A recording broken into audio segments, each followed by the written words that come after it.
If you would please rise with me and join me in the Pledge of Allegiance. I pledge allegiance to the flag of the United States of America and to the republic for which it stands, one nation, under God, indivisible, with liberty and justice for all.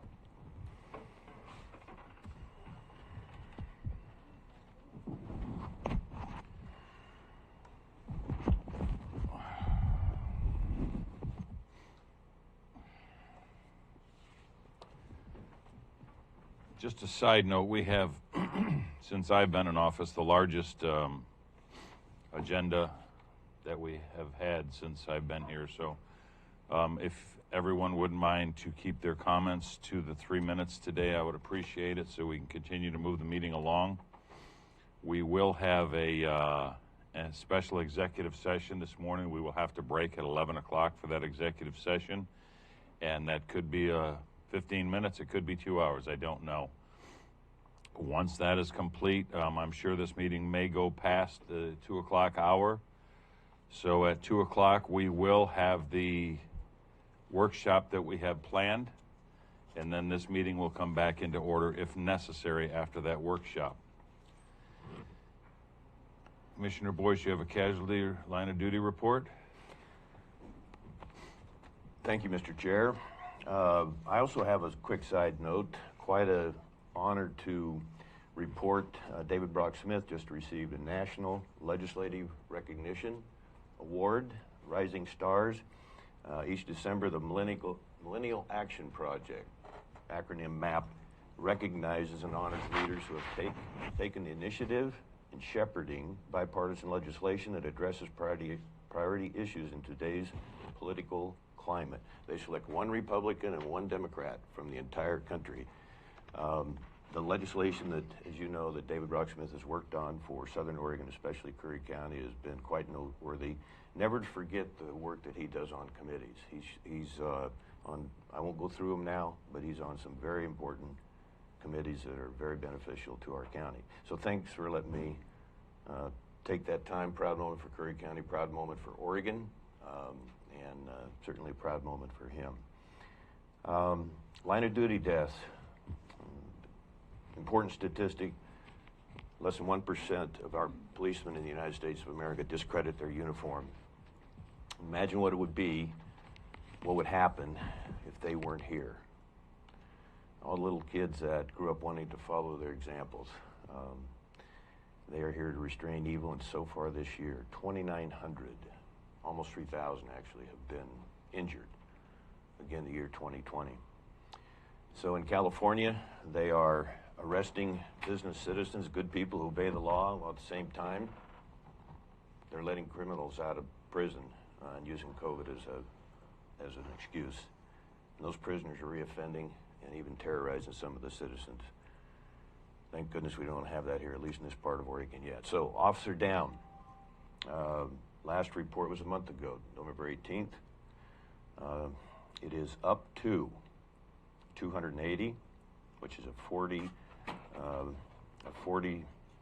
officer rise in just the last 30 days. Again, it's 280. Last year, the entire year was 147. Surprisingly and sadly, the military deaths are up from 22 to 31, so that's up 9. So it's just a few under what it was for the previous year. Here's another shock to me, kind of a surprise. Firefighter fatalities in the U.S. Is up 11 to 84 from 73. So again, that number's 84 compared to 57 for all of 2019. Can we have a moment of silence, Mr. Chair, please?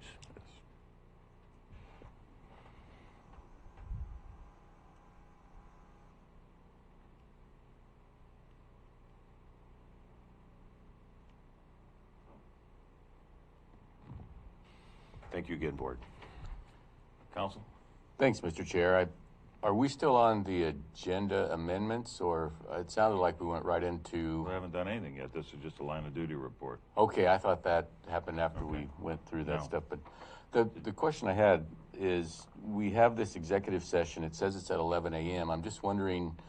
I mean, this seems like it's very internal, and I'm wondering why we. And a lot of times we have our executive sessions at the end of meetings, and I'm just wondering why we would need to, stop the meeting to take care of some internal business. Because someone that needs to be in that executive session has a prior engagement. Very good. So we're Thank doing you. that to assist that person. Good, thank you. All right, moving on to amendments. Are there any amendments to the agenda? Mr. Chair, just Hold on one second. No, that's, Okay. let Sorry, him go. I didn't. Thank you. I was looking at the agenda, but you might add 192-660 I think it's F, which would be matters exempt from public inspection, and those would be legal advice. I would anticipate, looking at the agenda, we may need to add that as a topic of executive session. All right. But that could happen later or anytime. Commissioner Boyce? Thank you, Mr. Chair. The 4 years I've been here, and you just referenced it a minute ago, if you calculate, we have had almost 230 meetings, including workshops. In fact, it might be more than that. And yes, this is a record. We are sitting here with 49 items on the agenda. Staff judge would almost run out of alphabet. This is not a complaint, but I think we need to pull a few items. There's a lot of decisions that could give the appearance that this outgoing board is trying to jam legislation or policy.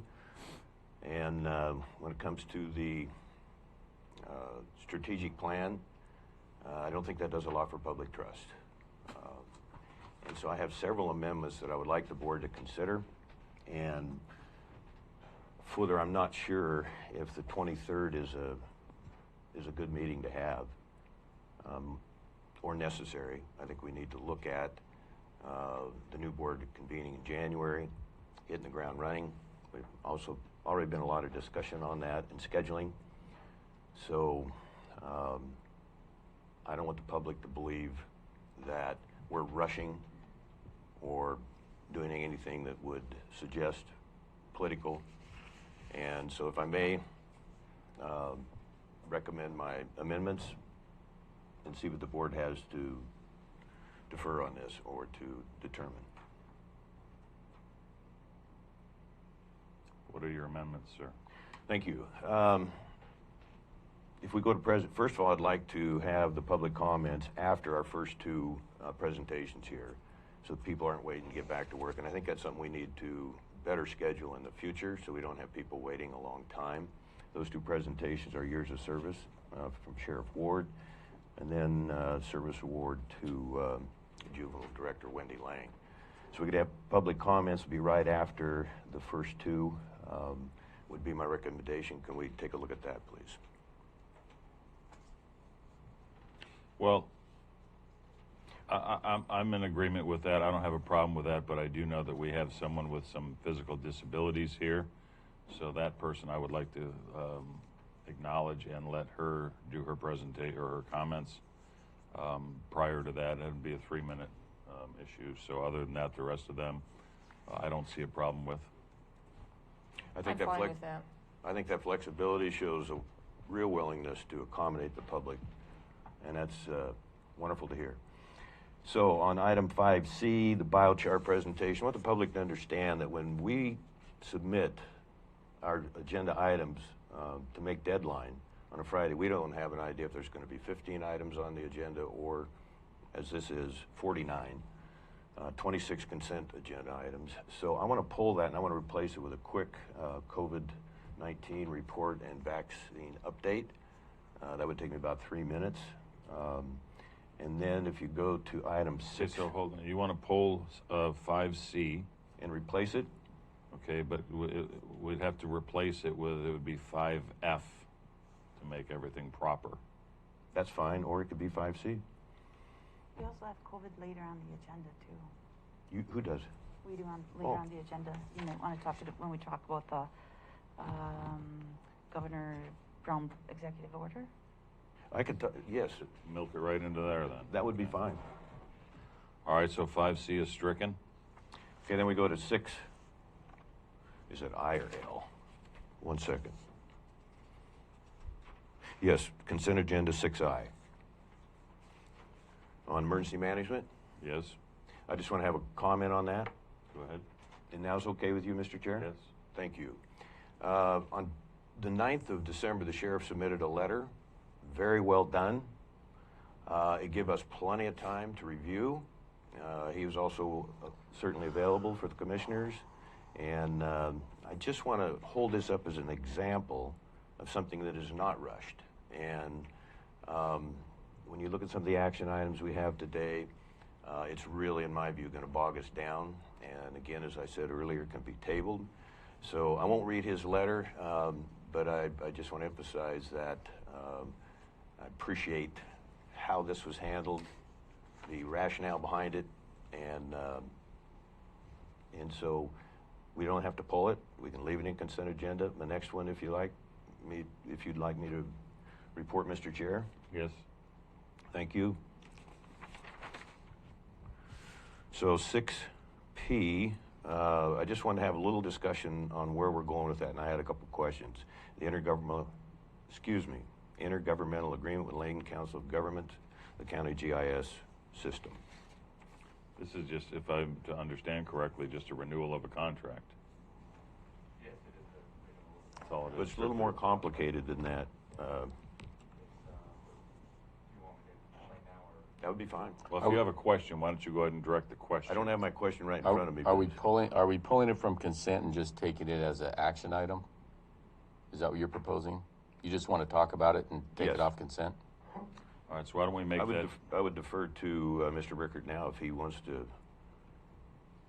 Well, but if we're going to get into a lengthy discussion, like he said earlier, we've got sheriff's deputies, everyone sitting here, Great. and we don't want to waste their time, so let's Appreciate that. pull that from, and we'll move it to 7S. Or we could pull it from the agenda and put it on a later date. That would also be it. I think there's a time constraint on the renewal of that. Okay. Is that correct? Thank you. The next one is, 1 second again. I'm trying to buy us a little time here because you said we might be here till 7 tonight, which is fine with me. That's the work for the people. But what is going to get dropped through the cracks? And Okay. The next one?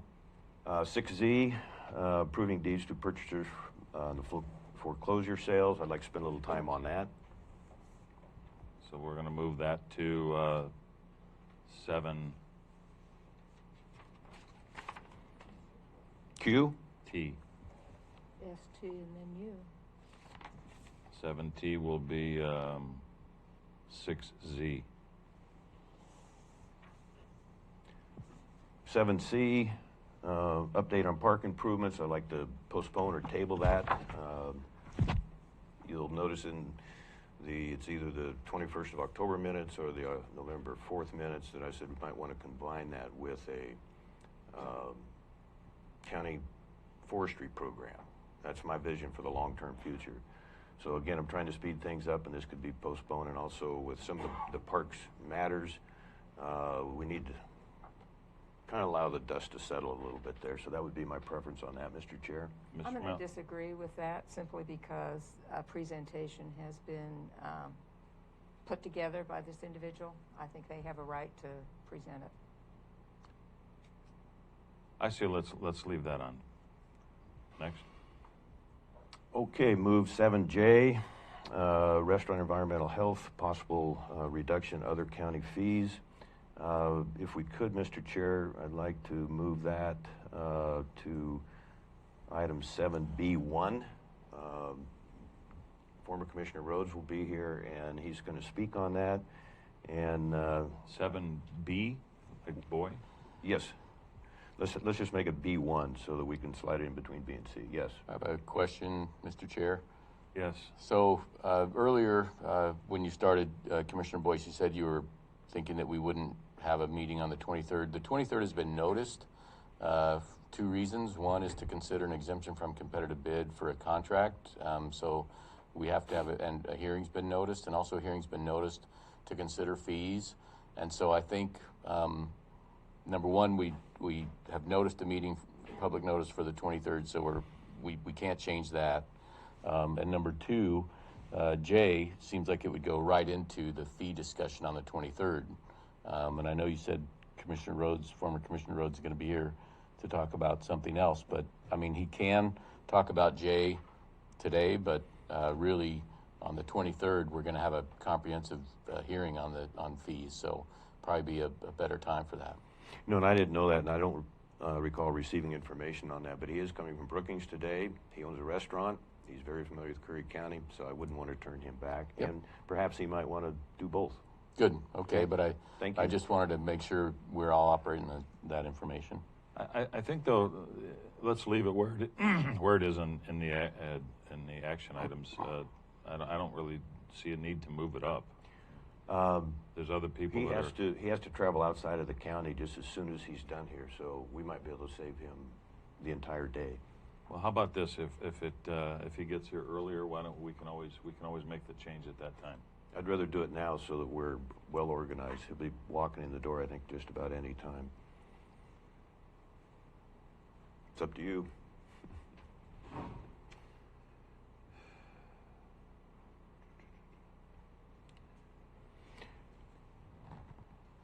We'll move it up. Go ahead and move it up to 7B1. And one more, if I may, Mr. Chair. Yes. Thank you.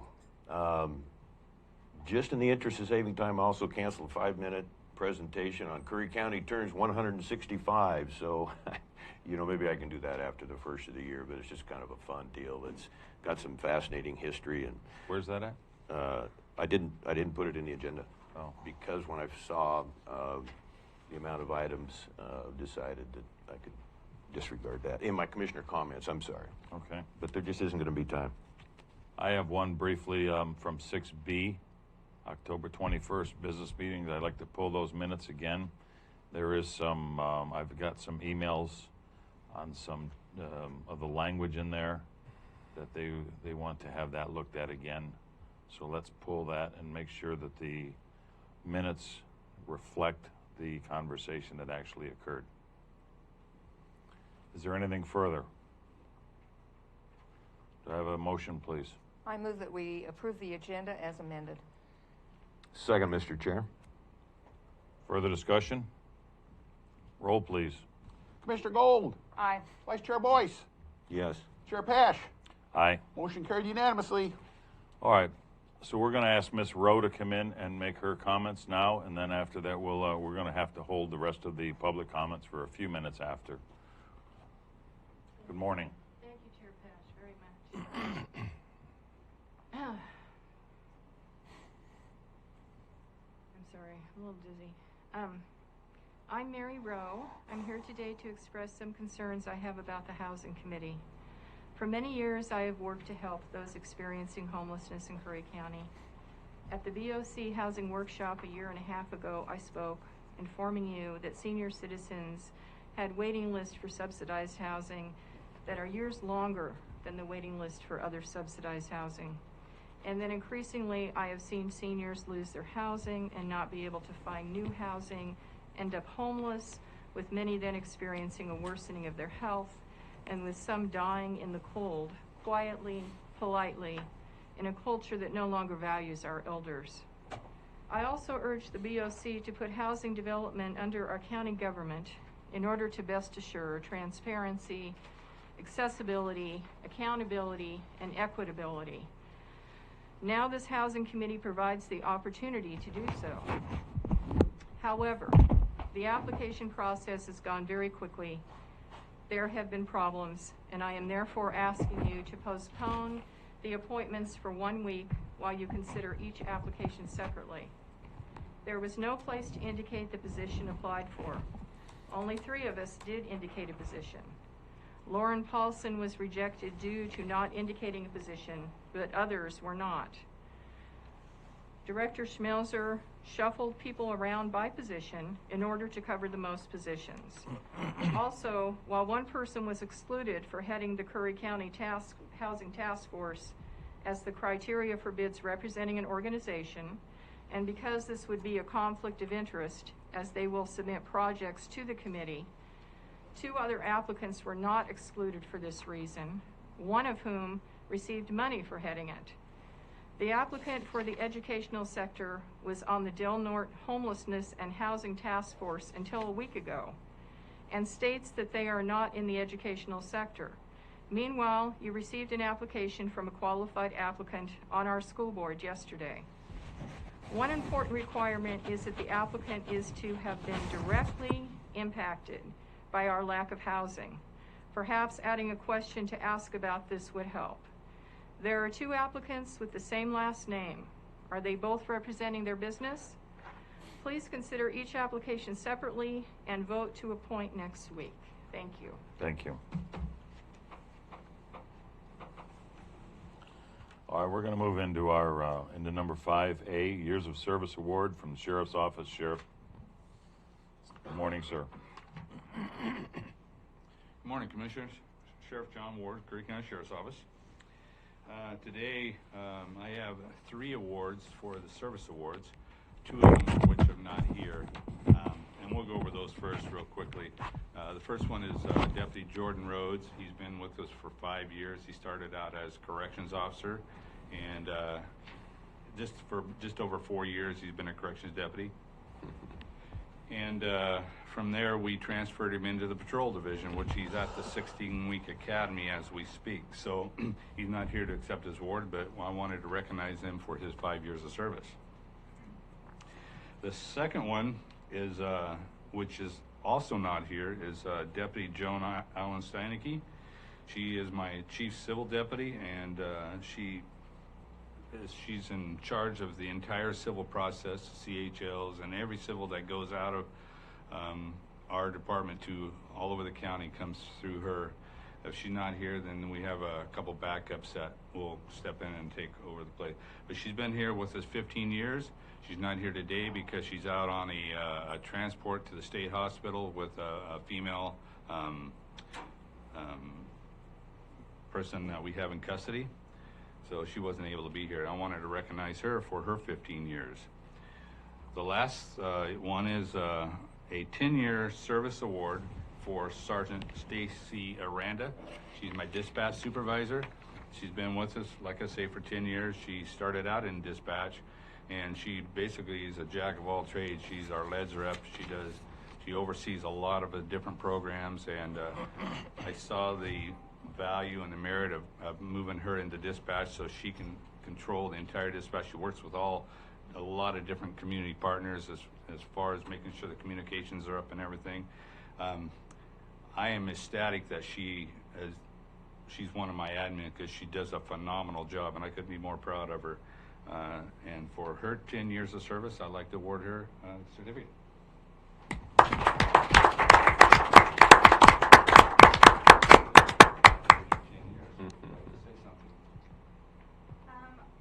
I'll just say it's an honor and a privilege to serve the community.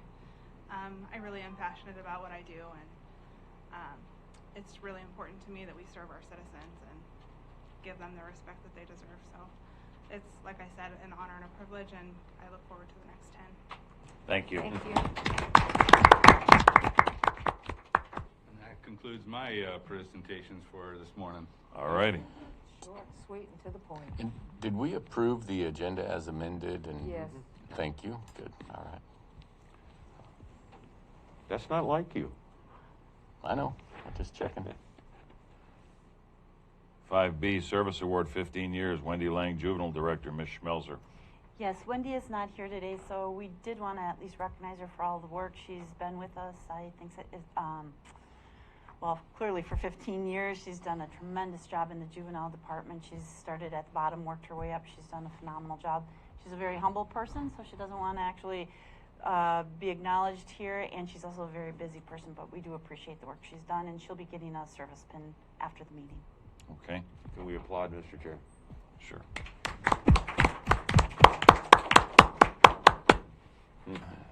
All right, C is stricken. D, CARES Act COVID-19 Relief Grant update, Ms. Madison. Morning, Summer Madison, Economic Development. Whoever has the mouse, if you would be so kind as to pull this up, I'd appreciate it. Probably Commissioner Boyce. Right here, your mouth? It's down on the tech bench there. He usually hogs it. Okay.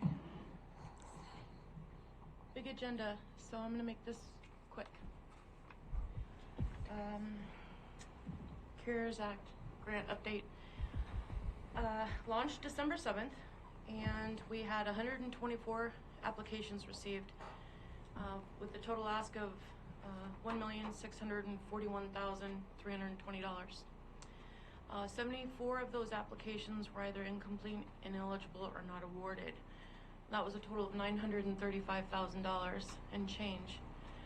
50 of those applicants out of the 124 were awarded for a total of $696,000. The administrative costs for CCD services was $4,919. Overall, with the 50 grants awarded, 352 jobs for those awardees were impacted. And we just got some information late last night. So just a quick overview of the 50 businesses that were funded. 12 of those were restaurants, 3 were local breweries, 2 nonprofits, 3 fishing guides, 5 personal services, 19 for retail and general service, and then 6 for lodging and tourism. Commissioner Boyce and I have been working with our regional partners and those contacts that understand the urgency in getting the remaining applicants funded. And so that's a priority for us. We know there's going to be more than 74 businesses that need funding, but right now, that's what it looks like. With the closures coming up Friday, I'm pretty sure the number's gonna skyrocket, especially the time of the year and how those businesses will be impacted by not being open. So, any questions? I just want to thank you for getting on this. You had to move very, very quickly to get all the businesses informed of this, so I appreciate that. Thank you. You bet. I'd like to echo that. I went to just knocked on 4 or 5 businesses immediately after, and 2 of them said, well, summer was already here, so. Oh, good. Good. Anyway, great job. Anything else? Summer, I have a question. Mm-hmm. Not really related to the funding, but do you want to say anything real quick about all those boxes lining up and down the hallway? Yeah. So WIB had a route over the past week to bring PPE to different cities throughout the county and also in Coos. They added Gold Beach about a week ago, and so we were fortunate enough when I went by yesterday to pick up for some small businesses that can't close to pick up PPE. They said, we need to get rid of all this. So we pushed the promotion of the opportunity, and then told them anything left over they wanted to leave here for Gold Beach, they could drop off. And They went crazy. and they did. So we're promoting, and I do have a few businesses to deliver to today. We have packs of sanitizing wipes, and we have cases of masks. And everybody, nonprofit, whoever you are, you need those masks to keep doing your business. Then get a hold of our department. Okay. Commissioner Boyce? One of the most incredible experiences I've ever had. Brookings on the 7th, if that's a Monday. Miss Madison wound me up and loaded me with supplies and applications, a huge box like this. Primarily the restaurants, but other small businesses that were affected, incredibly worried about their employees, tremendously concerned about how they're going to keep their doors open. And so I just want to thank you also for working well with me on that, and tremendous preparation, planning, and yeah, frankly, we're just getting warmed up, I think. CARE stands for Coronavirus Aid Relief Economic Security. So I want to highlight economic security. Our little companies, especially in a county like this, our restaurants, are critical to going way beyond our visitor promotion. The specialty restaurants we have, the diversity, the uniqueness, the people that are dependent on those jobs. So as more money comes down from the state, we're going to be pushing extremely hard to the ones that did not prevail in this very important round. And we're keeping quite the collection of who we need to keep working with and encouraging. And we're asking them not to be discouraged. They didn't get awards. A lot of the bigger employers did, and some of the very small ones did. And we're just going to remain very, very diligent. Thank you again. Since you're at the podium, would you like to do your presentation on the Dine to Stay program? Thank you for that offer. Actually, initially I had submitted 3 items for the agenda for today. We pulled one for a workshop, and so I had asked Miranda if she would feel comfortable taking on the Dine to Stay presentation. I think she's excited to do that, so I thought I was going to have to do that when I submitted this, but... She's right behind you, so. Hey, all right. Okay, any other questions? No. Nope. Thank you. Thank you.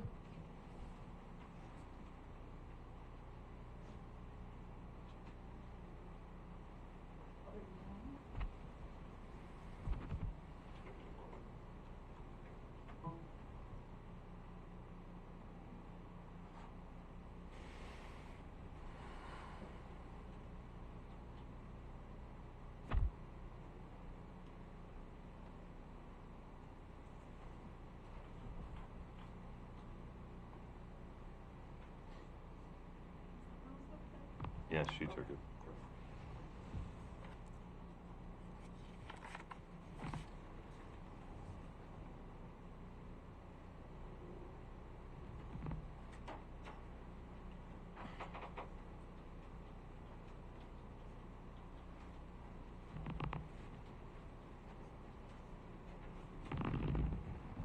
Okay.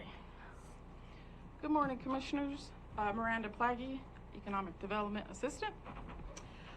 Today, so our presentation for today would be the Dine to Stay in Curry.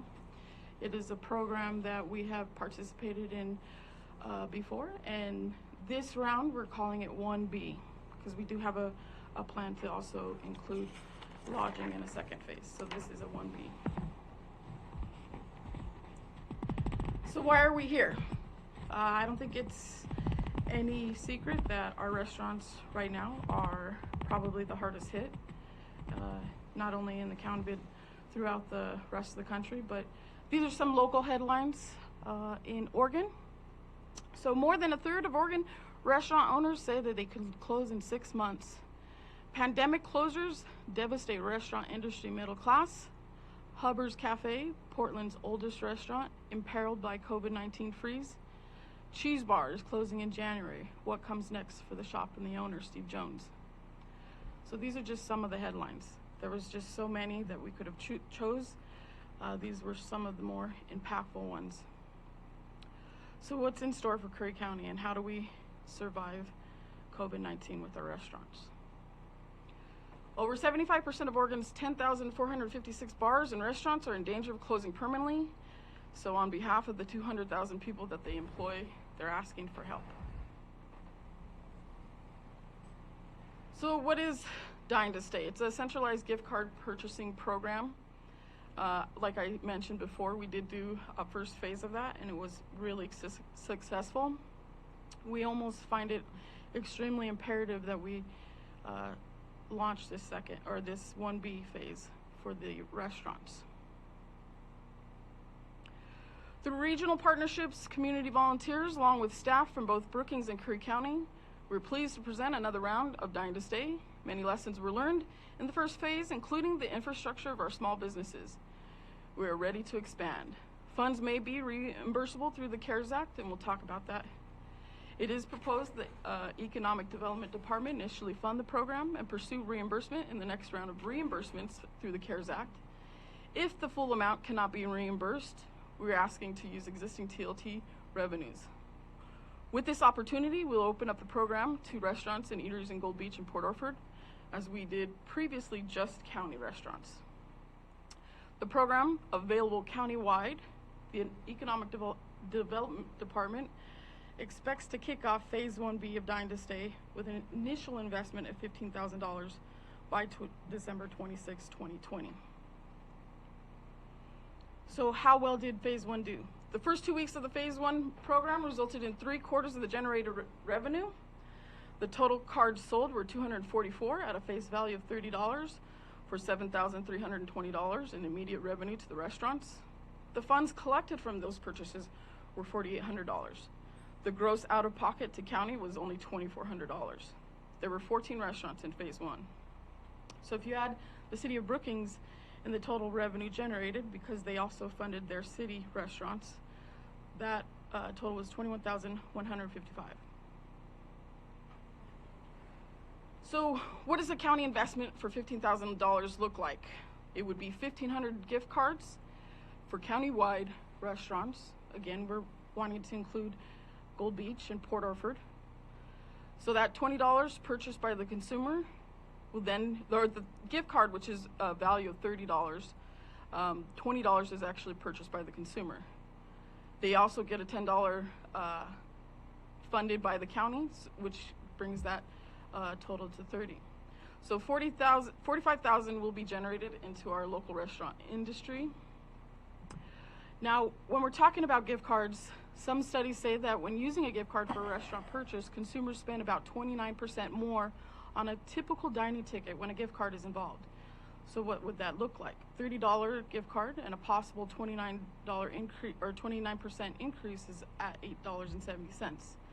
So the possible revenue generated for a $15,000 investment becomes $58,050. So if we're going $45,000 in revenue plus a 29% increase, multiply or with $13,050, that's possible, $58,000 in generated funds into the local restaurant industry just with a $15,000 investment. So right now we're asking that we rally for our restaurants. I think it, again, as we stated, with the CARES Act, Summer and I had the pleasure and unfortunate scenario to listen to a lot of these restaurant owners who are in dire straits, who are a month to month and a half, 2 months out from closing. Make no mistake, the restaurant industry as a whole is very difficult to get into. The costs for entry, it's some of the most stringent with the fees that are involved, you know, state and local, but also the investment in, you know, materials and appliances, you know, let alone staffing the restaurant. I think it would be in our best interest and our best interest of our restaurants who also serve our tourism industry that we actually, you know, take this opportunity to fund this program. Yes. I just have one question. The county is pretty much footing the whole bill, is that correct? Or are the cities contributing? What? So the city of Brookings is contributing $5,000 of their own money. We did reach out to Gold Beach and Port Orford, and unfortunately, because of COVID, their CARES funding has dried up as well. So we do find that there might be some dilemma about that, but I think what we're asking is to erase the silos of red tape when it comes to working with other governments and actually take part in funding the restaurants. You know, we're all Curry County residents, whether we live in Port Orford, Gold Beach, or otherwise. Go ahead. Sure. Randy, you know I have an issue with this proposal. No, I know. Last round, we reached out and we said, we, the county, will help. Right. And then we asked each city to participate. Brookings said yes. So we promoted the unincorporated areas and the city of Brookings. Gold Beach said no. I think Port Orford didn't respond. And we heard from a lot of restaurants in Gold Beach that said, why aren't we part of that proposal? So now we come forward again. And we're basically asking to take TLT money from the unincorporated area to support restaurants in the cities, which have more TLT money than the county. They also get CARES money. And I think these cities need, I mean, I'm all for breaking down the silos. Clearly, we're running the program, we're helping coordinate it, we're doing our best to break down those silos. But I think if a city can't take $5,000 of their TLT money or their CARES funding to support their businesses, I think those businesses need to go to the city and rally for that money. I don't think it's fair that our unincorporated lodging establishments fund the city restaurants. And I think it's a great program. I just think the cities need to step up to the plate, and I don't think we can afford to continue to take care of them. I think there has to be if there hasn't been presentations to the city, I think there needs to be. I think if I were to speak on that, I think what we see the TLT, if for instance we had to resort to the TLT money, whether you're actually staying in an unincorporated area, you're traveling through Curry County. And so all of those people who are, for instance, paying into the TLT also are going to the restaurants that are either in the city of Brookings, the city of Gold Beach, or the city of Port Orford. I do know, we saw some emails about, from Tammy is here, maybe she can comment, from the city this past week that said how they partner with us on economic development projects. Tammy, is this something maybe the city can help out with to help their businesses? The problem we have is our... Just come on.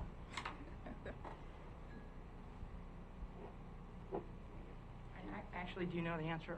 The problem we have is our attorney told us we may not use TLT money for this kind of program. It has to be more than 50 miles outside of the area to advertise. You can't help local. You got to bring people from the outside in. So we didn't want to go against legal advice. Can you use your CARES funding? I can ask on that. Yeah, because that's part of that is to support businesses. Yeah, I will check into that. Thank you. All right, thank you.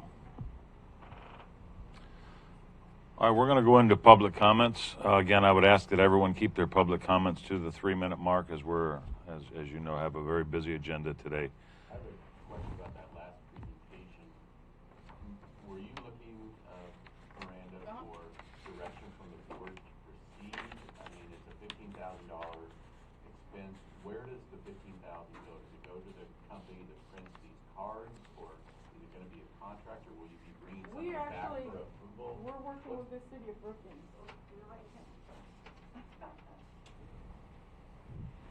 Thank you. So we're actually working with the city of Brookings. So the city of Brookings is actually administrating Okay. the costs on that. So for instance, if a business gets a gift card, the city of Brookings will actually cut them the check. Okay, but somehow the gift card company gets the money or something, and there's a company that makes these cards and gives them out? The purchase is actually done through the program called Gift Up. Okay. So that Gift Up actually is what we use. Okay, so again, I mean, it sounds like it'll be a $15,000 expense from the county. That would usually be approved by the board. And so will there be some document or agreement brought back to the board to approve? Yes. Okay, thank you. Thank you. Thank you. All right, on public comments, Ms. Halfley? Just state your name for the record, please.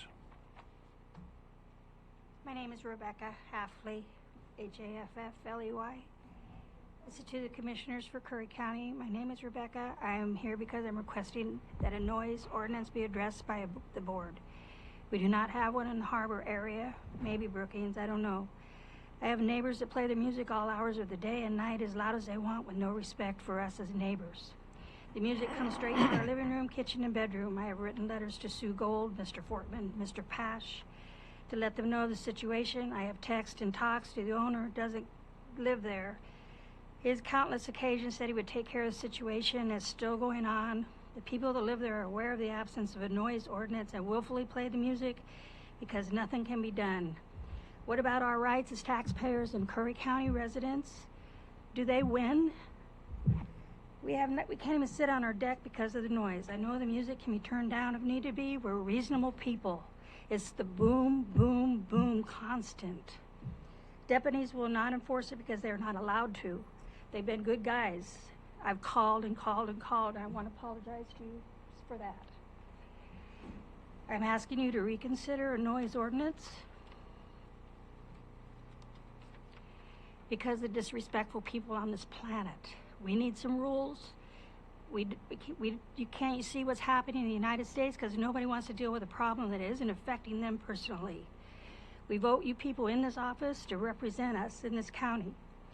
We were all brought here up with rules and respect. Some people just think they can run over anybody because they can. We need a little more discipline. Please talk this over. I'm not going to let this go. I will bug all of you until something can be done. It's a true anxiety problem. I will keep sending you audio and emails even if you don't read them. It's simply not right. It's hard to enforce, I know, because when do you do it and when not? It's overwhelming. The sheriff was there the other night. He stood there and heard it. Can't do anything, threw his hands up. What? I understand the different things to consider, but if you pass a simple ordinance, I know the deputies can tell the difference. If the people are confronted by an officer telling them there's a noise complaint turned in, that usually works. After about 3 times, they should get a citation. We listened to them hammering last night till 8:30, and the night before that till 9. I called the man. He is in construction.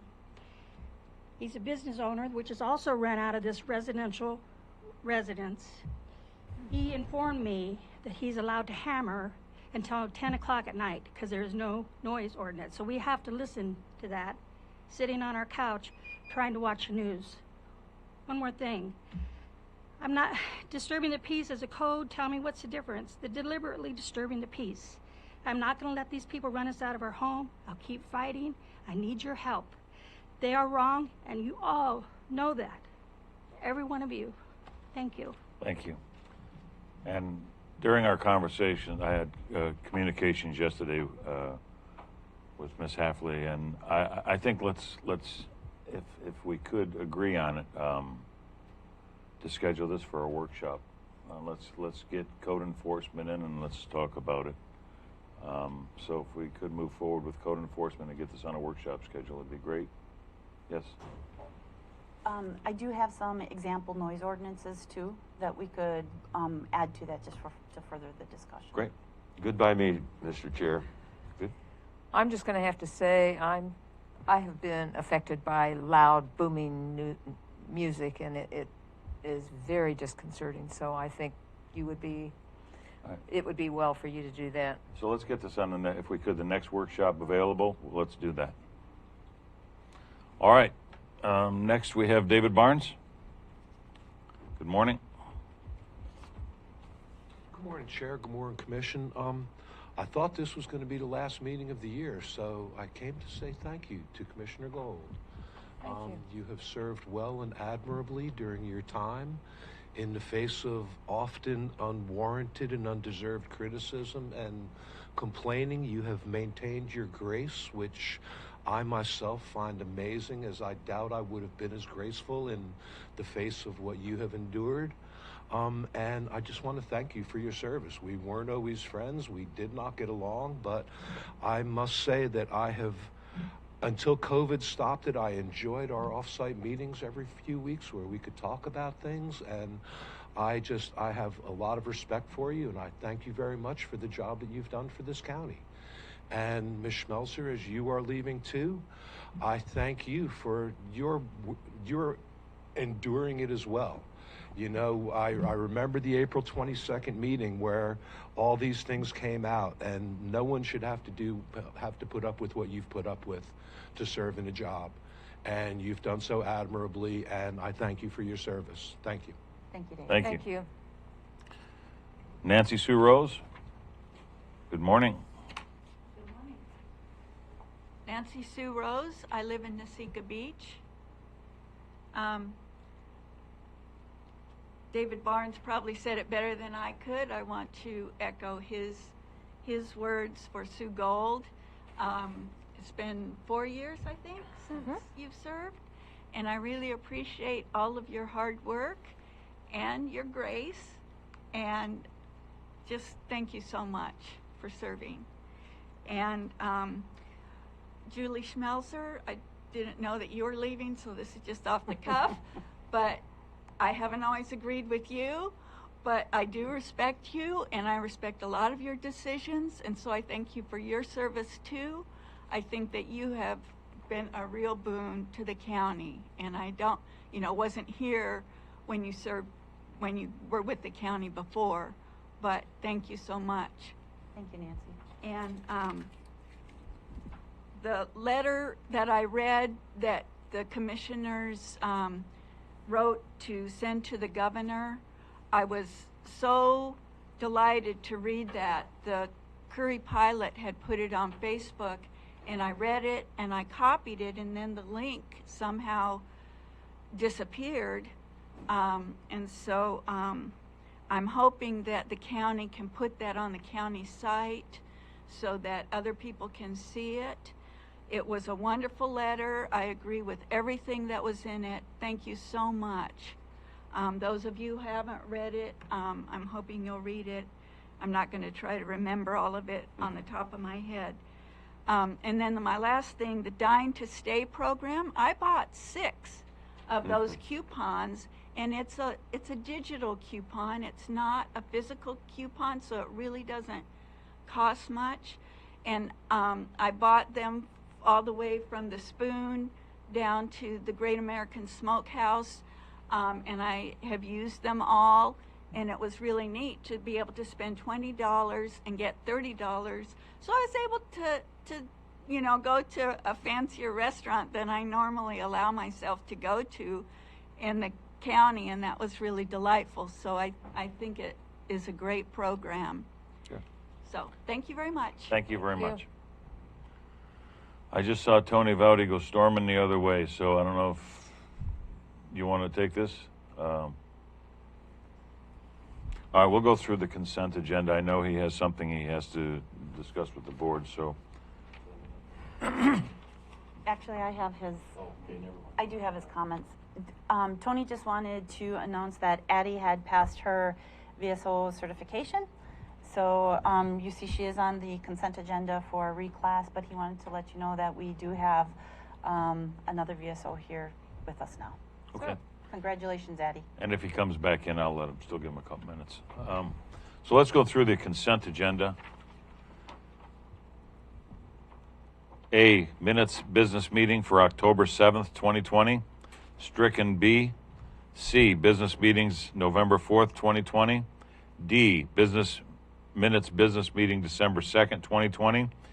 E, fiscal year 2021 emergency management performance grant supplemental agreement. F, IGA for Curry County Dispatch Services, fiscal year 2021. G, approved credit card for Captain Phil McDonald.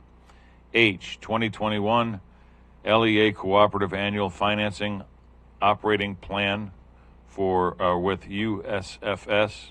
I, proposed emergency services move back under the supervision of Sheriff Ward and his office as of January 4th, 2021. J, Curry County Board as Transit District approving grant for COVID-19 for transit operations. K, adopting COVID-19 infection control plan. L, requesting authorizing district attorney to represent state and civil commitment proceedings. M, order approving 15th Amendment to the Intergovernmental Agreement 159808 with Oregon Health Authority, RE Public Health Services. N, order approving 3rd Amendment 154675 to Intergovernmental Agreement with Oregon Health Authority, RER Food Services Program. O, supplemental budgets. 7P has been moved to discussion action. Q, adoption of a position description for a new position, administrative assistant, code enforcement. R, reclassification of an employee, Barbara Colton. S, adoption of a position description for an existing position, community development position, assistant. T, job description permit Tech 1. U, job description, permit Tech 2. V, reclassification of an employee, Lakinda Ashby. Hope I said that right. Lucinda. W, adoption of a position description for an existing position, assistant VSO. X, FTE change for an employee, A. Pittman, assistant VSO. Y, rehire of an employee, W. Story. And Z has been moved to discussion action item 7T. Do I have a motion, please? I move that we approve the consent agenda as amended. Second, Mr. Chair. Further discussion? Roll, please. Commissioner Gold, Aye. Vice Chair Pash, Vice Chair Boyce, or Yes. Chair Pash. Aye. Merry Christmas. Motion carried unanimously. Has Mr. Vowdy come back? No? All right. We're going to move on. Let me see. It's 7:56. Why don't we do this? We've got to take a 10-minute break for JJ. And before we get into the discussion and action items, let's go ahead and do that. We will reconvene at 10:05.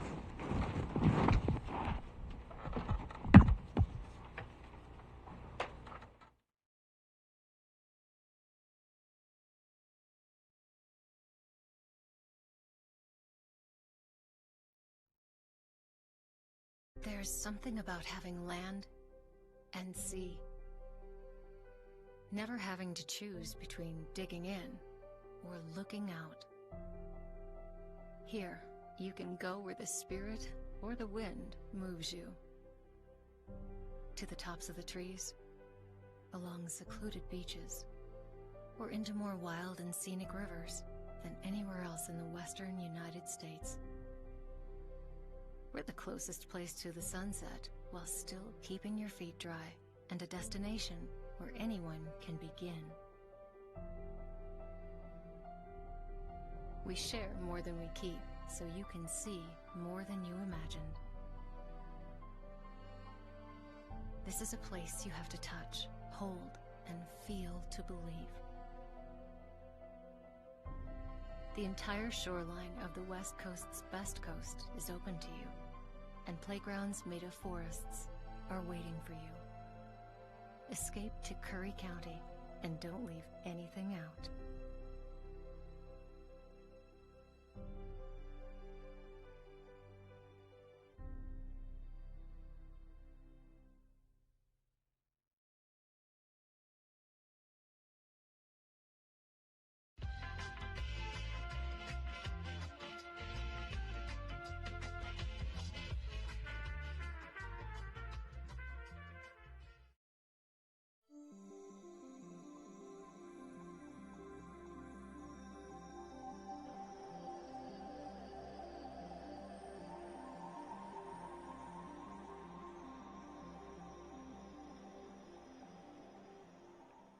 I'm a facilitator. We got a grant from the Ford Family Foundation to do a feasibility study and renditions, and that's what you're looking at here with this display.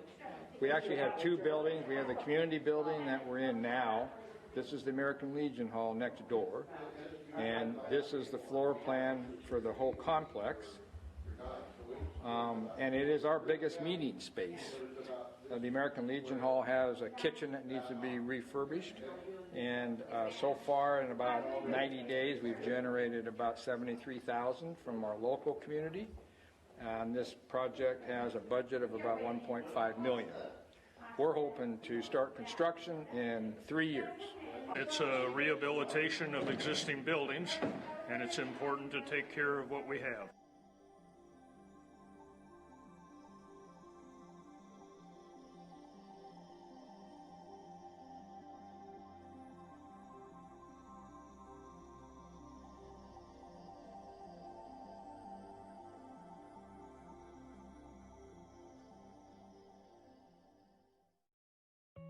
Julie was always a voracious reader.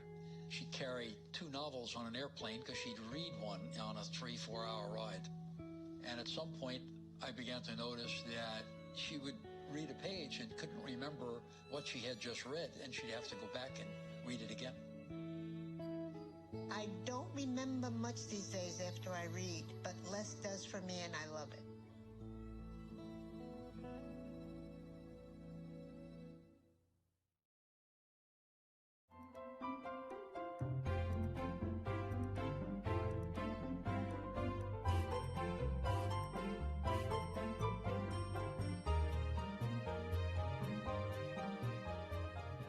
Welcome to Oregon's capital, your Oregon capital.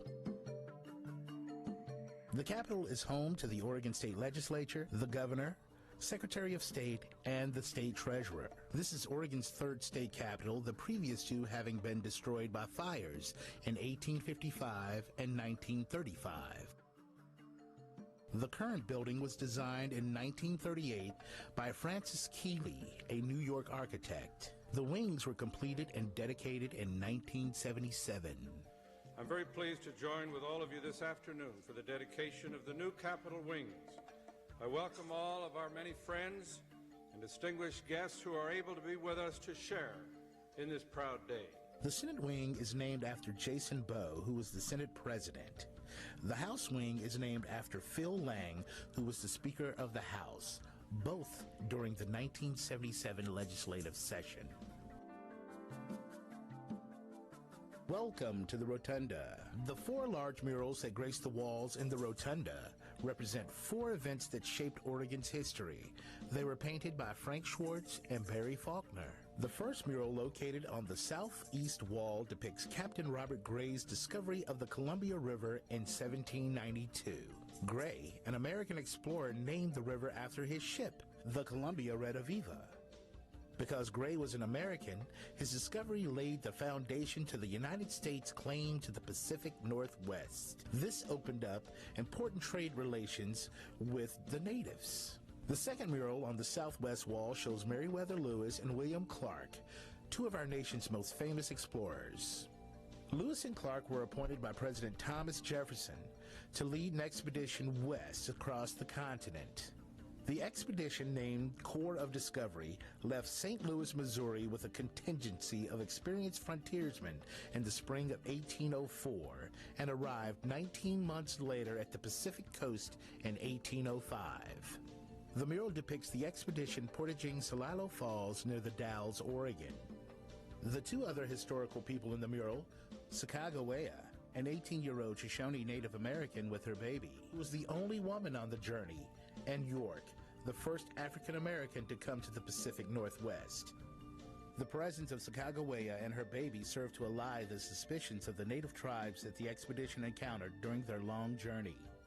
York was much admired by the Indians. When the expedition returned to the east, York remained behind and was the first African American to own land in Oregon Territory. The third mural on the northwest wall portrays the arrival of the first non-native women to the Oregon Territory. The women were missionaries, Eliza Spalding and Narcissa Whitman, who came to convert natives to Christianity. The women are being greeted by Dr. John McLaughlin, chief factor of the Hudson Bay Company.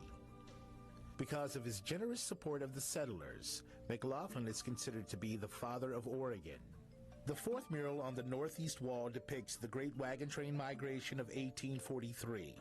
In the 1840s and 50s, nearly 3,500 pioneers made their way west across the Oregon Trail. They came for the abundant resources of fertile soil and free land.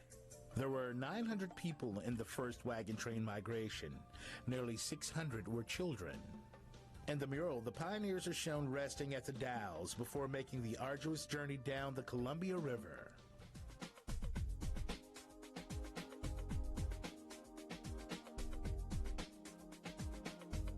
In 2008, the House and Senate wings were remodeled due to health and safety issues. This was the first upgrade since 1977.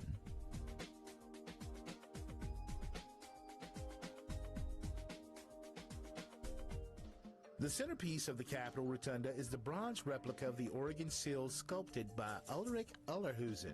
Ullerhusen also designed the Oregon Pioneer and the 6 cast bronze sculptures over the inside and the outside of the main entrance. The seal includes 9 symbols of Oregon: a British man-of-war ship leaving our shore, an American steamship arriving, the western sunset, mountains, stand of timber, wildlife, sheaf of wheat, plow and pickaxe, and the American eagle. The phrase "the Union" was the motto of the state until it was changed by the 1987 legislature to the state's territorial government motto, "She flies with her own wings." There are 33 stars in the seal symbolizing that Oregon was the 33rd state to be admitted into the Union in February 14th, 1859.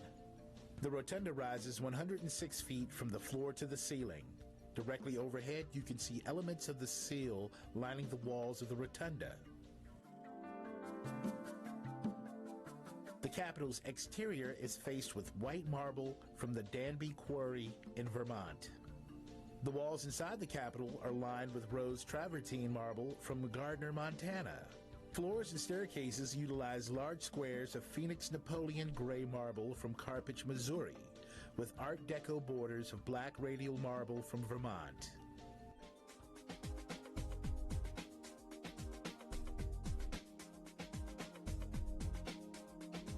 Russell Zanolinski, a Springfield city employee, designed this piece of art from 3,250 different items that he collected from the city sewer. After boiling them, it took 60 hours to assemble.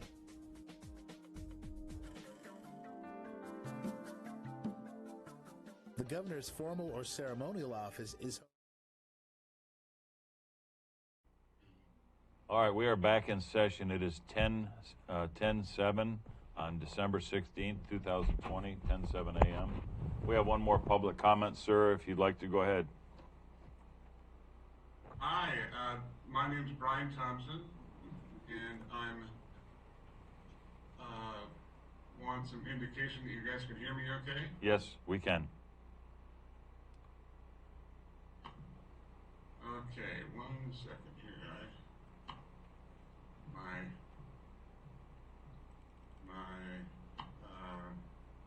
My notes escaped.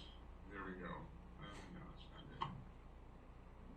Sorry, I broke the screens here. I don't know what happened to it.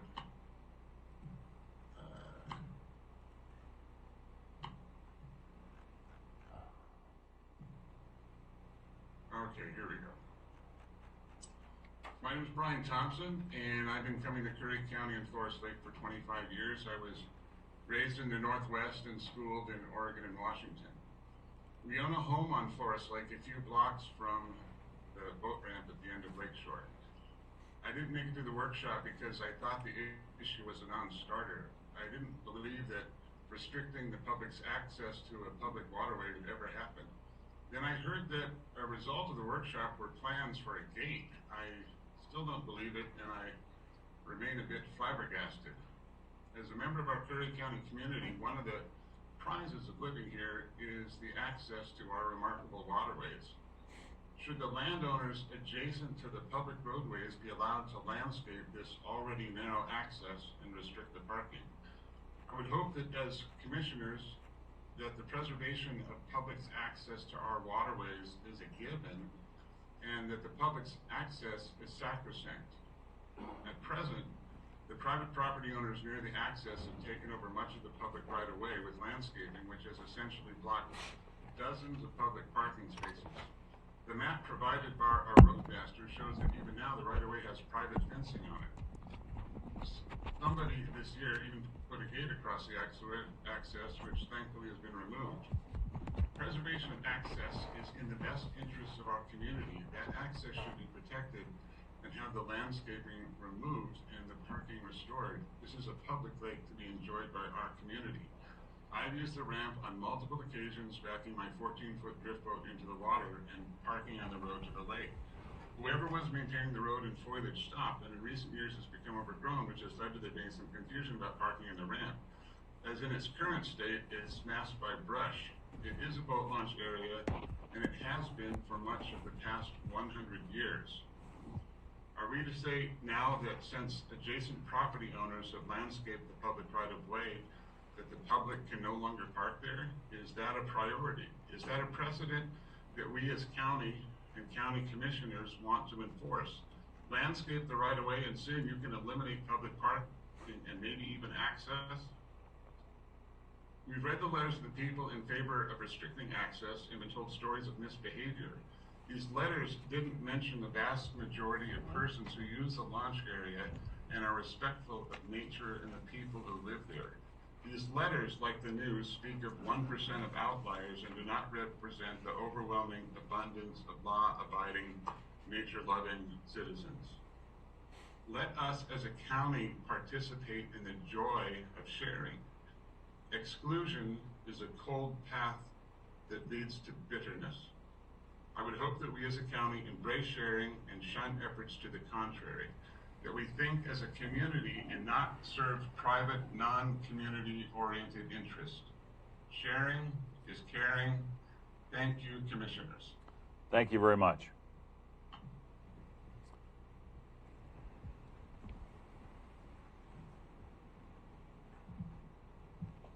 Good morning, Commissioners. Richard Christensen, Curry County Roadmaster.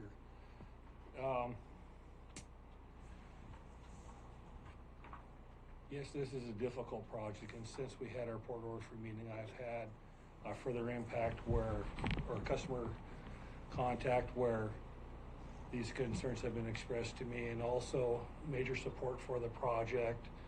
I'd like to interject that this has never been a developed boat ramp. It's been a right-of-way that may have been used as a ramp. But over the years, natural vegetation has grown up. There has never been public parking. Maybe it was used as people would park down there. But as vegetation has grown up over the years, a lot of it native, or it just grew there by itself type thing, and that, you know, there's a lot of requests to like develop this into a boat ramp. Yeah, his was just a public comment, so if you want to, we'll bring this back when we get in line. Okay. I understand that. Okay, sorry, I missed the beginning of Mr. Thompson's call. So what's your plans, Mr. Chair? He's going to be 7D. We've got other things in front, and that's all. Oh, sorry about that. No, it's not a problem. I That's fine. just wanted to make sure that everyone understood that Mr. Thompson was just making a public comment. He couldn't be here for public comments, and he didn't get on in time, so I was allowing it as a public comment. Sorry, thank you. So we'll bring it back as 7D. Thank you. All right, so if we could, I guess we can end the feed on this here. If we could have IT come out and end the feed on this. We can move on to 7A, discuss the Gold Beach annexation. And Mayor-elect Kaufman, if you'd like to approach the podium, because I'm sure you'll be, you've expressed an interest to have some comments on this as well. And we will probably have some questions for you. Oh, I can't believe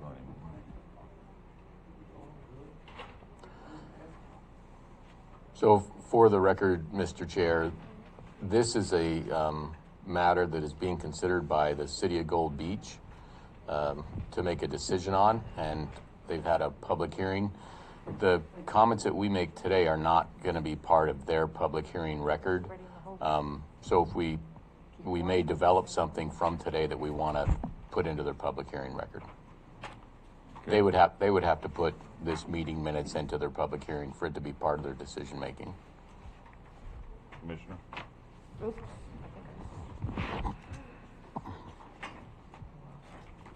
The handouts I passed out are what I did email to you, but I didn't know if you prefer paper or electronic, so I brought you both. I like paper, old school. Thank you. You've been busy. I know. I'm a geek. First of all, for the record, congratulations on your election. Thank you. I officially started yesterday. Oh, thank you. May I use the food? Yes.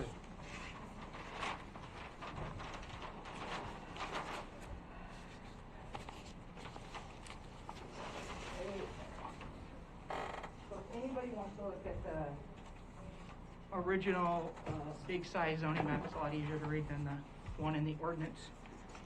I did bring it, and I know that one of the questions was whether or not the city properties are in the urban growth boundary, and on the actual map it is. Okay. The problem with the GIS, it's a wonderful tool and it's very beautiful, but it's not always perfect where the lines are. So that's why planners have to go back to the original maps.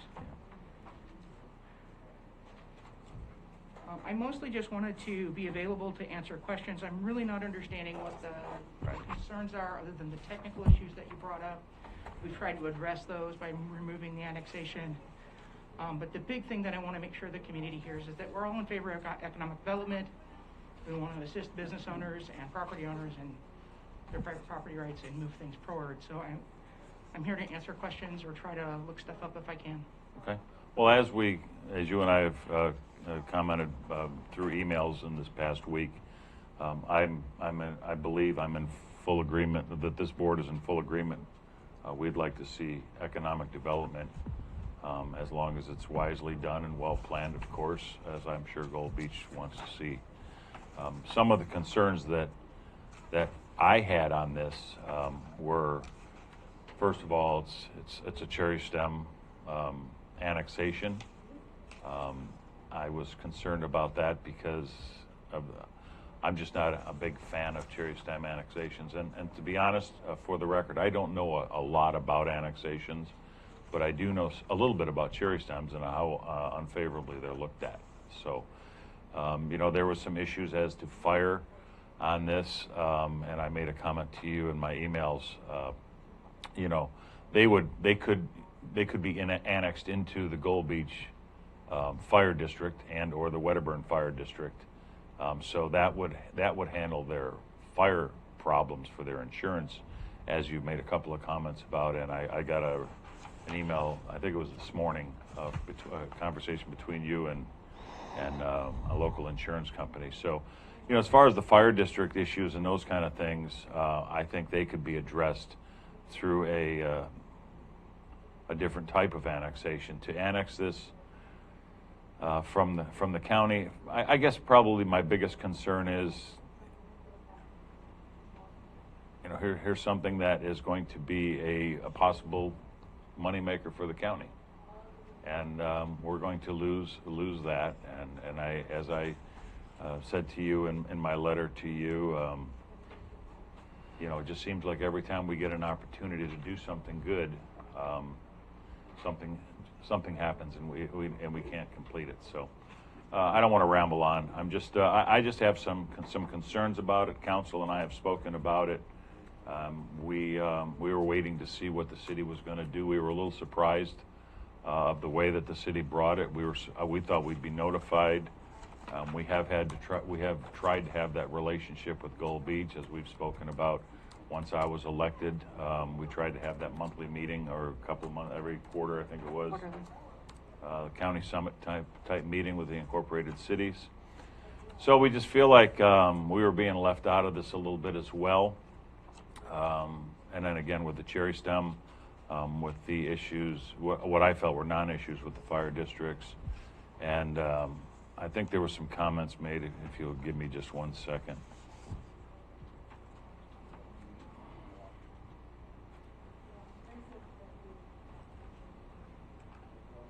Can I ask a question real quick? Go ahead. Thank you, Mr. Chair. Mayor, could you, just so the public knows what a cherry stem annexation is, just a brief description. I don't know that much about it either, but I do have somewhat of a general idea. Thank you. You betcha. And I am totally in agreement. Cherry stems are not the best way to do it. So a cherry stem is where you take a public right-of-way, that could be a road or a body of water. Typically it is a road, and you annex out here. And we did one in 2007 up the Jerry Flat Road to the landing. And there were no complaints, no concerns from anybody, and it was the same process that we just started, with the exception of the zone change that we shouldn't have included, but that was a mistake we fixed. So the reason it's not preferable is you've got kind of a hodgepodge where the city limits are. So that's why planners look down on them, and why we try not to do them. The alternative is that we would use a different statute and convince enough property owners to annex, and then force all the minor owners to annex. And that's another strategy to do it. But as a strong proponent of private property rights, I don't feel comfortable doing that. I would much rather put up with a cherry stem and hope in time everybody else just goes ahead and annexes like they should, as it becomes appropriate for their property. So did I explain that well enough? Very good, thank you. I think another big question for me, and as I've told you, I'm a very point blank person. I try to be courteous and respectful, but I'm a very point blank person. Why?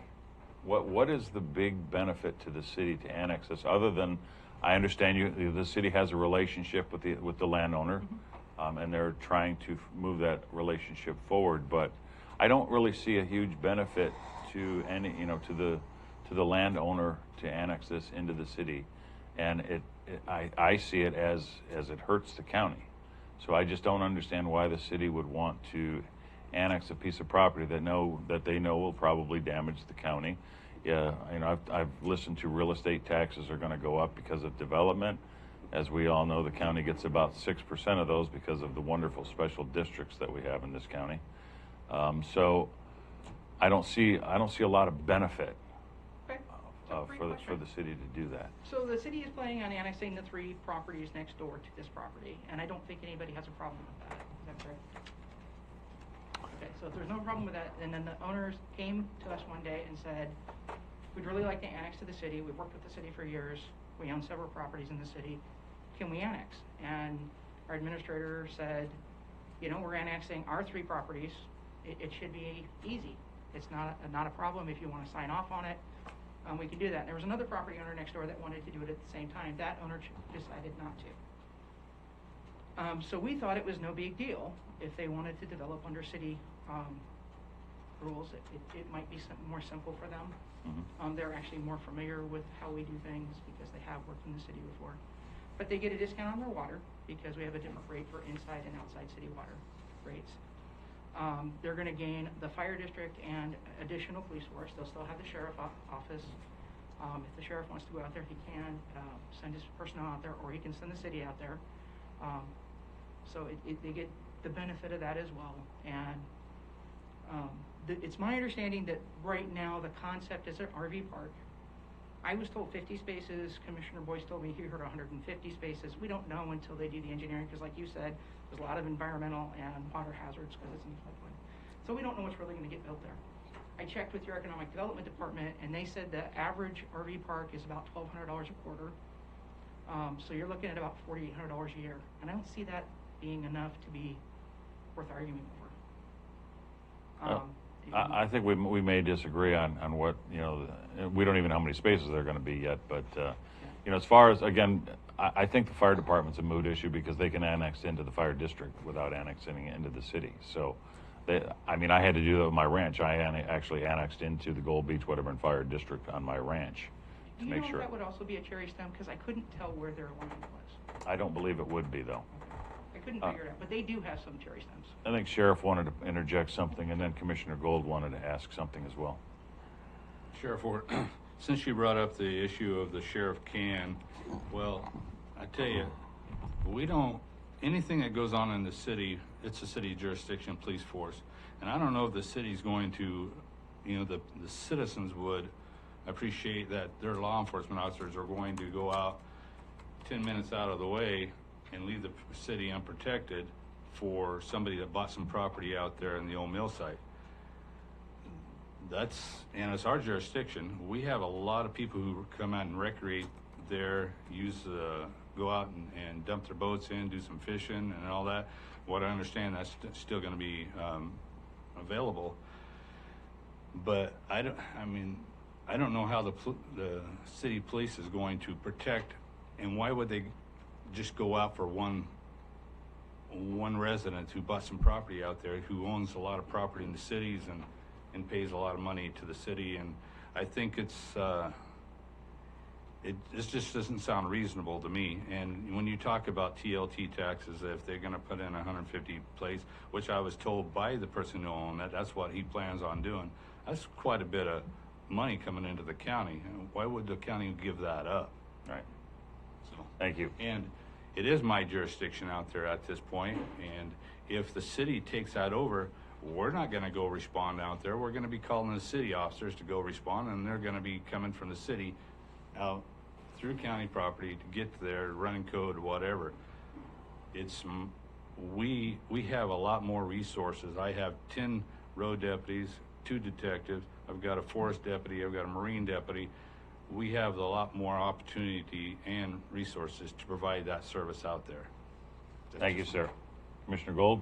I just had one question, Mayor, about sewer services. Is the city going to give sewer services to the entity that's purchased the property? Most likely not. We do have sewer already available at our current sites, but he will most likely have to build a complicated septic system there. It is a dream of mine to be able to provide sewer because we get a lot of manufactured home parks in that area, and we could add more units if we could take away their on-site septics. A lot of them have signed up for city water, so the next step would be sewer. But that's a long-term, almost pie-in-the-sky dream. Okay, and I'm just thinking of environmental issues related to that. And our water intakes there, our water treatment plants there. We want to make sure that the state or the county, whoever's in charge of approving that, will be diligent. That would be important. If I may address the sheriff's comments, and I love sheriff relationship. The last two large issues in our area was a shooting and a stabbing. Both of them were not in the city limits, but the city officers were the first on scene and took care of the issues. So we already work outside of our jurisdiction on a regular basis because that's how our law enforcement officers work together. They work great as a team. Our fire departments work as a team. So I don't think it's an issue for that, and I respectfully disagree with the sheriff that we can handle it because we're already handling stuff outside of our jurisdiction already. Okay. Council, did you have something? Thank you. Yes, Mayor Kaufman, your term has started. It has. Mayor Kaufman said that she didn't think there would be any issues if they were just going to annex their property without the neighboring property, and I think technically some of the legal issues we raised would still apply to that. So, and I've been in contact with their council, and I can have more on that in the exec session if the board wants. And again, I just want to address a few more comments to this. I know we've got to move on. Part of the agreement of the urban growth boundary is that, we work together and we do this planning well in advance. And as we've had, as I stated in a previous letter, we tried to have those meetings. And again, this just popped up at a first reading instead of having those urban growth boundary agreements fulfilled by having these conversations and planning it. As for the PAPA, I'm glad to see that the city is going to move forward and properly do the PAPA on that.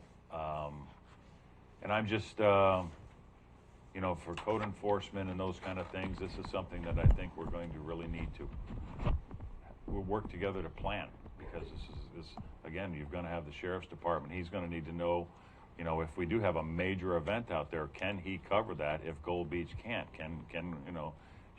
I think when you're planning a community, it should be everybody's a team effort, as we say. Everybody gets together and works together as a team to make sure, and that's the spirit of the urban growth boundary language. So I would just hope that we can have further conversation on this. Yeah, I could add to that. Sure. Since 2015, when I originally talked with Kate Jackson from DEQ and the Regional Solutions team, and those meetings started happening between the city and county, the discussion has always been, it will annex. Every conversation that's ever been in there, it was assumed that would be annexed, including the training facility. That was part of the discussion. The LCD recommends that it get annexed. So that's why I was surprised there was an objection. And I want to handle your objections and move through, because I want to partner with you. Absolutely. Thank you for that. And today, if it's possible, I would like you to agree to sign the consent to annex for the street. I'm not sure if it's required or not, but I think it would be symbolic if it isn't required. Commissioner, we are on the same page. Okay, Commissioner Boyce. Just winding down here. A lot of work went into this, and I promised to read it, even back to 1978. And thanks for providing it, Mayor. That's all I have. Mr. Melzer. Mayor, I just want to clarify for the record. I think it was 2015, actually, when county staff reached out to the city to meet out at that property and talk about it. And the city said to us they had no interest in that property. Because we were meeting with DEQ as well, and we were trying to get the city involved. And, perhaps at your level there were discussions, but at the staff level, your staff told us they had no interest whatsoever. So we've been proceeding, of course, with plans on how to develop that property. As you know, we invested a lot of time because we were looking at putting it as a county park actually at one point. So I just wanted that to be very clear for the record because this may go further, and we want the record to be very clear on that. So when I met with Kate Jackson in Coquille, she had mentioned that she had been talking to the counties, and then she emailed and requested a meeting between the county and the cities. Administrator Fritz and Chief Krieger was at that meeting with the county and Kate's meeting that she called, and Chief Krieger was given permission to carry that discussion forward because he had a dream and a vision for that place. So he was the city representative. He is a city employee, but he was the city representative in those meetings. And I believe he met with Commissioner Boyce multiple times. Yeah, because we had met with the city administrator actually, is who our conversations were with. So she gave that to Chief Krieger, and I understand he met multiple times with people, and his father, Representative Krieger, and they thought they had a verbal first right of refusal, and apparently the seller sold it out from under them. And I think that's smarted. Okay. But the seller, as I understand it, has never been easy to work with. So. You know what I'm going to guess Council Huddle is going to advise us against signing a consent form. I wouldn't advise, anyway, I would just have to look and see what it says, and then I'd give you your options. Okay, so if you'd like to forward him a copy of that. Yes, Ms. Crockett would like to make a comment? I did email it, and did you get one that got passed around? Yeah. Okay, thank you. Becky Crockett, County Planning Director. I just have one question and a request for clarification. I thought I heard at the beginning of the presentation that the land to be proposed for annexation was in the urban growth boundary, and I want to be clear that a portion of that property is not within the urban growth boundary. In doing the research based on information that we did receive from the city, it's clear that the urban growth boundary line is consistent with the 1991 floodplain boundary, and so that clearly puts a portion of that property outside the urban growth boundary based on the adopted urban growth boundary map by DLCD. And that's what I understood it to be as well. That's how I understood it, and that's what some of the language in my letter to you, Ms. Kaufman, was, Mayor. Because I'm seeing the water intake and the line right there. Yeah, the urban growth boundary, the parcel to be annexed includes this here, and this, if this is the urban growth boundary, it follows the 1991 floodplain boundary. Okay, so you're saying this little section out here, that's mostly river bar, is the issue? It's outside the urban growth boundary. So if any of this parcel's on the river bar, it's not in river bar. That would be correct. Well, This is river bar, this is the actual land. what happens is, this is based on the 1991 floodplain map. The current floodplain map actually goes to Jerry's Flat Road. Correct. Becky, can you just repeat that on the record so the tape picks it up in case we need that transcript of the meeting? I think the clarification you're asking for is where is the urban growth boundary? Correct. And it follows the 1991 floodplain boundary that was established by FEMA, which is different than the floodplain boundary today. The floodplain boundary today follows Jerry's Flat Road. Thank you. And I'd like to thank Mayor for coming, and I look forward to working with Gold Beach, and as I'm sure this board does, and getting everything straightened out, and we can go from there. We're going to move on now to 7B, honoring Curry County resident Don Bemis as a courageous Vietnam combat veteran, two Bronze Stars. Commissioner Boyce. Thank you again, Mr. Chair. I wish we could have these pictures up on the screen. I almost want to apologize, Mr. Bemis. We're keeping a little tradition going here. This is our 5th or 6th honoring of a combat war veteran from Vietnam. We don't mean to leave any World War II vets or Korean vets out, but we're hoping that this is a well moving forward tradition, and we're just really glad to have you here today. We have quite a list, and we didn't mean to put you at the top of that list. We saw no reason not to include you today, and especially with the wonderful activity that you and your wife have going for this Saturday. So this one picture, it shows you at 18 years old, and I can't imagine the kind of sacrifices that you and the other 5 members of your swift boat were experiencing in those days, and the danger and the combat. So, Mr. Chair, can I read this proclamation real quick? Sure. Thank you. December 16th today, the Curry County Board of Commissioners is proud to recognize the courageous service of soldier and swift boat operator Don Bemis. The Don Bemis story, his duties during his Vietnam deployments. He arrived there on April 14th, 1966. That's amazing. At the Naval Amphibious Base, Coronado, California, for swift boat training. And barely 18 years of age, his crew of 6, 1 officer and 5 enlisted men underwent the training to prepare for their duties. Don was the radio man, and duties were all communications, operating the radar, and piloting the boat. But I'm envious. But he also had to be cross-trained in gunnery and engine service. He spent 2 weeks at Camp Pendleton, California for all weapons training, underwent 1 week of Saraquan training at Whidbey Island, NAS in Washington State. Don also went through an extensive Vietnamese language training course. Did it stay with you, some of it? Maybe one phrase, that's about it. His crew, along with a couple of other crews, assembled at Travis Air Force Base, California, and boarded their C-121 MATS transport plane. This is a military variation of a Lockheed Constellation airliner. They headed west, taking 4 days, landing for fuel stops in Hawaii, Midway, Wake, Guam, and then Saigon's Tan Son Nut.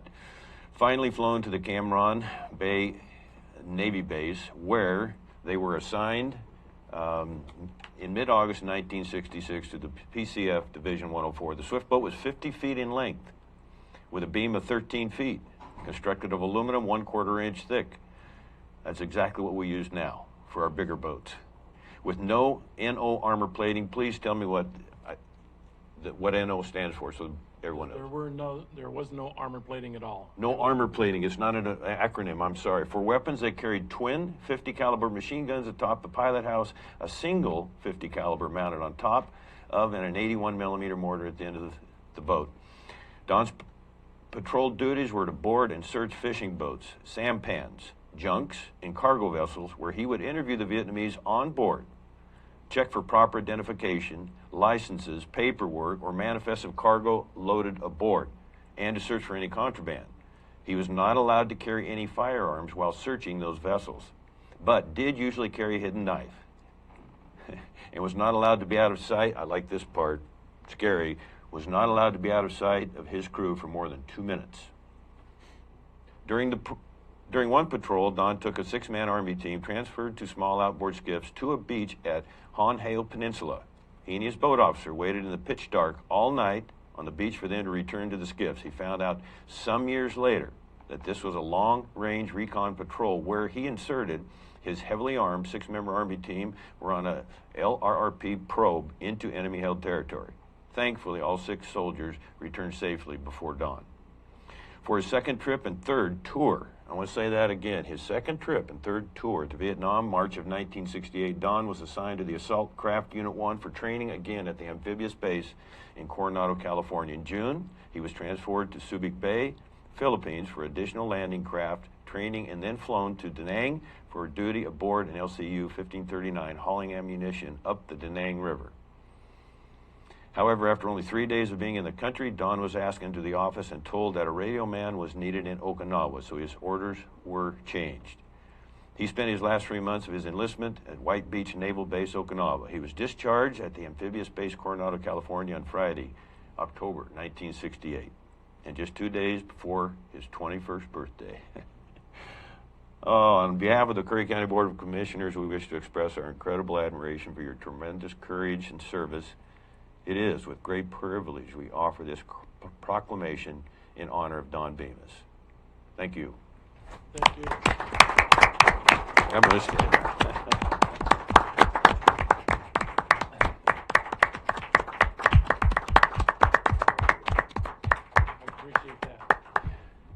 Appreciate that. Chairman Pash, Commissioner Boyce, Commissioner Gold, thank you very much for this honor. I don't know what to say. My combat story is a lot calmer than Sam Vitale's or the other members. During my time over there, we didn't have one death at our base. And our crew, no damages, no injuries, maybe a couple of broken arms. But our main support, our main combat action was providing fire support for an operation going on shore where we would stand offshore and fire support inland. And usually it was at night, so any return fire, they couldn't see us because it was dark. So, but we did see tracers coming in our direction, but fortunately we were in the darkness and most of the time out of range. So that's something that I have to really commend the other veterans that saw the horrors of combat, to where we had it fairly easy, but to be in a sea was our main fear. Our boat was 50 feet long, like you say. We only had 3 feet of freeboard, and we were not allowed to patrol in seas more than 6 feet. So if it got too stormy, that stormy with seas 6 feet, if anybody's ever seen the Deadliest Catch program, that was our danger, only smaller scale. More than once, our boat was patrolling and a sneaker wave would pop up in front of us, would come over the bow and knock our windows out in the pilot house. In one instance, it flooded our engine room. Thank goodness the one engine that didn't die had the bilge pump, so we were able to pump water out. But again, there were no deaths at our base in that year I was there. And the third tour, when I was asked into the operations office if I wanted to transfer to Okinawa, I only said 2 words: yes, sir. So, and I want to clarify too, I did not get 2 bronze stars. That's a medal for heroism. My bronze stars just denote that I had 3 tours. So the ribbon is the first tour. The bronze stars are the 2 additional tours. Well, there was 2.2 million people served in Vietnam, and it's a very, very important reminder that all gave some and some gave all. So I think it's 58,489 people were killed there, mostly Army soldiers, Marines, Yes. all the above. And so I also want to mention, Mr. Chair, that Donna's been very helpful to find and continue our list so we can do one a month. Like I said, hopefully indefinitely. And the stories are just tremendous. And thank you for being here today. And thank you for getting Sam Vitale out of bed early, okay? Yes. And I'd like to state also the Wreaths Across America program that we've brought to your attention. Our ceremony is on. Commissioner Boyce has agreed to be a speaker. Jake Pieper from Mayor of Brookings is our MC, and we have other speakers. And Dr. Jessica Carlson from here in Gold Beach is going to sing for us. Okay. So everybody's welcome to attend. It's at the W.J. Ward Cemetery at 9 a.m. this Saturday morning. And we're going to be placing a wreath on every veteran's grave. And Brookings community has been so generous. We have over 300 wreaths for next year already. Wow. So we're 300 wreaths over our goal of this year to place for next year. And Commissioner Boyce, I'd like to see if you could somehow contact the Gold Beach, if there's a cemetery board here, that possibly next year we'd like to maybe combine and have someone here so we could provide wreaths for the veterans here in Gold Beach. We'll get a hold of Mike McNutt or John Bell. Well, keep in touch with me if you would, and we'll go from there. So Okay. Again, I really appreciate this honor, and I am just, I don't know what to say. I appreciate it very, very much, and I thank you with all my heart. We're glad you came home. Thank you, sir. Thank you Can I both. just make a comment? Yes. Yes, ma'am. This is very inappropriate, but I have to say that I am very impressed that you can still fit into your Navy uniform.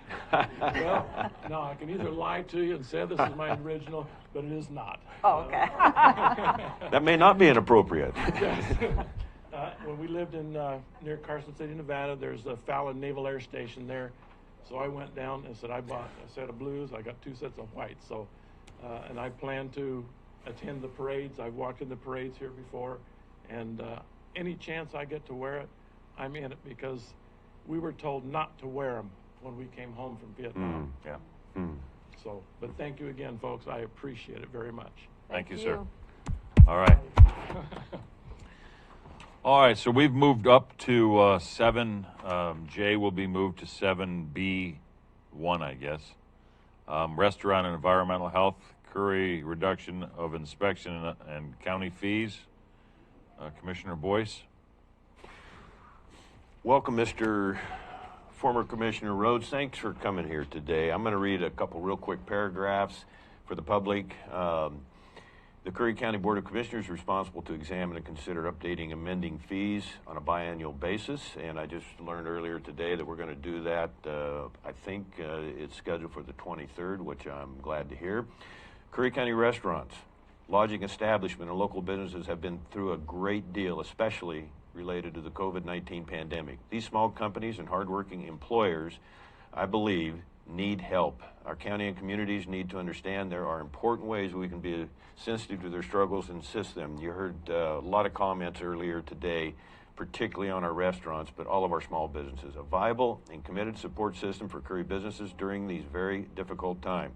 I believe fee reductions are in order, but think it would be most appropriate to specifically address the fees when new Curry County Board of Commissioners convenes on January 6, 2020. I would like to encourage discussion, however, at the possible policy change begins the meeting today. I'm recommending to the Curry Board of Commissioners consider a January order for the 2021 and 22 calendar years for possible significant reduction of most current fee structures. And I know that's a tough subject, but our economy is in trouble, and we want to be very proactive. Please join us. Good morning, Commissioners. My name is George Rhodes. I'm a businessman in Brookings. I'm also a former commissioner. I'm really thankful that you've taken this opportunity to hear from me today, and I'd like to just, first of all, it might be a new point for a lot of restaurants after we're forced to close down on Friday. My restaurant, for instance, contributes about $1 million to the local economy every year up until this year. We're currently about $500,000 down in our volume for the year. It's almost impossible for us to continue. Every time we close down our restaurant and reopen, it costs us between $15,000 and $20,000. We are, despite the help that we've gotten from the CARES program and some of the other opportunities, it does not replace the losses that we've incurred. We're currently sitting at a 25% maximum seating capacity in my restaurant, which means I can seat 36 people. It costs me $500 a day to open my restaurant. So if I don't make at least $500 in profit, it doesn't make sense for me to continue to operate. The first close down, we had 26 employees. After the first closure, we opened back up with 14 employees. This week, when we opened back up after the Thanksgiving shutdown, we had 10 employees. It's very likely if we do shut down tomorrow or Friday, we will not reopen. There's about a 75% chance that we won't reopen. So the fee structure from my perspective is not a major issue any longer, but I would encourage the commissioners to look at it. Right now, the fee structure is based on an occupancy rate. So my restaurant, for instance, I have an occupancy of over 100, so my fee is $950 a year. Now, that doesn't seem like a lot of money, but that fee also comes in December, at the end of December, when we typically, as restaurants, don't have a lot of cash flow. So I would recommend that the board consider in the future at least making that fee due in June or July, when typically the restaurants in Curry County have a better cash flow picture. And the other option is to obviously standardize the fee. It's about an inspection. It's about having an inspector come in from the health department and do an inspection. That fee should be balanced so that it's appropriate for the services provided. And I think we need to look at that. And I'm more than willing to sit down with the board at any time in a workshop and lay out some recommendations for how we can address these fees that are currently being charged to us. What I'd like to have the board consider today, frankly, is way outside the box. There are some counties that are passing ordinances that create a zone for economic development and specifically restaurants. One in California, for instance, I believe is Placer County. They created a zone there that allows for their operations to continue. The current regulations from the governor's office is that we'll be able to do to-go services only, takeout food. The restaurant industry is not and has not been identified as a primary reason for people to get COVID. In fact, in LA County, they think that it's less than 4%. In New York City, they think it's less than 2% are caused from dining in restaurants. So we're attacking this from the wrong perspective. I walk into a grocery store and there's 20 people walking in with me. The carts are not sanitized. People are walking over, picking up the fruit and then putting it back down. And that's going home and people are eating it sometimes without even washing it. But we still have grocery stores open, and rightfully so. But restaurants have taken the brunt of this, wrongfully so. And the food service industry is suffering. The information I have as of yesterday was 60% of the restaurants in the U.S. will not reopen. That's a huge number of people. And just a little bit of numbers for you guys, just so you have some information. I'm sure you've all heard about this. But on a yearly basis, 440,000 people die from smoking-related illnesses. 440,000 people. But we haven't stopped the cigarette industry yet. Well, good news for them, this year it probably won't be as much because most of those deaths will be blamed on COVID instead of the cigarettes. In 1918, the population of the U.S. was about 1.3 million people. 600,000 plus people died from the Spanish flu. Almost 65% of the population. We didn't shut down businesses then. In the last years, we've looked at numbers from HIV and AIDS. Over 700,000 people died from that as of 2018, but we haven't stopped anything in this country.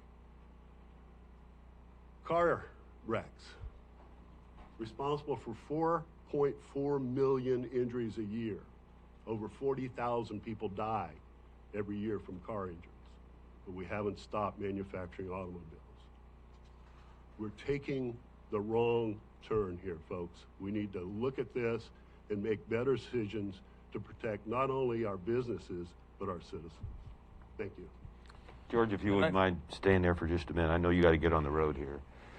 Excuse me, you want to go first? I'm sorry. I just wanted to say that I agree with a lot of what you just said. It's called COVID-19 because there's 18 other COVIDs. All 19 of the different COVIDs in a test would prove positive on a test. A lot of other bacterial infections that we can get would prove positive on a test.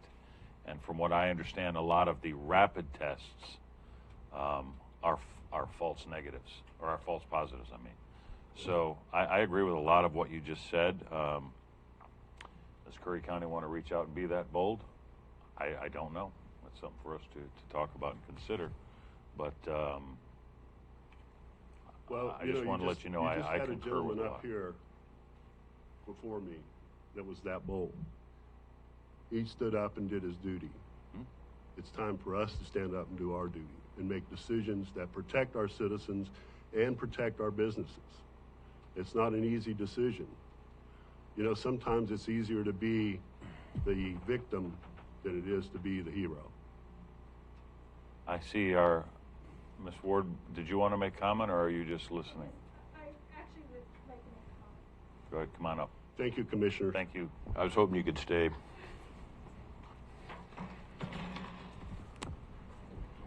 morning, Commissioners. Good morning, Board. Sheree Ward, Public Health Administrator for Curry County. I'd like to address just a couple of things just so the community is aware. I solely agree in regards to restaurants. Our economy is suffering due to the shutdowns and COVID.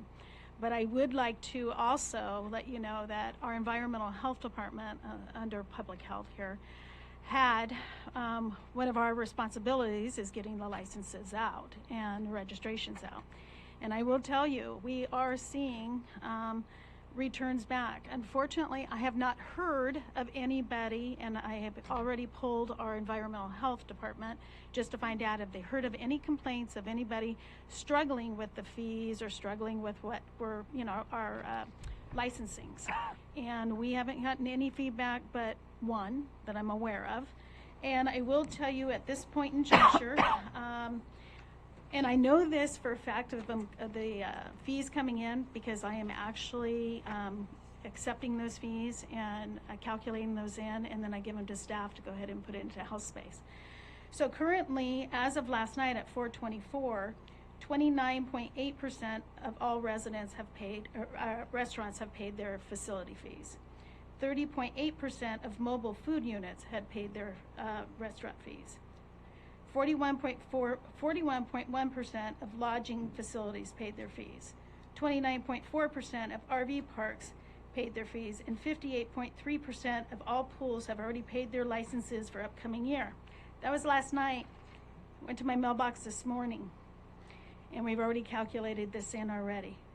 We jumped from 29.8% on restaurant facilities to 36.5% fees received today. Still have to get it over to the treasurer though. 38.5 of the mobile units, so we jumped from 30.8 to 38.5. Lodging facilities went from 41.1% to 48.2%. Those are fees I just calculated in before this meeting. 29.4% of RV parks went up to 35.3% of RV parks. And pools have already paid their licenses. We were at 58.3%, and 66.7% of pools have already paid their license fees. So I just wanted, and that's for license fees for 2021. I do understand with the governor shutdown, it is going to really hurt our economy.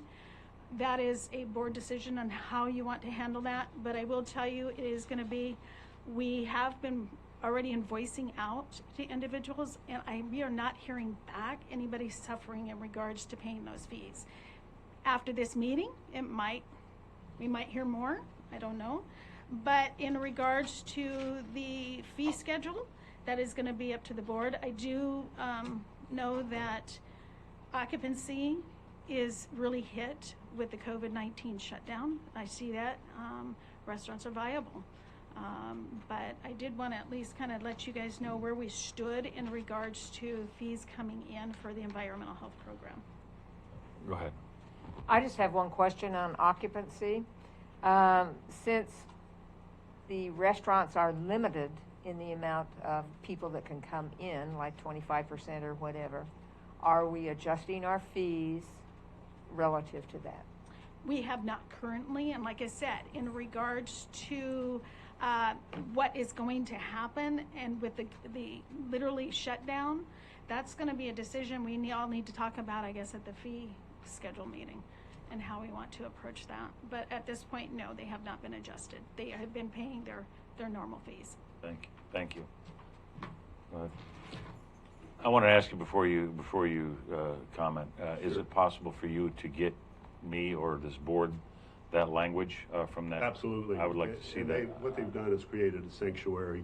I'd like to see that, county for that businesses, language. same as Sanctuary City would do, San Francisco, Seattle, Portland even. So could you forward that to all the board, I will. Mr. Ruckert, and also to county council so he could look at it as absolutely well? will. Thank you. And I want to just, I understand the numbers probably better than a lot of people because I've spent my whole life dealing with numbers. What I would caution the board is to look at the number of those restaurant operations that are fast food, to-go food, where being restricted to takeout food doesn't hurt them. They're set up for drive-through. You know, there are many restaurants in our county that are not in that fortunate position. You know, I'd be lying if I stood here and said I couldn't pay the fee. I can pay the fee. My question to you is, at what point is it worth paying the fee? You know, I've lost half of my business. I only can seat 25% of my capacity. I still have a bill for $950. I will never recover those things. Every time I close down, as I said, it costs me between $15,000 and $20,000. I'm not a fast food restaurant. I have product on hand that has to be dealt with. I gave food to the food bank the first time we closed down. We've reached out. We let our employees take food home when we close down any perishables we have. Okay. So, you know, the important thing is numbers can be skewed and represent things.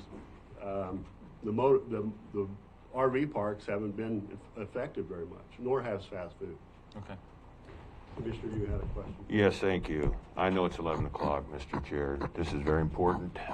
Things are not all well with our restaurants in Curry County because you have a good percentage that show the honor and want to be compliant and pay the fees. My hat is off to them. I don't know how in the world they're doing it. My visit to Brookings on Monday, 60-some stops, almost every restaurant down there.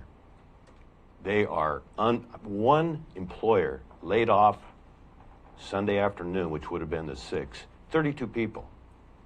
And to look in his eyes and see the pain he had from laying those people off, and you bet, maybe it's a symbolic thing if we cut fees a little bit to say, maybe 1 year, we want to do our part.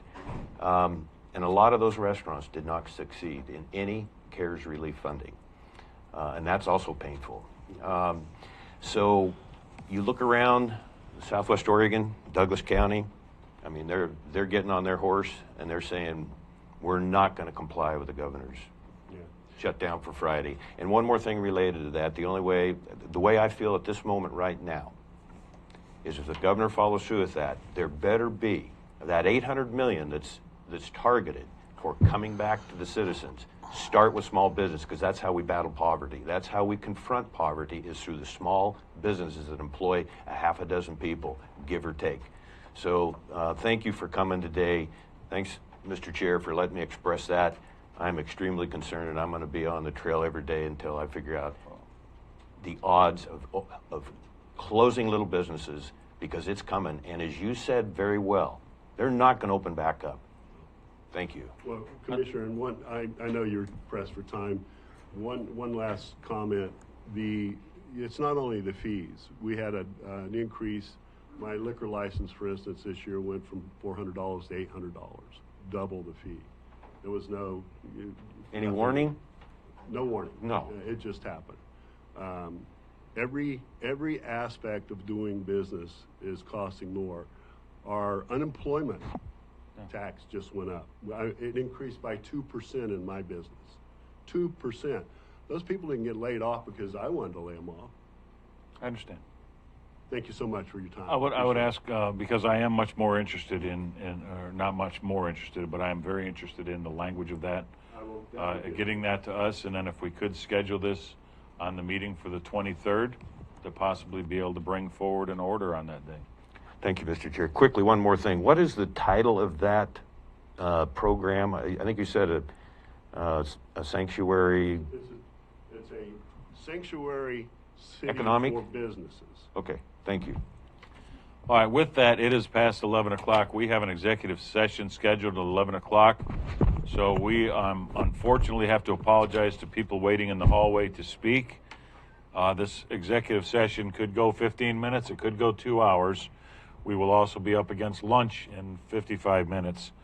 So with that, we are going to recess this meeting, go into executive session, and upon coming out of executive session, if it's before 2 o'clock, we will reconvene to this meeting. If it is after 2 o'clock, we will enter into workshop at 2 p.m.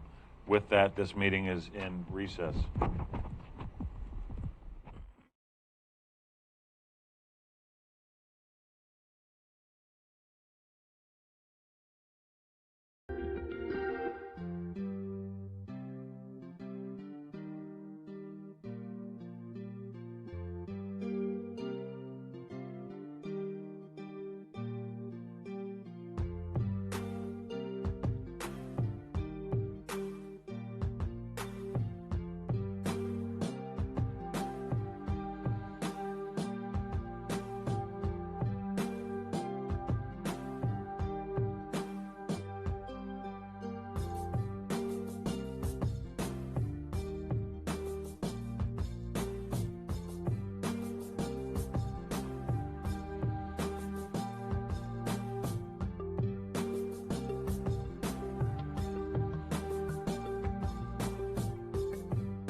There's something about having land and sea. Never having to choose between digging in or looking out. Here, you can go where the spirit or the wind moves you. To the tops of the trees, along secluded beaches, or into more wild and scenic rivers than anywhere else in the western United States. We're the closest place to the sunset while still keeping your feet dry, and a destination where anyone can begin. We share more than we keep, so you can see more than you imagined. This is a place you have to touch, hold, and feel to believe. The entire shoreline of the West Coast's best coast is open to you, and playgrounds made of forests are waiting for you.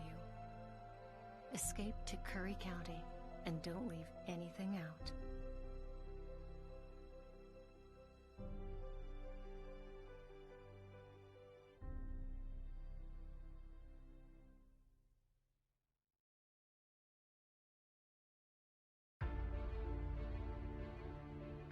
If yours is the next big idea, and you need the right place to fine-tune it, build it, launch it, if you're only your best when you can play more than you work, if inspiration comes from the outside, you belong in Curry County.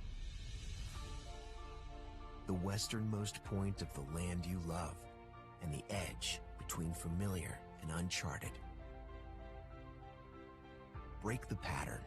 Be where the airports are as close as the beaches, and industry and recreation never cease to amaze. Dock, dive, and dine in a single day, and never lose your connection. This is the threshold of the West. Live where you can do you, and do it well, at the farthest point from ordinary. Curry County, living on the edge.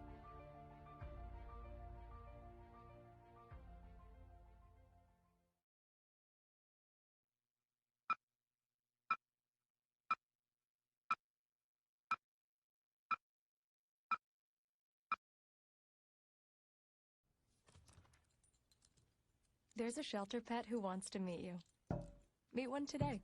Visit theshelterpetproject.org. Adopt.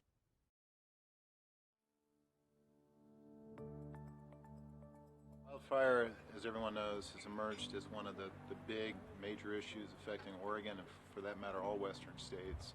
A real actionable response that's including how do we fight fire, actively managing our forests so that we don't have the fuels out there, and how are we going to protect communities from smoke exposures. The council is really set up to have a comprehensive strategy that's based on action and based on protecting our communities. The primary focus we as a board have come through with is that in researching the policies for fire management, yes, prescribed fire has its place on the landscape, but not during fire season. We, as a county, passed a proclamation that says once the state fire marshal declares fire season, it'll be nothing but full suppression, and recently took a resolution to the National Association of Counties, essentially says that they support coordination between agencies and local governments for the health, safety, and welfare of the citizens regarding fire. Prescribed fire, fire season, anything that affects our citizens. This is Lily Morgan from Josephine County, and we are at the Rogue Leadership Forum today, looking at the best possible partnerships that we can come up with to fight the fire issues and the smoke issues that we're facing in Southwest Oregon. So looking forward to coming up with solutions and the partnerships to get the job done so we don't face what we have the last few years with catastrophic fires and smoke that invades our communities for months to come. So this is a good opportunity, and we hope to be successful in the outcome. Seeing so many people come together has really been exciting for me because there's a lot of expertise, there's a lot of resources, and as we attempt to do a shared stewardship approach to keeping people safe, it's really important that we get together. So my name is Merv George Jr., and I'm the Forest Supervisor for the Rogue River Siskiyou National Forest. The first things is making sure to get fires out if they're threatening life and property. The second thing that I'm going to focus in on is when it's safe to do so, to put some fire on the landscape when it's cooler and not during fire season to reduce these same fuels that are giving us so much fits during the fire season. Bob Horton, I'm the fire chief of Jackson County Fire District 3 in Southern Oregon. The challenges that are facing us in terms of the mega fires and the wildfires that we've been experiencing out in this valley, particularly in the last couple of years, but across the state and across the region, incredibly concerning to us in the fire community, those in our communities in general, our constituents and our patrons are extremely concerned as they ought to be. And really the takeaway from the work that's being done now is this is an extraordinary collaboration of dozens on dozens of interested stakeholder groups who are coming together with a common purpose. It's really an inspiring showing of humanity to not only be able to provide for a greater quality of life for our people, but to be strong stewards of our land, so that our future for us and generations to come is incredibly bright. Very pressing issue. It's bearing down on us. Fire season is approaching, and I am really interested in preventing my home and other homes in my community from being impacted by wildfire, specifically from being burnt down. That's my main reason for being involved. Quite a collaboration of folks. We're here looking for practical solutions to help us unravel some of the issues surrounding wildfires today here in the state of Oregon. And my focus really is on planning for large wildfire events in advance of their occurrence. That way, when they do occur, we can respond more appropriately to those situations. Well, I just think it's grand if all of the people all over the state have come together today to be concerned about water. It just warms my heart, because I know that they really will leave here today feeling more impressed about the water, because I have told them that we're all born in water. We cannot live without it. It's our job to take care of it, stop the garbage in the rivers and streams and oceans, because there's life in that water, and it's our job to keep it clean for them. Because we cannot live on this planet without the animal kingdom. I was in Ohio at the Ohio River with Dr. Emoto, the Japanese scientist who had proven water could heal. He and I stood on the riverbank and blessed the Ohio River that they had us come to do. And I prayed that God has still kept the river good for them over there. We were taught when we were little that prayer works. You too will remember your prayers, because they work. It has nothing to do with religion or church.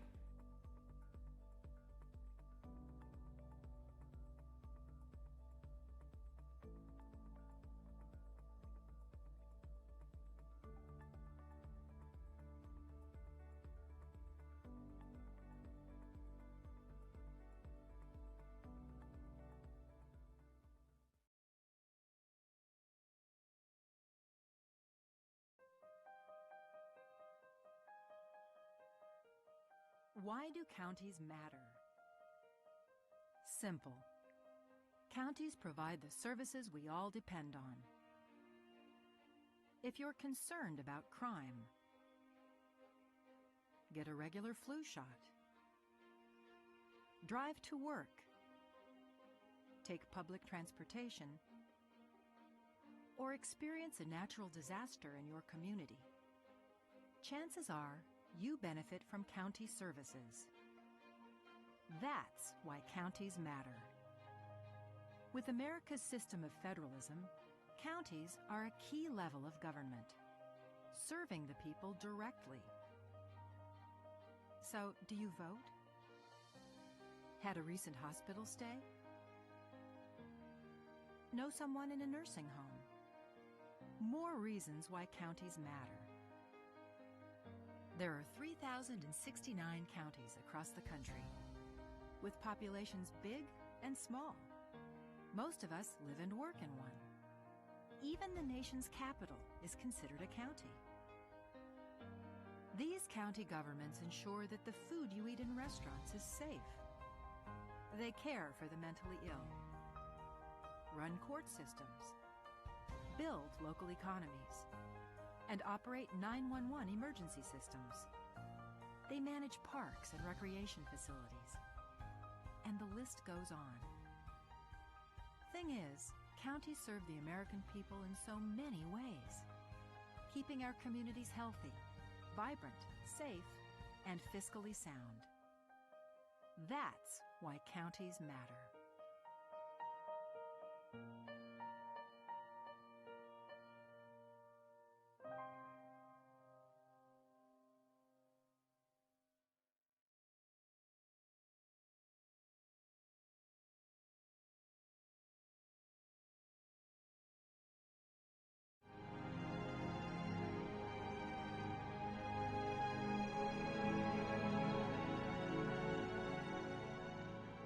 Hi there, I'm Patrick Priest, Executive Director at CIS. And I really enjoy coming every year to this conference because CIS, we are all about counties. We are owned by counties. We were formed by the AOC. This is a great occasion for us to meet everybody in one place and learn what's important to the counties all across Oregon. It's the networking. I mean, we learn a lot about the different issues that counties deal with, but it's networking with other commissioners, getting ideas on how they handle situations that is the most helpful for me. I love my job. It actually matters to me on a daily basis. I used to do a lot of charity, and, you know, in commissioning in Deschutes County, you can make a serious difference.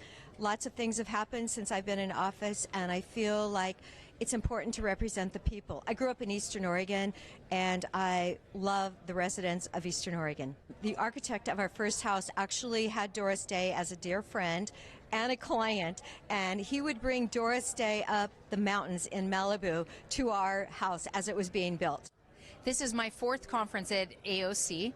My favorite part is the fellowship with other commissioners and coming up with solutions with common situations and with commissioners from around the state to best serve our people. My favorite part about being a commissioner in Josephine County is the people that we work with. We live in the most beautiful place, but we have the most beautiful people. They are talented, artistic, caring. We have such a high level of philanthropy and just caring for our fellow citizens, and it's the best place in all of Oregon. Hi, I'm Commissioner Martha Schrader from Clackamas County, Oregon. I'm the current president of the Association of Oregon Counties. Oh my goodness, I've been president for 1 year, but I've been a member of the Association of Oregon Counties since 2003. So one of the reasons I really wanted to be president, and I've enjoyed it so much, is because I get to know everybody across the state, all the commissioners, and I've been from one end of the state to the other, visiting with them, talking with them, and really getting an idea of how we differ, but more importantly, what our similarities are and what we can do with one another to move forward with good county government.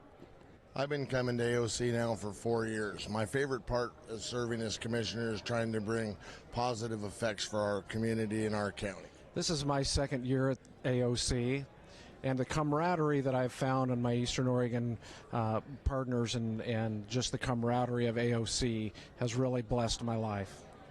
My name is Court Boyce, Curry County Commissioner. This is a collection of people, county commissioners, public officials, well attended from all over the state. You know, I have the privilege of working with a very diverse group of people, different ages, different backgrounds, different interests, but they're all teaming up to solve the problems of our county. And it's just really a pleasure to be able to be connected with and working with those people. And better days, good days ahead for our county and our citizens. Hi, I'm Joe Dabolskis. This is my 3rd AOC convention, and my favorite part is the networking with the people. And the breakout sessions are kind of good because it gives me something to focus on, a goal where I want the county to be in 5 years when my term is up. Hi, I'm Tillamook County Commissioner Dave Yamamoto. Our county college class was probably was the best county college class ever at AOC. It was the largest at over 33 members. When you look at the legislature and the power that the major metropolitan areas have, the rural counties are oftentimes left out of those conversations. AOC really does a terrific job of representing rural counties and rural interests, and we wouldn't have the impact that we do in Oregon without AOC. My name is Joe Burney, Lane County Commissioner from Springfield. My favorite part is eating good food. My second favorite part is meeting with other commissioners, seeing what they're thinking, comparing solutions to problems, learning how nonpartisan solutions really are, and getting ideas. Yes. Hi, my name is Derek DeGroot, Klamath County Commissioner, and so I'm running for second vice president of the Association of Oregon Counties. I believe that our association is perfectly poised to solve problems and bring solutions to Oregon politics and communicate with the legislature about the diversity of Oregon. I'm Jay Bozovich, and I'm a Lane County Commissioner, and so I've been a commissioner for about 8 years and 11 months. And my favorite part about being a commissioner is this job is different every day. Hi, my name is Alex Tardif, and I'm a commissioner for Columbia County and currently serving as AOC treasurer in my second year. And the thing I enjoy most about AOC and being the treasurer is the ability to bring 36 counties together to build a state vision, to move our state forward into the future while building a livable, workable community that we all want to enjoy.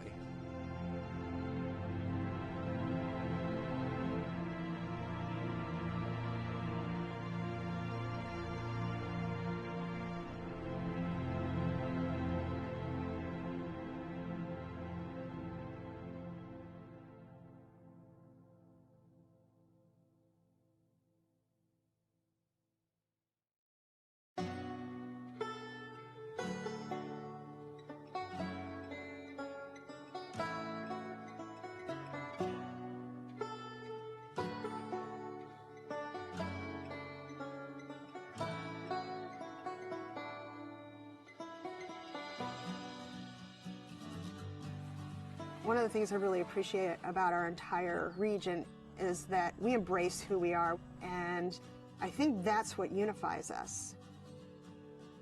Once the timber and fishing industries collapsed, it took us a long time to get back on our feet.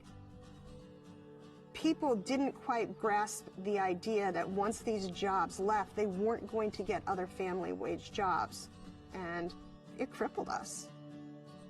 Things were getting really dire. So we just saw that this was an opportunity to maybe look at that public land a little differently and how it could bring more dollars into our region.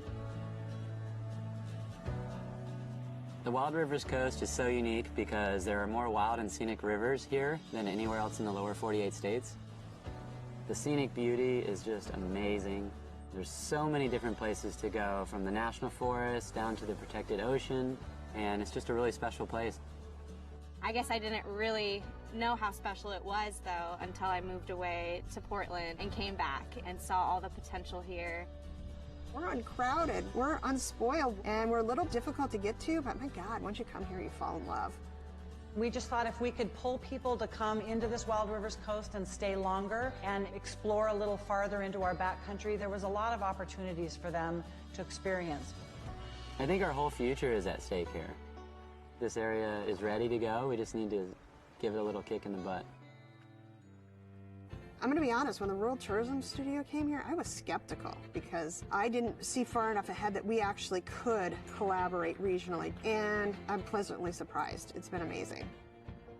The Rural Tourism Studios was the first time we were able to come together as a region to talk about the future of our economy. If we can have a strong tourism economy in this area, it's going to benefit the whole community. We have to rely on ourselves, and I think through this program, it's sort of opened our eyes to what we could do when we work together.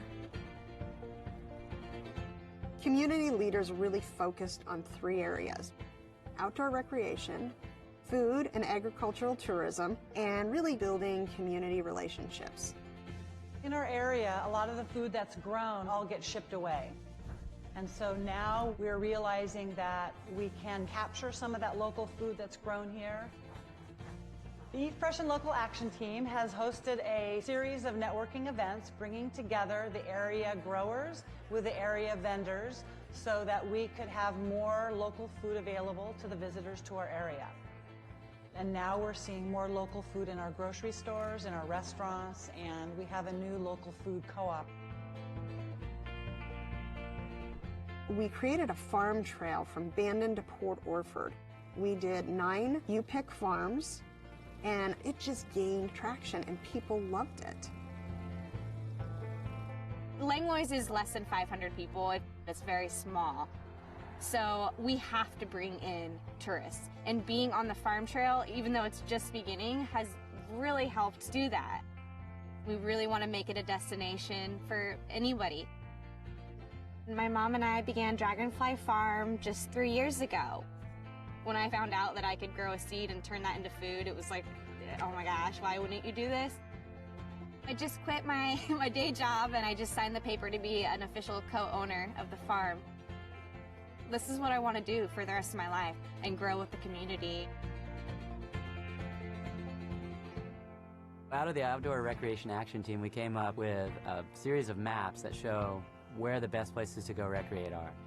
We know where we're going to send people now, and we got a great map that shows all the best places to go see.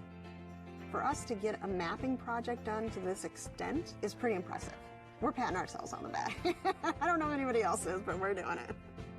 From that, we decided that there was some places that needed help, so we came up with a mountain bike plan, and we also worked on designating a state scenic bikeway.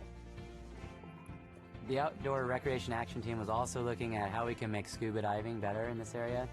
So we came up with the idea for a scuba fill station. So now people that want to come and dive in this area, they can dive for multiple days because they can get their tanks filled up again. When I started the Rural Tourism Studio, my business, South Coast Tours, was really small. And now we've grown to about 5 or 6 guides, and we're doing tours all over from Brookings all the way up to Coos Bay.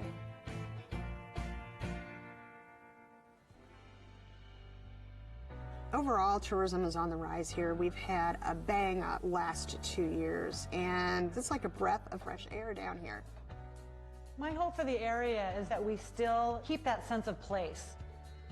Loving a place to death is a big concern that I have, and it's a balance.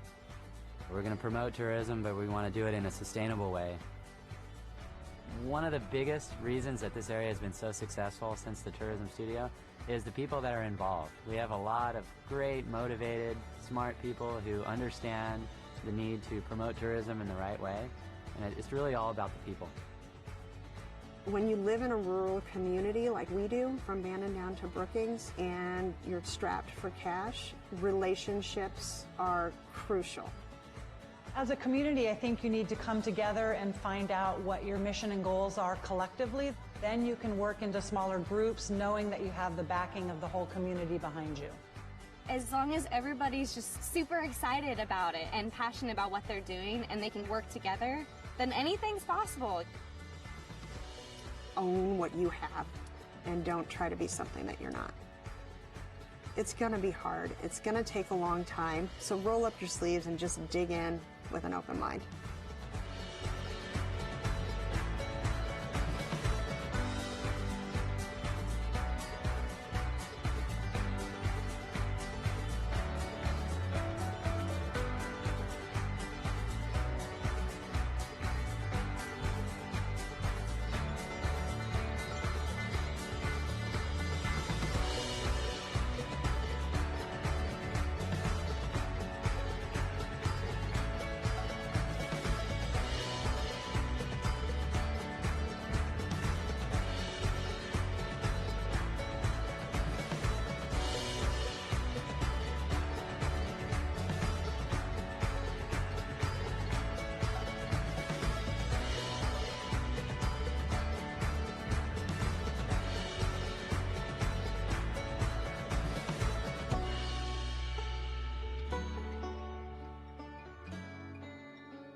Everything starts out small.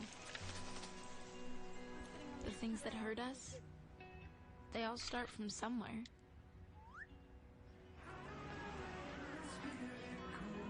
The words we say, the things we do, they can grow into something else. What was small and innocent can become big and sometimes scary. all it takes is one comment, one picture, one video for something to catch fire. But a big problem doesn't need a big response. Not at first. Even if we don't know what to say, the eye emoji can be that first step we take. Let's all pledge to take that first small step together and change the world in a big way. I'm a witness, and so are you.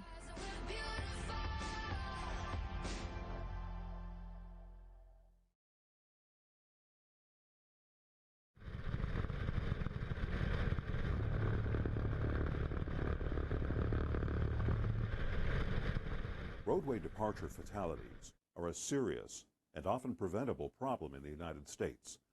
The Federal Highway Administration reports that 54% of all highway fatalities are caused by drivers leaving their lane of travel. The Oregon Department of Transportation is taking a proactive approach to reduce this kind of tragedy by implementing a centerline and shoulder rumble strip program. Rumble strips are one of the most low-cost, cost-effective countermeasures that we can apply across the system. Rumble strips are grooved patterns on the roadway that make a rumbling sound and a physical vibration, immediately warning inattentive drivers that they're leaving their driving lane. Rumble strips allow drivers to self-correct and avoid an accident. About 67% of fatal crashes in Oregon are road departure crashes, which are a vehicle can leave the lane to the right and hit a ditch or a rock or a tree, something like that, or cross over the center line to the left and get in a head-on collision or a sideswipe meeting type crash. Over an 8-year period, ODOT engineers studied segments of 16 different highways and concluded that rumble strips are highly effective at reducing lane departures. We did a before and after crash analysis to find that we have reduced head-on fatalities by 40% with the installation of centerline rumble strips. We've been trying to find a way to deal with a problem that seems to be increasing over the last 10 or 15 years with our drivers, and that's distracted driving. And there's a lot of things that cause distracted driving. All these distractions are things that make people take their attention away from where it should be. Comparisons between other available safety features like guardrail and concrete barriers show that shoulder and centerline rumble strips are the most cost-effective safety treatment available. We're finding that those are very effective in trying to make sure that when you do make that mistake, it's not the last mistake you make. They help bring your attention back to the driving task and bring you back to where you should be, focusing on being in the middle of your lane and being safe. ODOT makes a conscious effort to use a bike-friendly rumble strip design where possible and installs 12-foot bike gaps every 48 feet of rumble strip. ODOT understands that rumble strips create a noise that can be disruptive for people who live near rural highways, and we're trying to address these concerns with different approaches. For the noise, we're looking at some new designs. We're hoping that the new design rumble strip will be just as effective at saving people from making an error and much quieter, on the order of 10 times as quiet. And we're actually going to be installing our first full set of these style of rumble strips along 205 this summer. So we recognize that noise is a concern, but one of the things I like to tell people is whenever you hear the sound of a rumble strip, it could be the sound of the life being saved of one of your loved ones. Rumble strips are proven to save lives. The Oregon Department of Transportation is taking the lead in implementing the sound of safety.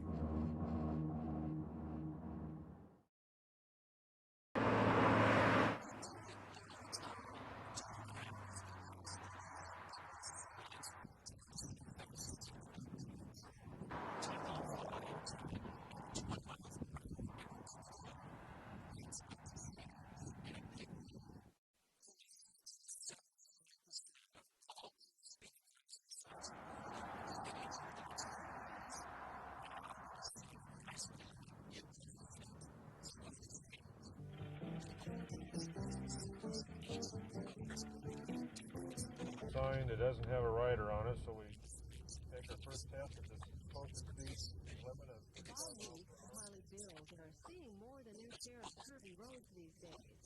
Their job is to drive every street and highway in Region 1 several times. All this driving back and forth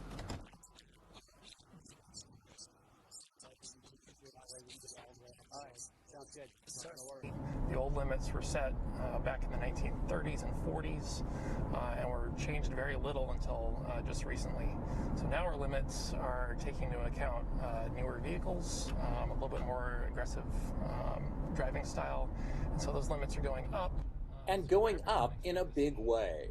This is Eric Leeming, a traffic devices engineer with ODOT. He's driving an ordinary car with some extraordinary tech on board, a GPS device that records data as he maneuvers every curve in the road.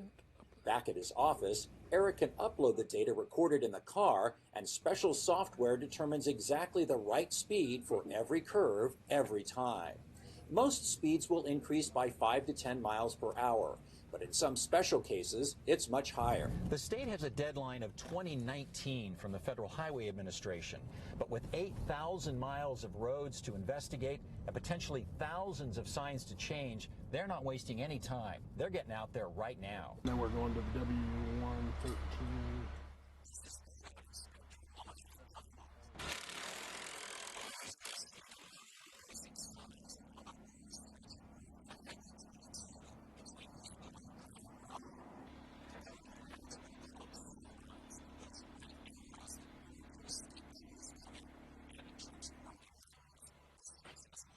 About 800 signs along this section. That's a lot of signs. It's a lot of signs. If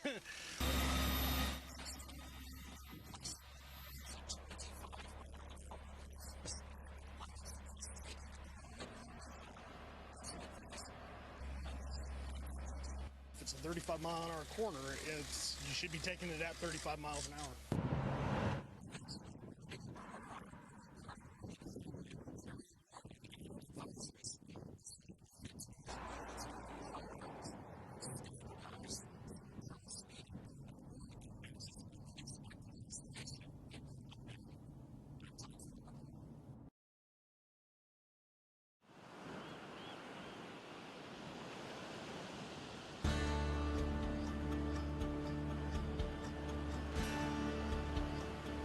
What draws you to the Oregon coast?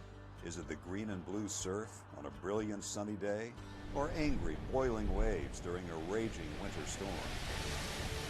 Do you prefer quiet coves or powerful breakers churning the sand? How about sand castles? Do you come for the rising tide or the setting sun, to marvel at whales gliding through the sea or flying in the sky? Reasons to travel the Pacific Coast Scenic Byway are as far-reaching as your imagination. This is a spectacular part of Oregon that traces the entire coastline along Highway 101, guiding you to the sea and away again, to coastal towns big and small, lowland marshes, and breathtaking overlooks. It's a long byway stretching from the mouth of the Columbia River to the California border, 363 miles in all, of some of the most unblemished, awe-inspiring seascapes you'll find anywhere. In addition to its designation as a scenic byway, Highway 101 in Oregon also has been selected as an all-American road. That means when you come here, you will experience one of only 31 roads considered to be the best of the best in America. You know, when people come to the Oregon coast, they're really astonished how beautiful it is, and what separates it from many of the other places in North America that are coastal is how undeveloped it is. And that's because Oregon had a very far-sighted land use program back in the 1970s. We have all these wonderful state parks along the scenic byway that are perfect places to stop and enjoy nature in a relatively unspoiled way. From the north, you begin in Astoria, the first permanent European settlement in the Pacific Northwest. It's a genuine maritime community with ship traffic from around the world seeking harbor up the Columbia. The official State Maritime Museum of Oregon sits here on the river. Beautiful Victorian houses dot the hillside. And standing 600 feet above sea level is the 125-foot Astoria Column. It features a hand-painted spiral frieze that would stretch over 500 feet if unwound. Heading south, you'll find the community of Seaside, a popular vacation spot that offers miles of public beaches, an oceanfront promenade, and a downtown core packed with restaurants, shops, and even a beach-type arcade. Cannon Beach is home to one of Oregon's most photographed natural wonders, Haystack Rock. Get your shots from the beach. or take a short drive up to Ecola State Park and look down on this 235-foot work of art. The picturesque small town is filled with art galleries, shops, and cafes. Ready for more? 10 miles to the south, this is the view from Cape Falcon. You're 700 feet above the Pacific. Here, the Pacific Coast Byway has been carved out of Neahkahnie Mountain and held in place by stone walls built in the 1930s by craftsmen in the Civilian Conservation Corps. Upon descending the mountain, the highway drifts inward around Tillamook Bay to Tillamook, the unofficial dairy capital of Oregon. The verdant valley of dairy farms in this area produces 25 million gallons of milk annually. Much of that is processed into natural cheddar cheese. And near more than 800 miles of navigable waters, Tillamook is a crossroads for North Coast recreation. From here, you owe it to yourself to veer off Highway 101 to explore the Three Capes Scenic Loop. This drive places you right at the beach, beginning with Cape Mears, home to the shortest lighthouse in Oregon. 9 lighthouses stand sentinel along Oregon's coastline. They're monuments to our maritime heritage, towering links to the past, and as much a part of the rugged Oregon coastal landscape as any offshore monolith. The Cape Mears Lighthouse was first illuminated in 1890. Oregon's oldest lighthouse is at Cape Blanco, the westernmost point in the state. It was commissioned in 1870 to aid shipping generated by gold mining and the lumber industry. The 93-foot-high Yaquina Head Lighthouse is the tallest in Oregon. Today, its automated light continues to aid navigation at the entrance to Yaquina Bay. Many of the lighthouses are open to the public. Most happen to be excellent places to view nesting seabirds and offshore sea life. Tide pools, those rocky areas between high and low tides, support unique and diverse plants and animals. Vast amounts of colorful, otherworldly creatures wait to be discovered. But walk cautiously. These organisms are tough enough to withstand the pounding surf, but are utterly vulnerable to human activity. Wildlife and sea life abound on the coast. There are 6 national wildlife refuges along the Oregon coast. The Pacific Coast Scenic Byway bisects these refuges or goes alongside them. It provides you the opportunity to see a wide variety of abundant wildlife, including seabirds, seals and sea lions, deer and elk, and many other wildlife. Cape Kiwanda lies at the southern end of the Three Capes Scenic Loop, near the town of Pacific City. Here you'll find a second haystack rock on the byway. Hike up the dune to marvel at stunning views of sandstone formations as they turn yellow, gold, or even red in the changing sunlight. If your timing is right, you'll spot 1 or 2 of the dory fleet sprint onto the beach after a day of fishing. How's this for a dinner setting? Restaurants along the Pacific Coast Scenic Byway accommodate just about any taste. Many serve an ocean view with every meal. Up and down the coast, you'll find seafood, of course, but don't limit yourself just because you're by the water. The Central Coast begins around Lincoln City, which is one of the larger communities on the byway. It has a reputation for being windy and was recognized by Kite Lines magazine as the best place to fly a kite in North America. It was incorporated from several small towns, and as a result, offers a sandy beach that is 7.5 miles long. A number of small state parks lie nestled along the ocean between Lincoln City and Newport. Stop, get out of your car, and take in the commanding views that are there, right next to your all-American road. Depot Bay boasts the world's smallest navigable harbor, 6 square acres in all. A seawall runs the length of the downtown, so everywhere you go, you're rewarded with a dramatic view of the Pacific. It's considered Oregon's whale-watching capital, with thousands making their way past Oregon each fall and spring. Fishing and whale-watching excursions regularly set sail from this little harbor. Leaving Depot Bay, you'll soon find yourself at Cape Foulweather, a basalt outcropping that looms 500 feet above the water. It was here, in 1778, British Captain James Cook first sighted the mainland of North America on the Pacific coast. A fierce storm that almost put an end to his expedition earned this rugged stretch of coastline its name. Coastal weather can change by the hour. You will find a lot of wet days, but rain can become blue sky with white clouds in an afternoon. Mist kissing the headlands burns away, or storms can last for days. Some people come for those storms. Whether you find sunbursts of happiness or cloud cover like a quilt, there's always a reason to come back. Like Lincoln City, Newport is one of the larger towns on the byway. The historic bayfront on the north side of Yaquina Bay hosts one of Oregon's largest commercial fishing fleets. It has a busy, genuine working waterfront feel, with fish plants and boats coming and going from as far away as Alaska. On the south side of the bay is the Oregon Coast Aquarium. Share waters beneath the ocean with sharks and rays. And don't miss the sea otters at mealtime. Now, all 4 of our otters were rescued otters. They were found out in the wild. For the next 50 miles, your trip along Highway 101 hugs the coast. Many more state parks offer opportunities to stop and take in outstanding vistas, crashing waves, and offshore rock formations. 2 small towns of note are Waldport and Yachats. Waldport sits on Alsea Bay, where fishing, clamming, and crabbing are popular. The 40-mile stretch south of Waldport marks steep headlands, jagged volcanic outcrops, and jaw-dropping scenery, the rugged edge of the Oregon coast.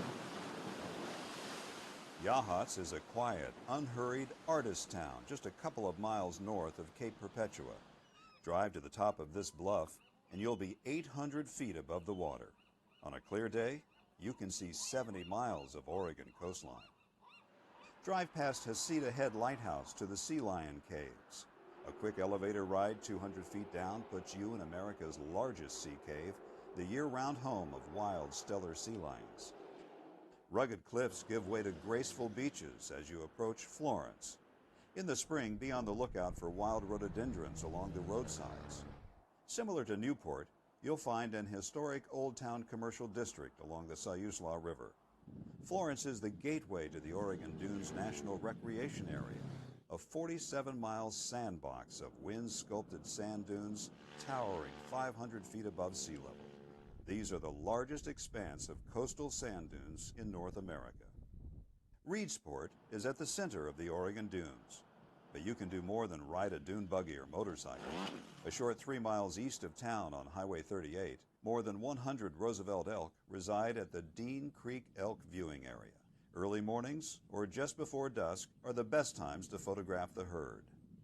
Paying homage to Oregon's timber heritage, Reedsport hosts an annual Chainsaw Sculpting Championship, a time to watch 3-dimensional artwork come to life right before your eyes.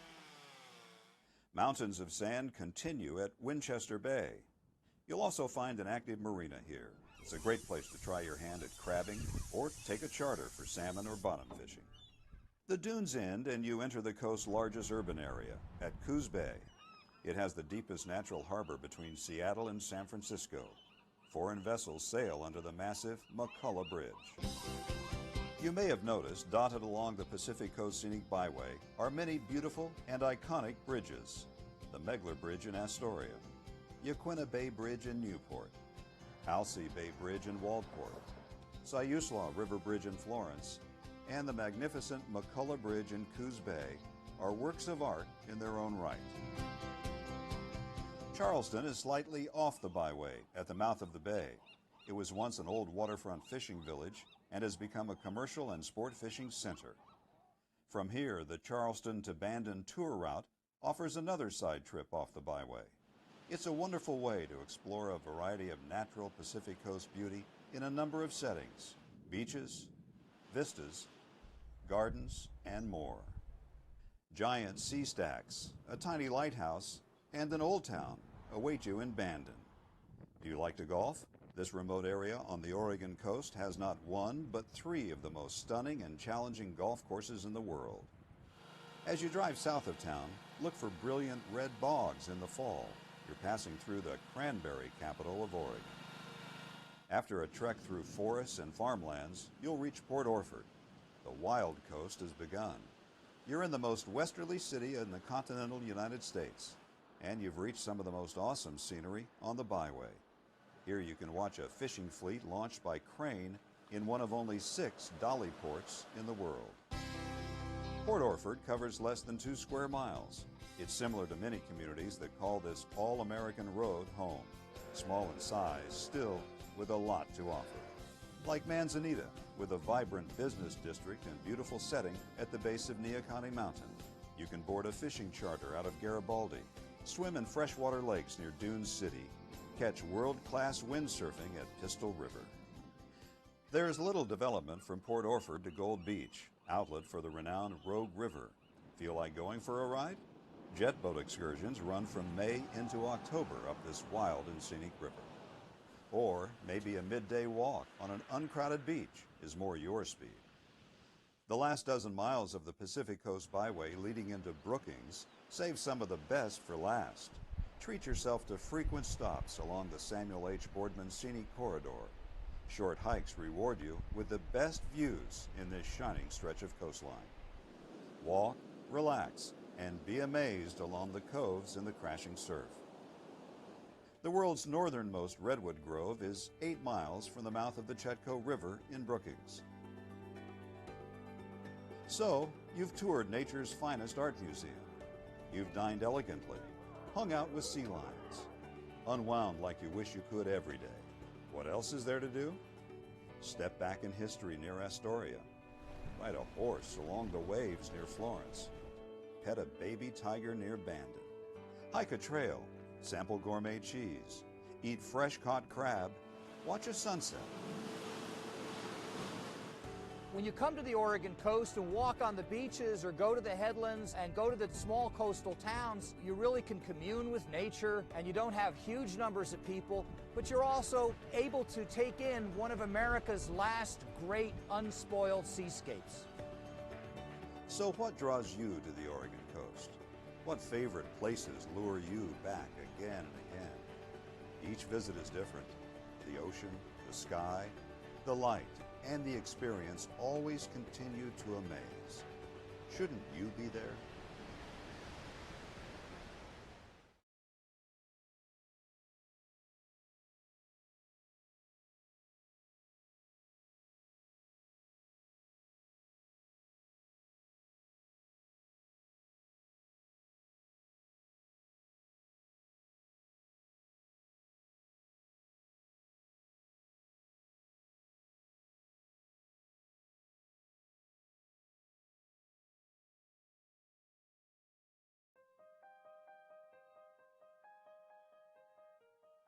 Why do counties matter?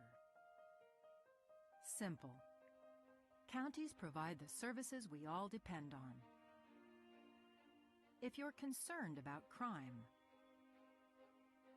get a regular flu shot. Drive to work.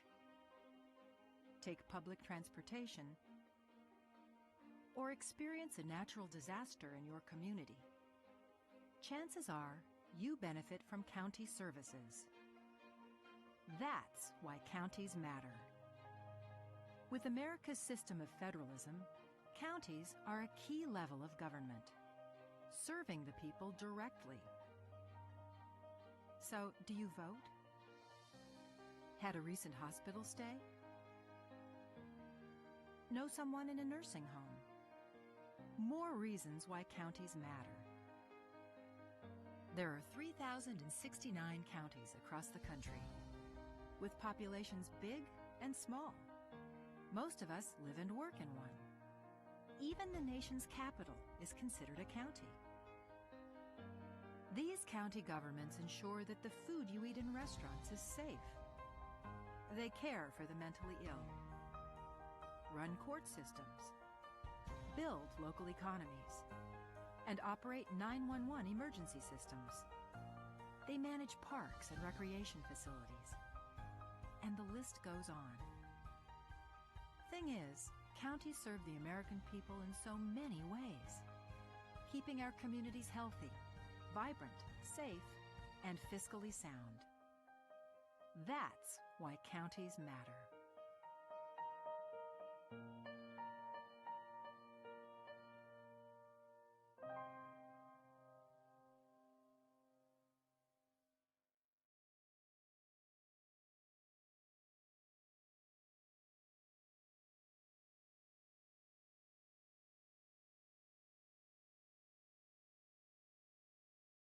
Well, we're here with Commissioner Colleen Roberts. for the monthly meeting of the ONC board, which Colleen sits on. Colleen, why don't you tell our audience a little bit about your mission and what you guys discuss at these monthly meetings? Sure. Well, our ONC board is of the 18 counties in Oregon that have the ONC lands on their BLM federal lands. And we discuss everything about these lands. The ONC Act of 1937 is our primary focus, how the decisions that these lands get managed, do they match up with the congressional mandate of the ONC Act, and how we can better educate and help administer the care of these lands for the health and safety and welfare of the citizens that we represent. I would imagine you discuss things like how many board feet can be taken out of the forest in different areas. Are these things that come up each month? Yes, well, harvest timber management is a big part of our conversation, as is lately the fire issues. We're here today with Commissioner Dan DeYoung of Josephine County. Dan, you have an important role on the ONC Lands Board, and we're here in beautiful Gold Beach, Oregon, discussing the monthly matters of ONC. What was your main focus at this meeting? Today we had a really good sit down with two representatives from the BLM. And we work with BLM because actually the ONC lands are on BLM lands, and that's our concern. Mainly the ONC Board of Directors, which is a membership from all 18 counties. We always meet, I think it's bi-monthly, and then we have an annual meeting. And it's basically to discuss what the sign says, forest health, jobs, and county services. That the money coming from the sale of timber on ONC lands goes through the federal government. They take their share out of it and then return it back to the counties to be used for basically jobs, county services. A lot of county services, such as law enforcement, schools. There's just an awful lot of things that these individual counties can use the money for. But it's from the sale of timber on the ONC lands. ONC lands goes way back to 1937 with the ONC 1937 ONC Congressional Act and the ONC Act of 1937. We're just trying to get back to the actual verbiage and the language that's in that act. It's surprising to us how we can ignore a congressional act. That remains to be answered by the federal government. But that's what we want to get back to. Hi there. I'm Tillamook County Commissioner Dave Yamamoto.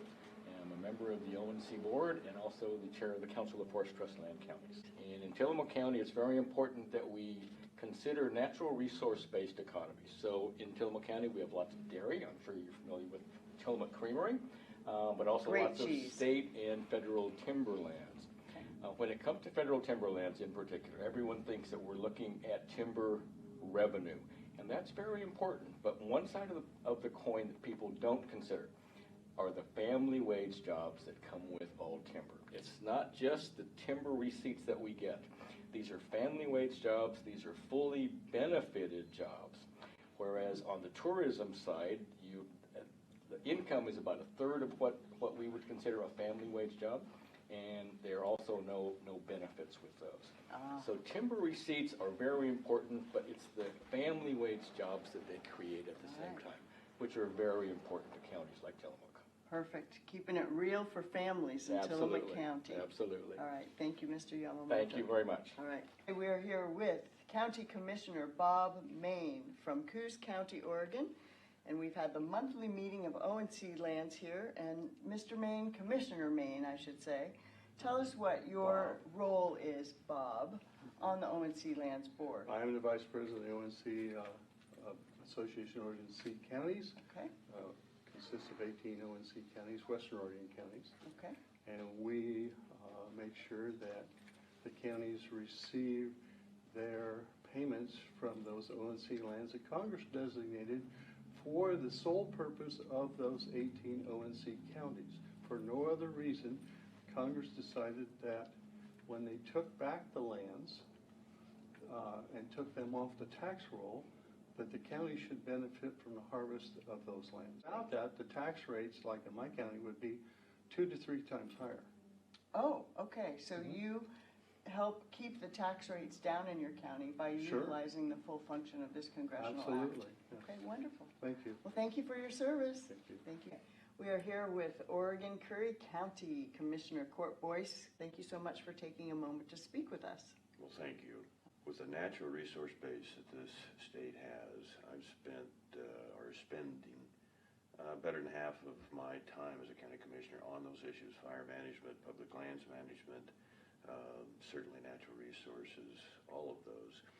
And so I'm often reminded that 250 years ago, the generations that came before us, when they got here to Oregon, include Northern California, they found the greatest forest in all of North America, that produce the greatest watersheds, that produce the most pristine rivers, that give us the most, the highest quality of salmon and steelhead runs, arguably on the planet.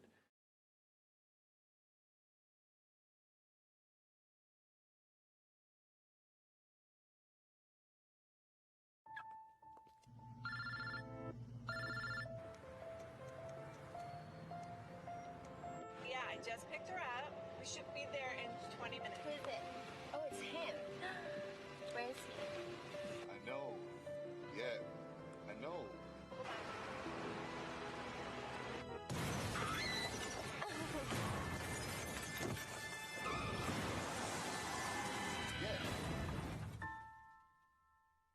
I love walking. It's what I do. So who better to share some tips to help keep your walk safe?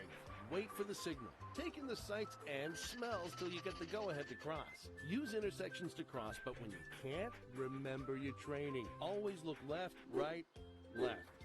Show you want to cross and wait for all lanes of traffic to stop. And make eye contact so you know the driver sees you. Hi there.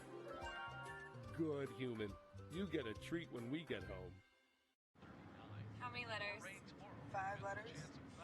Just think about, what am I doing right now? Smile. Smile? Uh-huh. This is so easy.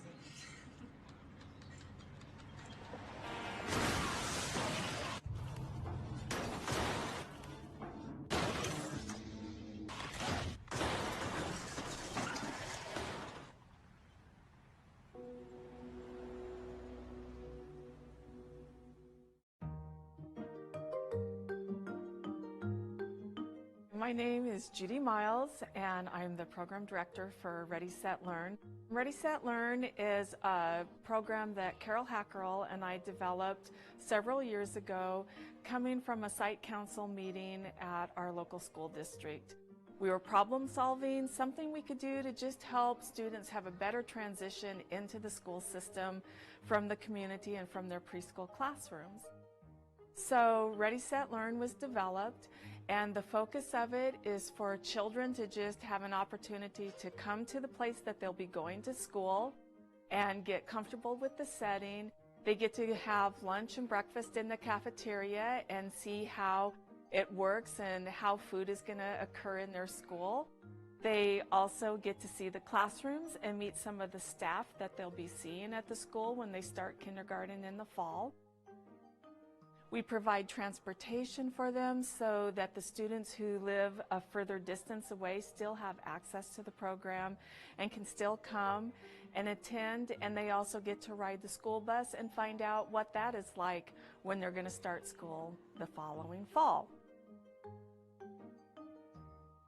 I'm Carol Hackerell, and I've worked with the Ready, Set, Learn program for 4 years. I started it with Judy Miles in response to recognizing that a lot of kids come into kindergarten without a whole lot of familiarity with what the K-12 school is like.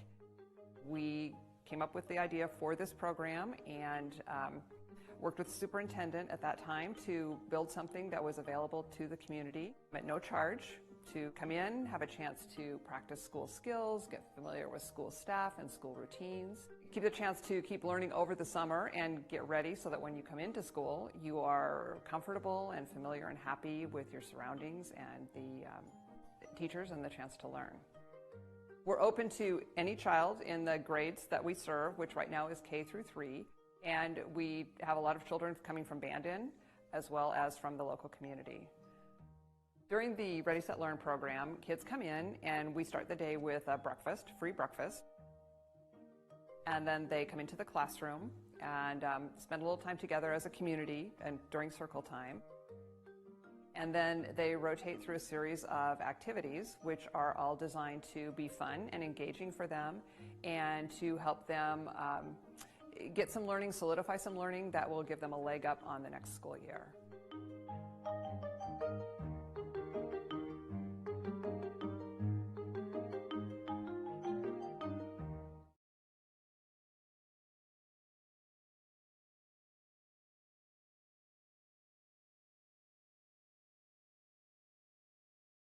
America's 3,069 county governments provide fundamental services for building healthy, safe, and vibrant communities.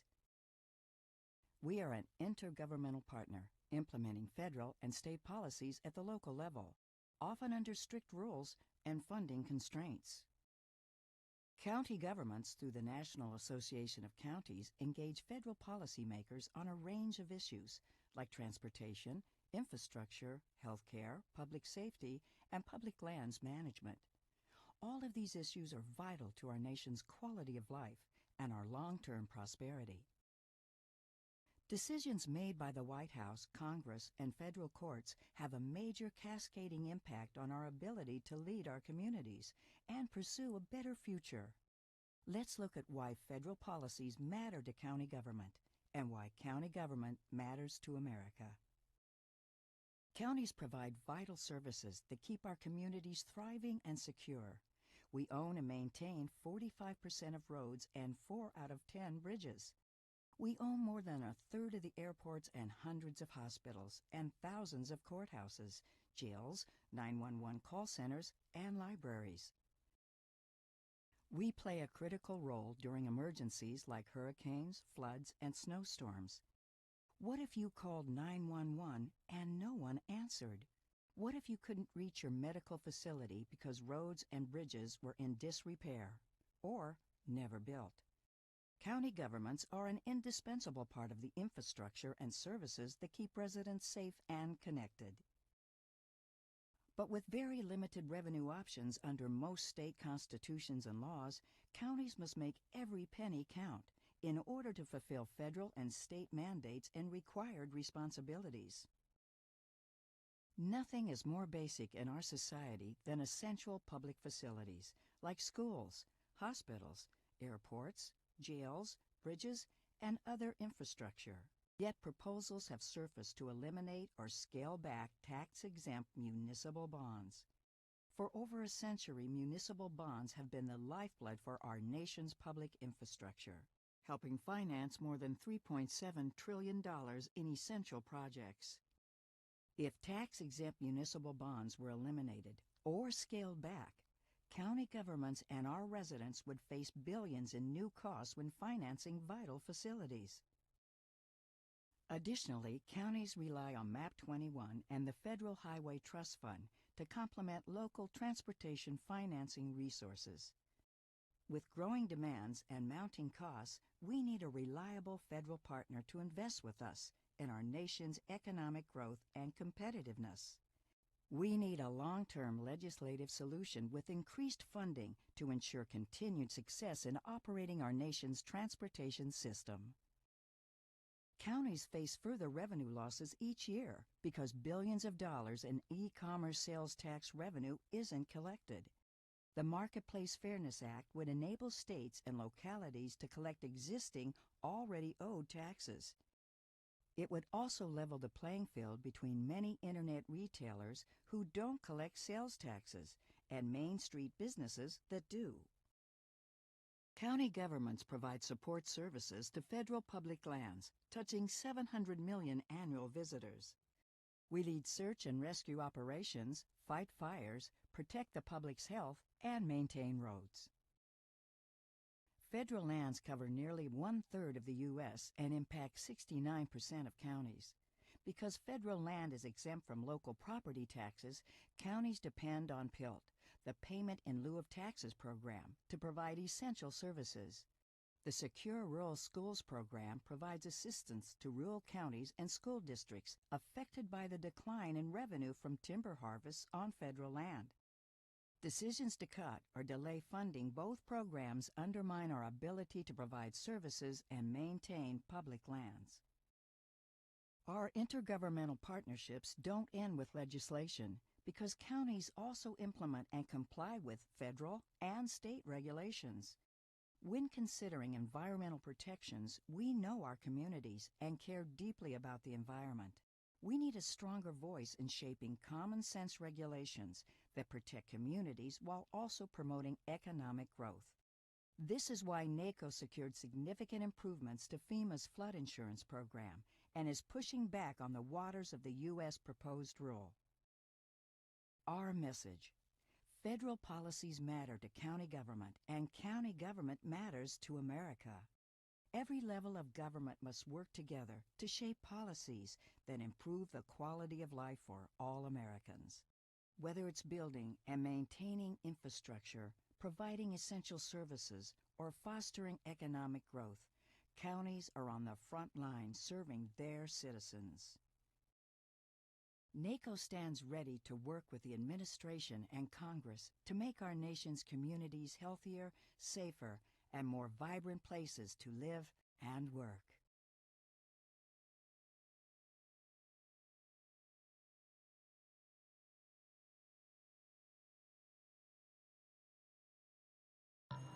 See Allison at lunch today? I'm gonna text her. Allison. Hey, hold up, Matt's calling me. Hey, we got the food and we're on our way right now. Hey, who's coming, bro? You're the one who needs help.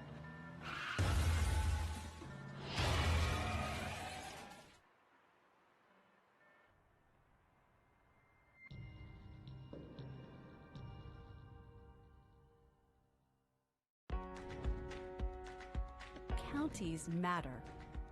Counties serve nearly every American every day. Urban, suburban, and rural, counties work with states, the federal government, and other public and private partners to keep our communities healthy, vibrant, and safe. Whether you're commuting to work or shipping goods around the globe, counties matter.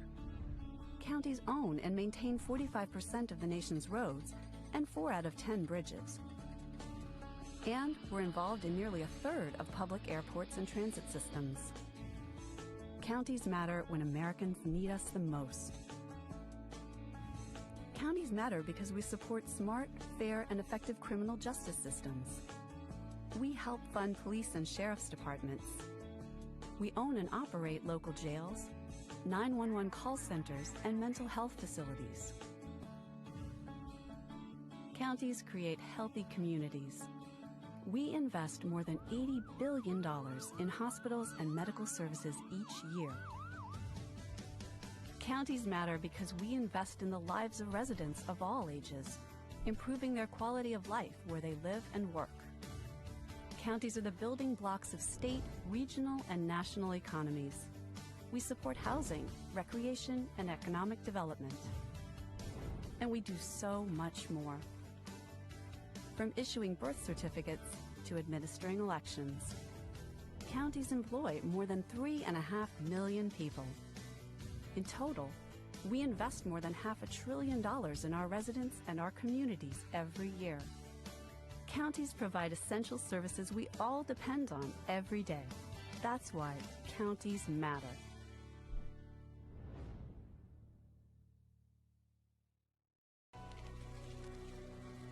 When a large forest fire breaks out, potentially threatening lives, homes, wildlife, and thousands of acres of forest land, the news coverage is immediate and consistent. Interviews with homeowners, firefighters, medical aid providers, and others continues nonstop until the fire is sufficiently contained. At that point, the cameras are turned off, the interviews are over, and it's on to the next event.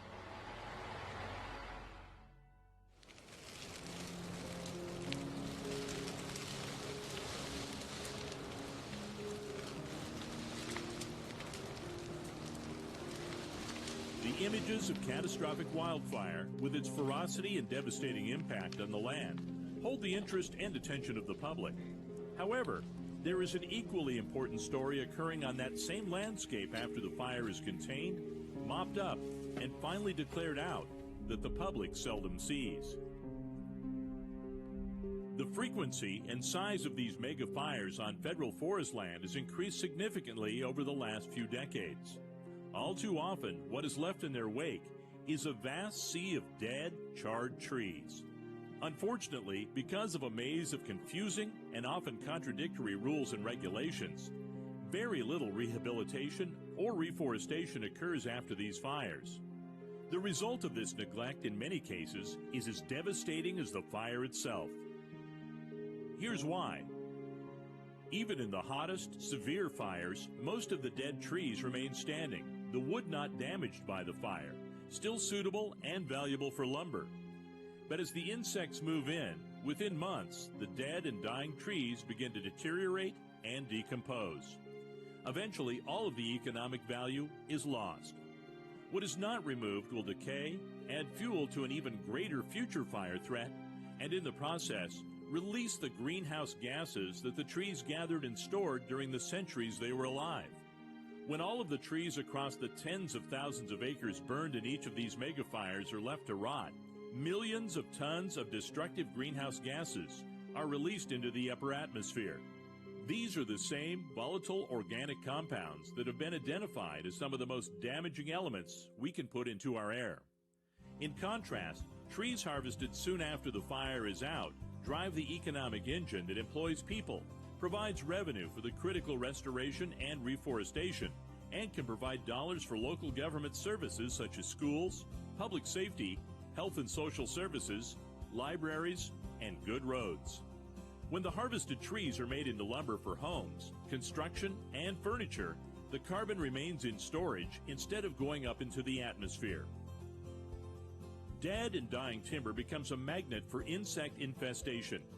These infestations can be so large that they do not end with the burned forest, but progress into the surrounding green forest, killing even more trees, which then become even more fodder for the next fire. In absence of prompt active management and reforestation, invasive brush can dominate the landscape. That brush can retard and even prohibit the growth of the new forest and compound the fuel load for a future fire. When that fire does occur, the dense brush and dead, fallen trees on the ground create a firestorm, burning hotter and even more damaging to the soil than the first fire. These damaged soils can repel water, lack the nutrients and organic matter needed by seedlings, and hinder the ability of new trees to grow. While megafires can be so devastating, not all fires are bad. When the conditions are right, fire has been used for decades as an effective way to reduce fuels on the forest floor, burn back brush and dead grass to stimulate the new growth desired by wildlife, thinning out the younger, overstocked areas of our forests, and maintain the fire resiliency we seek. Controlled burning can be a powerful and useful tool used in the right places at the right time by the professionals we charge with managing these forests. The desired result is to lessen the potential for the large, devastating megafires we have been experiencing these past few decades. Recovery after megafires is not only possible, but can greatly expedite the restoration and creation of all of the benefits of a healthy forest ecosystem. One fine example is Oregon's Tillamook State Forest. After repeated massive fires in the mid-20th century, state, county government, private companies, and even school children worked together to restore and replant over 500 square miles of burned-over landscape. As a result of those efforts, today we have prime fish and wildlife habitat for salmon, trout, elk, and owls, plus camping, hiking and biking trails, healthy growing forests that gather and store carbon, and sustainable timber harvest that supports local economies, funds schools and local governments, and supports thousands of family wage jobs across the region. Without the vision of those state and local leaders just a few decades ago, very little, if any of this, would be possible today. Nearly every year for the past 20 years, we have watched millions of acres of our public forests burned by megafires. We spent hundreds of millions, even billions of dollars fighting them. Yet when the fire is out, a mere fraction of the killed trees and lost value is ever recovered, with little or no effort to restore the burned landscape. What can you do? Contact your elected federal, state, and local officials.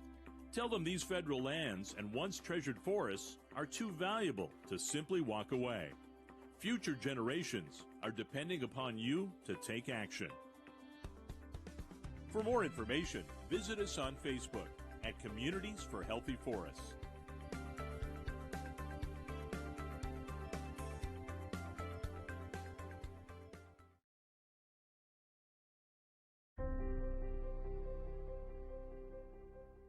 There's something about having land and sea. Never having to choose between digging in or looking out. Here, you can go where the spirit or the wind moves you. To the tops of the trees, along secluded beaches, or into more wild and scenic rivers than anywhere else in the western United States. We're the closest place to the sunset while still keeping your feet dry, and a destination where anyone can begin. We share more than we keep, so you can see more than you imagined. This is a place you have to touch, hold, and feel to believe. The entire shoreline of the West Coast's best coast is open to you, and playgrounds made of forests are waiting for you. Escape to Curry County and don't leave anything out.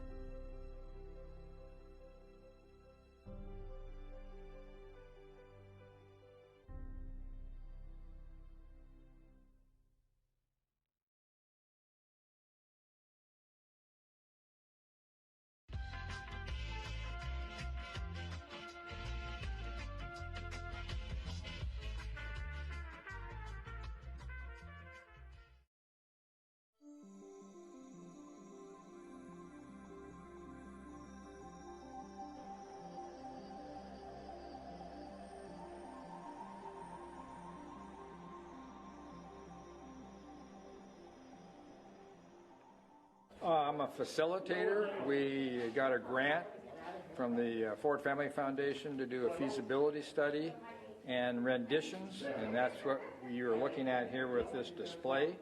We actually have two buildings. We have the community building that we're in now. This is the American Legion Hall next door, and this is the floor plan for the whole complex. And it is our biggest meeting space. The American Legion Hall has a kitchen that needs to be refurbished, and so far in about 90 days we've generated about $73,000 from our local community, and this project has a budget of about $1.5 million. We're hoping to start construction in 3 years. It's a rehabilitation of existing buildings, and it's important to take care of what we have.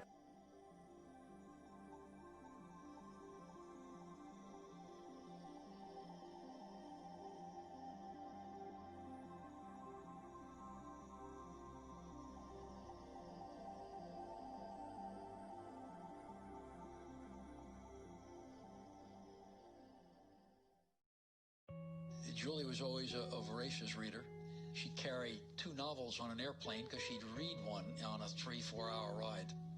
And at some point, I began to notice that she would read a page and couldn't remember what she had just read, and she'd have to go back and read it again. I don't remember much these days after I read, but less does for me, and I love it.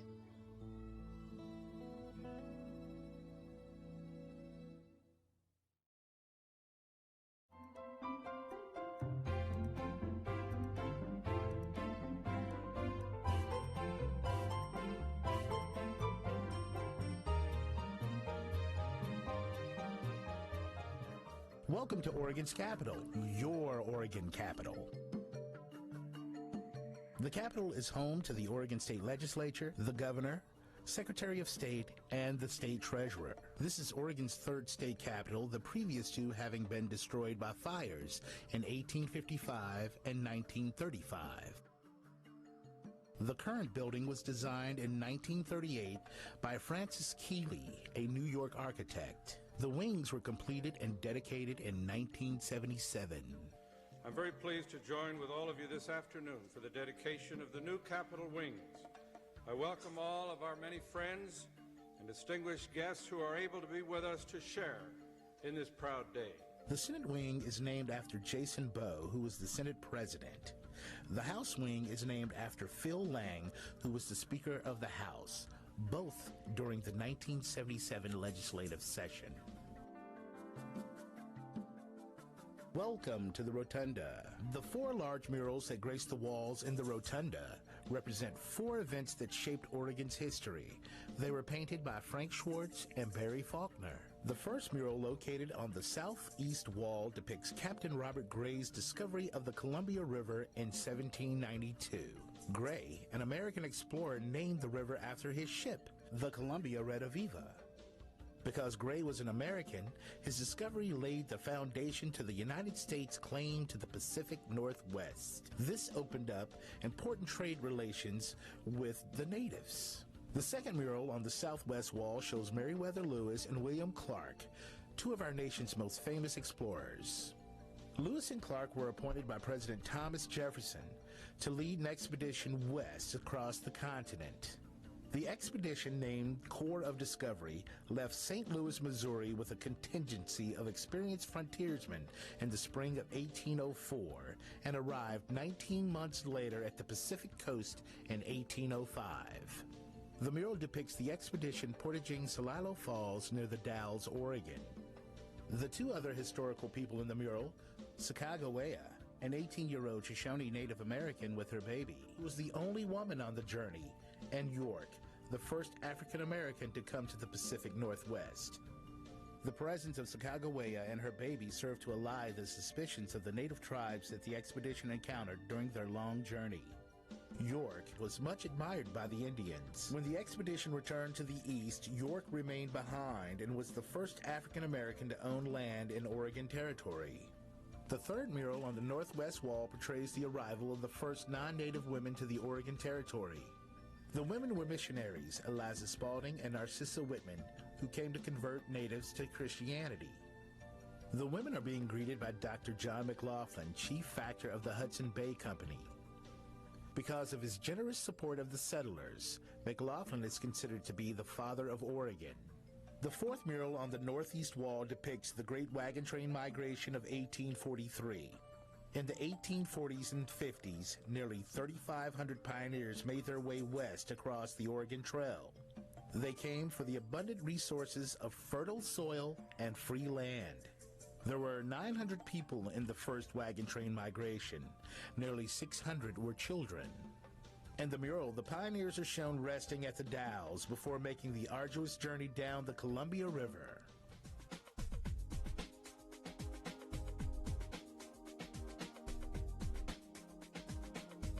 In 2008, the House and Senate wings were remodeled due to health and safety issues.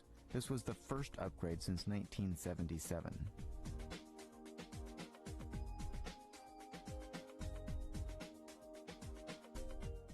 The centerpiece of the Capitol Rotunda is the bronze replica of the Oregon seal sculpted by Ulrich Ullerhusen.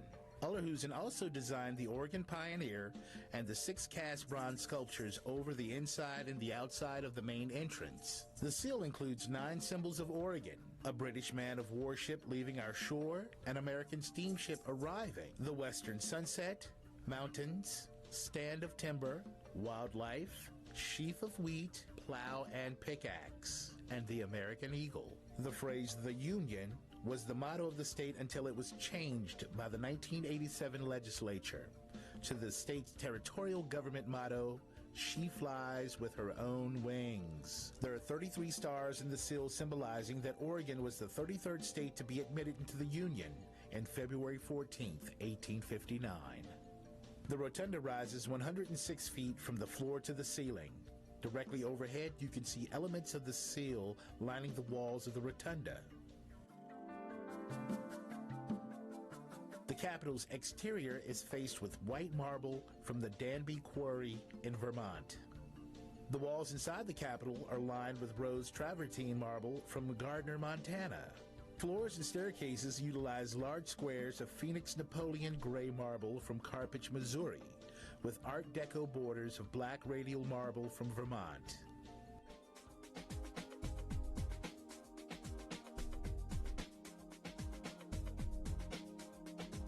Russell Zanolinski, a Springfield city employee, designed this piece of art from 3,250 different items that he collected from the city sewer. After boiling them, it took 60 hours to assemble.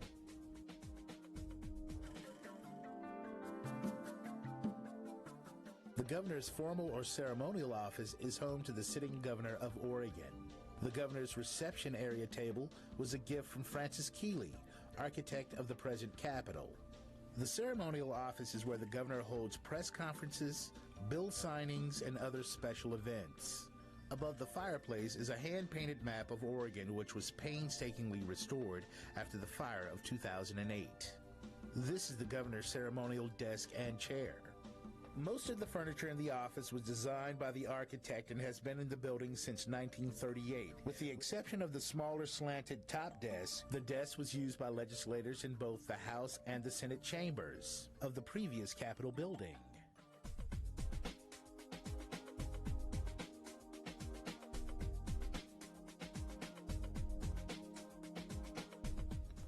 On August 30th, 2008, a 3-alarm fire, which started on the terrace, burned the governor's ceremonial office. Firefighters were able to extinguish the blaze in 30 minutes. The governor set up a temporary office outside of the Capitol while restoration work was done.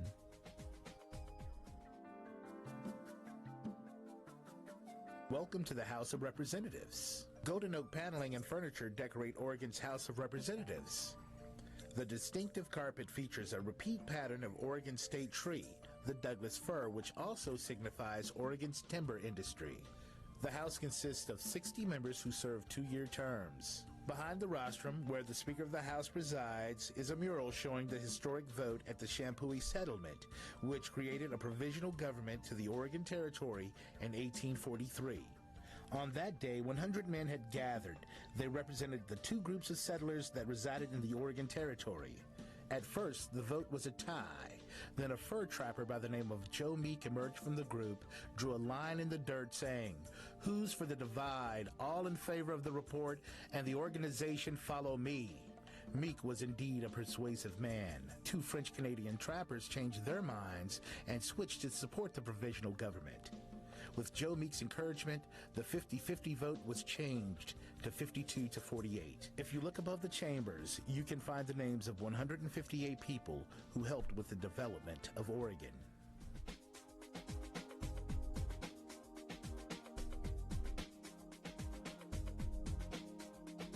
The Capitol has many volunteers who give their free time to educate, inform, and assist the public in many ways.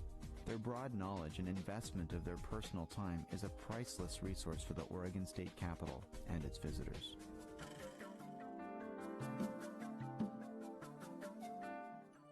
Welcome to the Senate chambers. There are some striking similarities and noticeable differences between the House and the Senate chambers.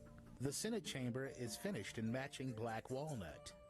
As in the House, the carpet was designed by the architect and features alternating designs of a sheaf of wheat symbolizing Oregon's agriculture industry and the state fish, a Chinook salmon, which also symbolizes Oregon's fishing industry. The most obvious difference between the chambers is the amount of desks. There are only 30 Senate members that serve 4-year terms.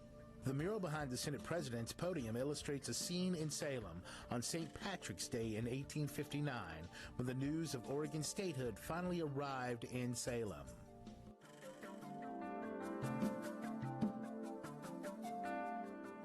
A popular attraction is the Tower Tour. Guests climb the 121 steps to the observation deck where they can enjoy the amazing panoramic view of Salem and the Golden Pioneer. 23 feet tall, 8.5 tons of sculpted bronze, and covered in 11.5 ounces of gold leaf. The Golden Pioneer is a testament to the pioneering spirit of Oregonians. Oregon is the first state in the nation to mount solar panels on its capital. A portion of the energy generated by the solar array is used to light the Golden Pioneer on the state capitol. There are many monuments on the Capitol grounds. For more information, pick up a brochure from the Visitor Services Information Kiosk. Thank you for visiting the Oregon State Capitol. We hope your tour was both educational and informative. If you have any questions, feel free to call Visitor Services at 503-986-1388.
When I was your age, I was just like you, fascinated by stars.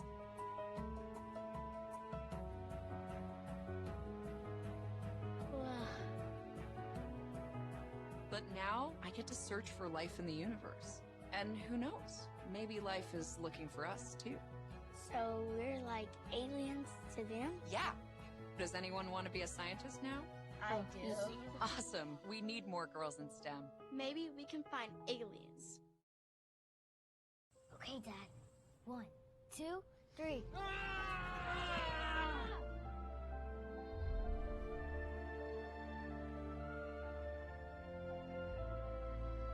You saved me.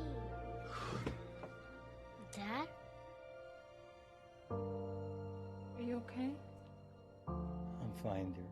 Your hero needs you now, and AARP is here to help. Find the care guides you need at aarp.org/caregiving.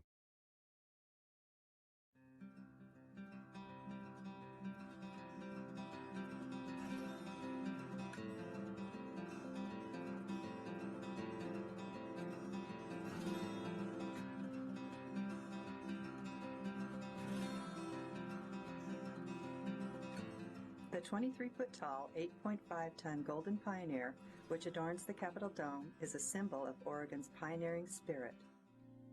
In 1938, a New York architect by the name of Francis Keeley was commissioned to design Oregon's third state capitol after the second one was lost to a fire.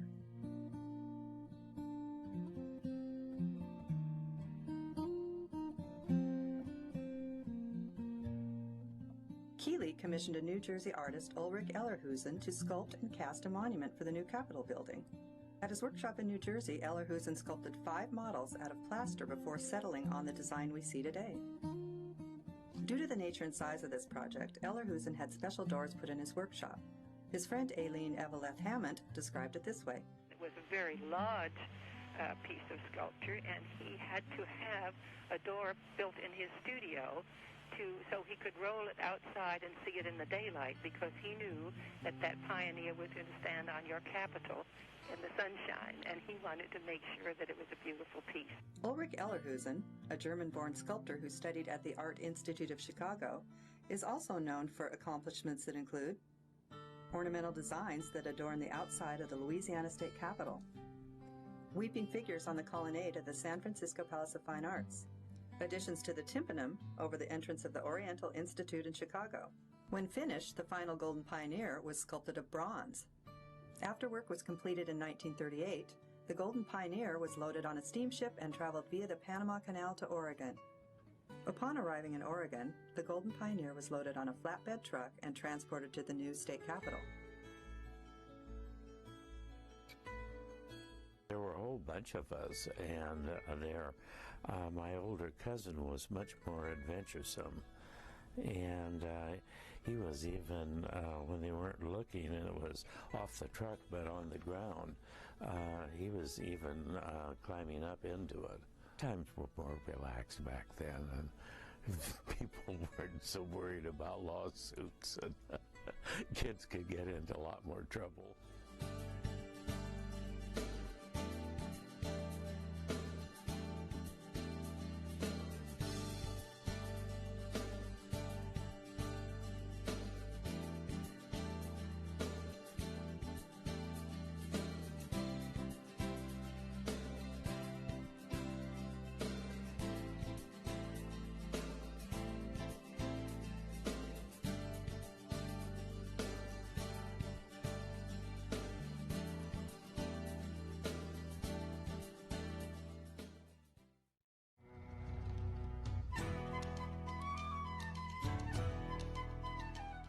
In an era before helicopters and hydraulic cranes, workers spent 3 days using a makeshift wooden crane, pulleys, and muscle to hoist the Golden Pioneer 160 feet to his perch on the Capitol Dome. Workers then constructed a plastic cocoon around the statue so that the gold leaf covering could be applied. When gold leaf is added, this is called gilding, and was used to cover the bronze, which keeps it from tarnishing. This allows for easier cleaning in the future. The cocoon prevented the fine leaf from being damaged during its application.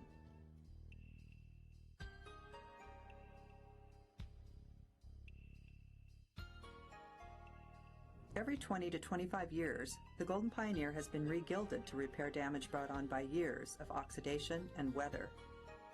With the cost of re-gilding escalating over the years, funds have relied mostly on private donations and community fundraising.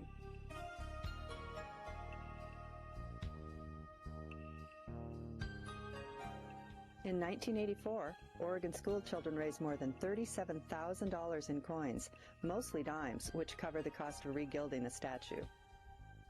Once again, workers erected scaffolding and a cocoon around the statue, this time with the help of modern equipment.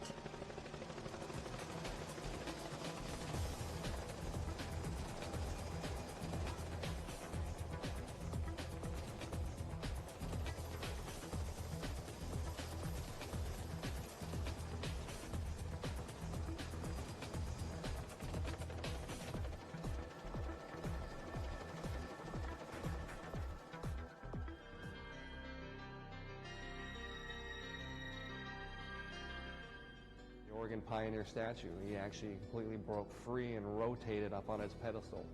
It had a complete shear crack all the way around. When the pedestal had fractured, we came back in and decided that we needed to reattach the brick together and the marble, so we epoxy injected the joints and put in some large diameter steel rods. Basically put everything back into compression. During our seismic retrofit, we were able to remove the large diameter stainless steel bolts that we had installed after the Scotts Mills earthquake. Replaced those with a reinforced pneumatically placed concrete wall, tied the brick together with the marble, and then was able to reattach the Oregon Pioneer to these reinforced concrete walls, something that originally had been omitted from the original 1937 drawings.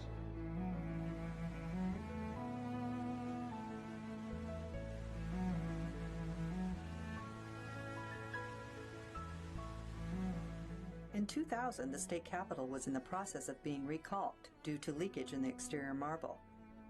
During the process, it was determined the Golden Pioneer was very oxidized and corroded. A scaffolding was put around him to determine the advanced state of damage. Upon inspection, it was decided to regild again.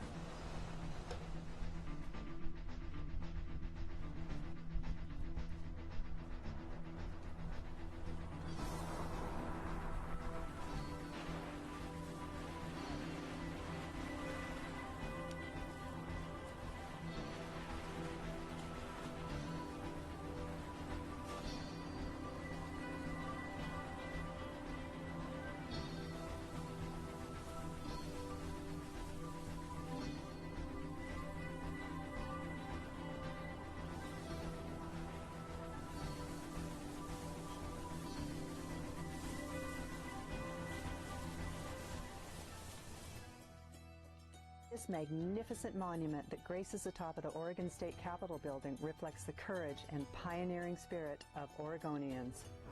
He's symbolic of the pioneers that came to Oregon originally. I mean, he faces north, but his head is looking west. That's what the pioneers were doing when they came out here. They were headed west. And you're coming to Salem, you can look up and you see the Gold Man on a sunny day especially, and you know that's where the Capitol is. You know that's where you're going.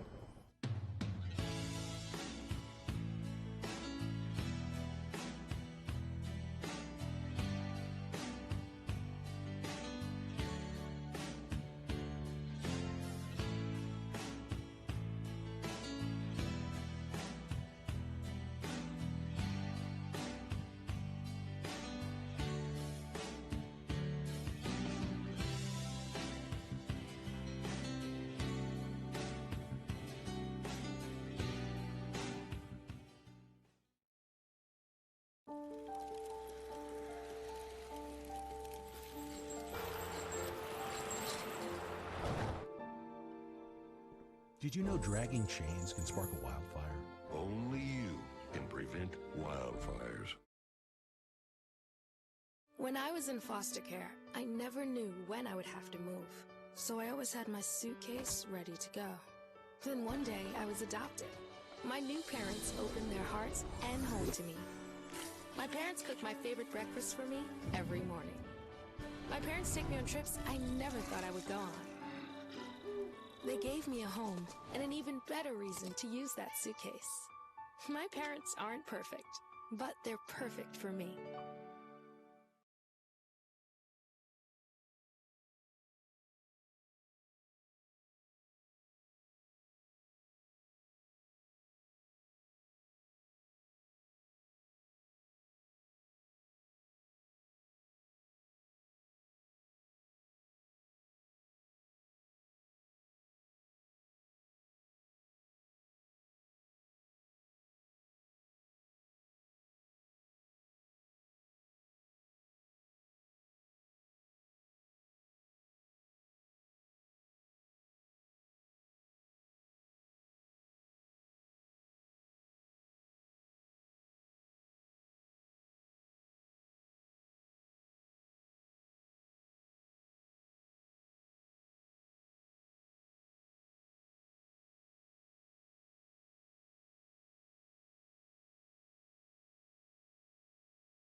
My mother was always very familiar with her neighborhood, but one day she stopped at the stop sign for much longer than usual, and she didn't know whether she should go forward or turn, and she wasn't even really sure where she was at.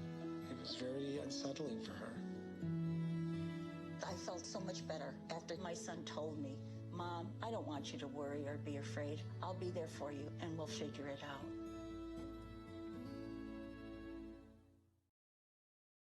Stand is precise, no margin for error. Dare to forget that. Dare to have fun with it. Get weird with it. Dare to load their minds. Dare to explore. Dare to STEM. Learn more at She Can STEM. Being prepared is a part of who you are. But it's especially important in the case of a disaster. Be informed about possible emergencies in your area. Make a plan that covers where you go in an emergency. Build a kit with the things you need to survive. There's no one more capable of planning for your situation than you. Start your plan today. Go to ready.gov/myplan.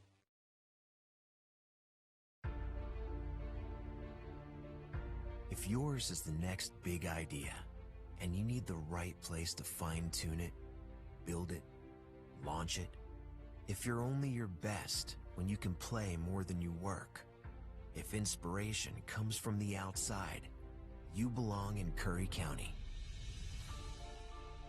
The westernmost point of the land you love, and the edge between familiar and uncharted.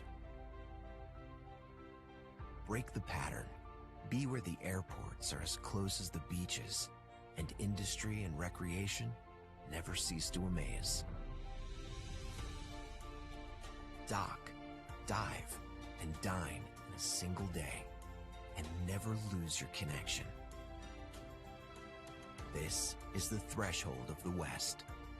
Live where you can do you, and do it well, at the farthest point from ordinary. Curry County, living on the edge.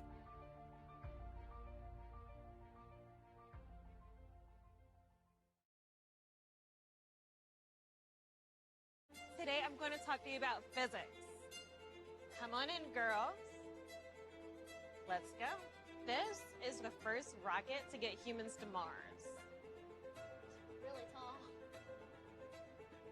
I'm a rocket structural engineer, designing and building parts of the rocket. You are the generation that will be stepping foot on Mars. Do I have a group of astronauts on my hands? Yes. You can become a rocket scientist or whatever else you want to be.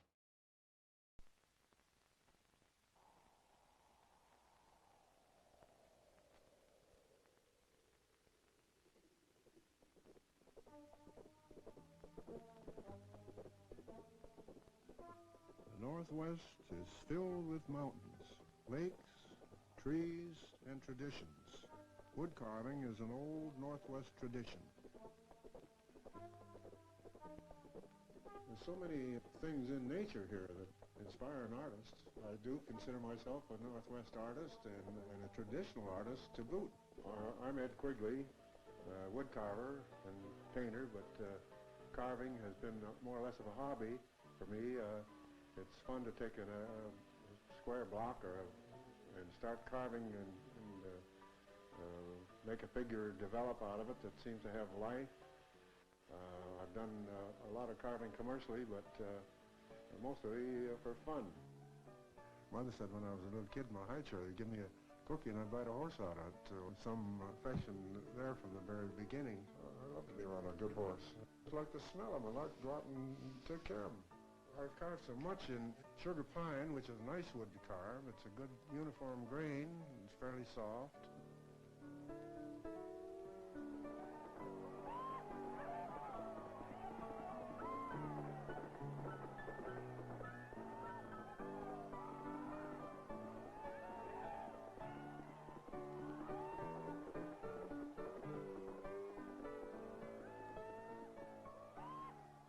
One that I never finished is a group of buffalo carved out of maple, eastern maple.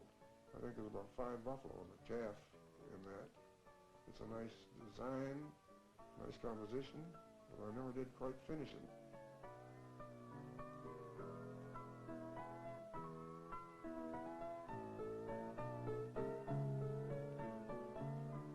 Some people tell me that I paint horses that are too well nourished and so forth, but I very seldom have painted a poor bony horse. I kind of feel sorry for him, I guess. I thought that being a painter too, I could combine it in a diorama, which with proper lighting would be like a painting in a way, and still something that had life to it.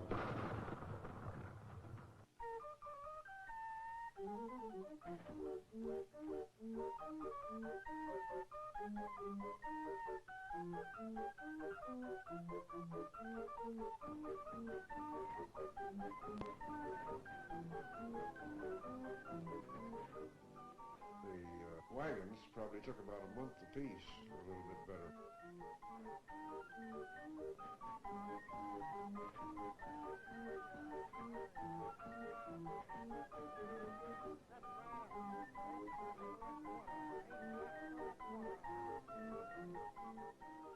The things that I carved are the things that I like the best. The draft teams and the crazy clown band. I used to follow them along the street when they had the parades when I was a kid.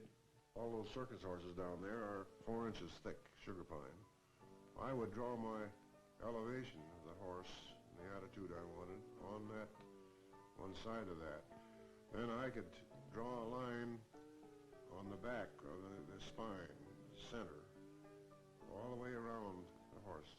That was the first team, that was a 6-horse team that I carved. And that took a week apiece to carve each horse, paint them with dapple gray, and make the harness. At the Goodwill, I could get some belts that some very large woman wore that may be 3 feet long. I could cut the little strings for the reins. The other leather was from old purses, and the hames were cut out of holly. I made the buckles out of paper clips. When I carved these figures on top of the bandwagon, they all had instruments like a trombone, a clarinet, like Emmett Kelly, Otto Griebling, another pantomime clown, a tramp clown, used a lot of little gimmicks like juggling and knitting. He was knitting this piece. He sits up on the bandwagon there in his derby hat and his tramp clothes and knitting on this little piece of yarn.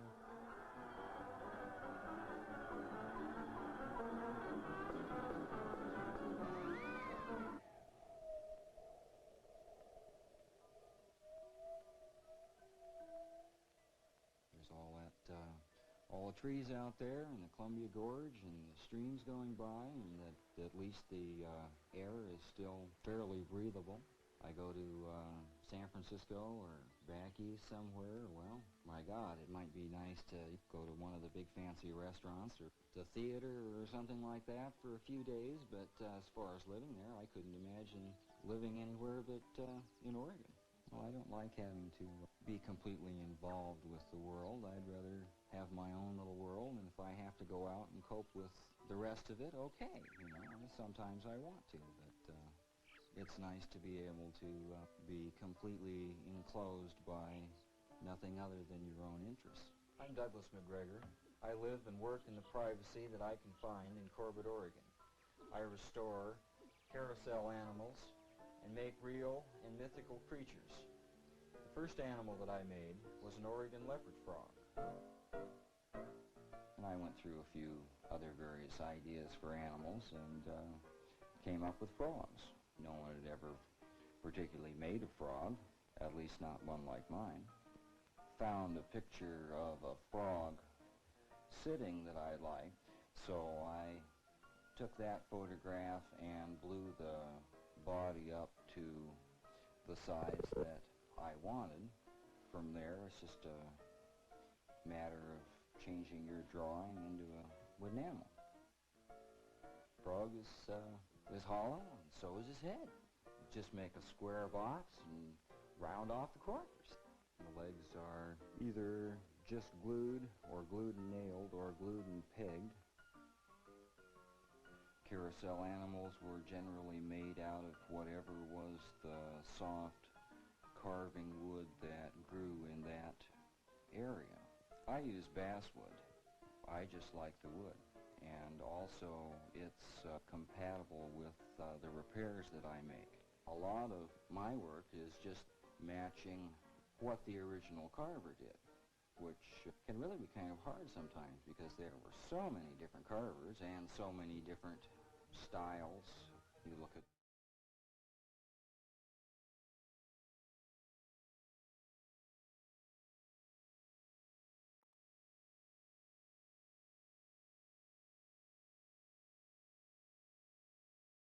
November 16th, 2020.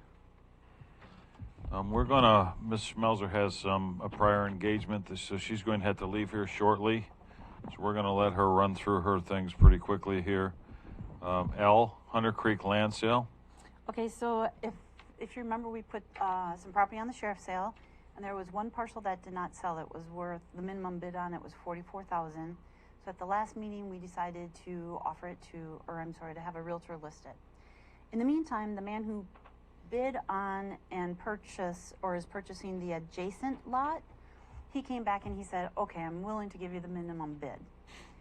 So I said to him, I can't let you do that because the board said to list it with a realtor, so I have to go back to the board to get their permission to sell it to you. I did talk to the realtor. She said, Julie, to be honest with you, I think that's a really good price and I think you should do it. And she said, I'm just happy to see that money go to repair the cabins at the park. She said, so don't worry about us. So what I'm asking the board to do is to approve selling the parcel to the man who bought the adjacent lot for the minimum bid price of $44,000. I have a motion. I move that we approve the sale of the land for the minimum price at Hunter Creek. Second. Is that for the $44,000? Yes. Thank you. Second. Further comment? Roll, please. Aye. Vice Chair Boyce. Aye. Chair Pash. Aye. Motion carried unanimously. M, retain architect for CDGB project. Okay, so the board had talked about either repairing or remodeling the Railroad Street building, and we are going to be applying for a CDBG grant on that. To determine how much to ask for, we have to have an architect actually look at the building and say, it should be repaired or it should be rebuilt, and then just give us some rough estimate of how much it would cost us. The architect who is currently working on our feasibility study has said, yeah, we could do that, and we could do it probably for about $7,000 or $8,000. Their work is necessary in order to proceed for the CDBG grant, so we would need approval from the board to pursue working with them on that. And actually, to expend the money, because we didn't budget for it. I will say this, with a lot of the COVID reimbursements, I'm not worried about the price on it or funding it, but I do believe we're going to be able to recoup all of that in rents, because currently we rent to people. I think with a better building, newer building, I think we're going to be able to get more people in there renting and possibly charge more for the rent. So I think we'll recoup that money probably the first year the building's up. Do I have a motion? I move that we... Or I do a motion, then a second, and then discussion, Commissioner. Okay. I move that we retain the architect for CDGB to do the plans for the community development, or for the project that we're working on. Second? I'll second. Further discussion, Commissioner? Thank you. Waste of money. The more I look at this, the more I look at the lack of parking, the location, the downtime to completely build a new building. I would be absolutely shocked if, again, the more I look at this, that if it would be eligible for a WISE repair. So even if it's COVID money, I think it's a waste. So, no, I'll be opposing this, Mr. Chair. Roll, please. Commissioner Gold. Aye. Vice Chair Boyce. No. Chair Pash. Aye. Motion carried 2-1. What's your next number, please? N, COVID hazard pay for law enforcement. Ms. Schmelzer.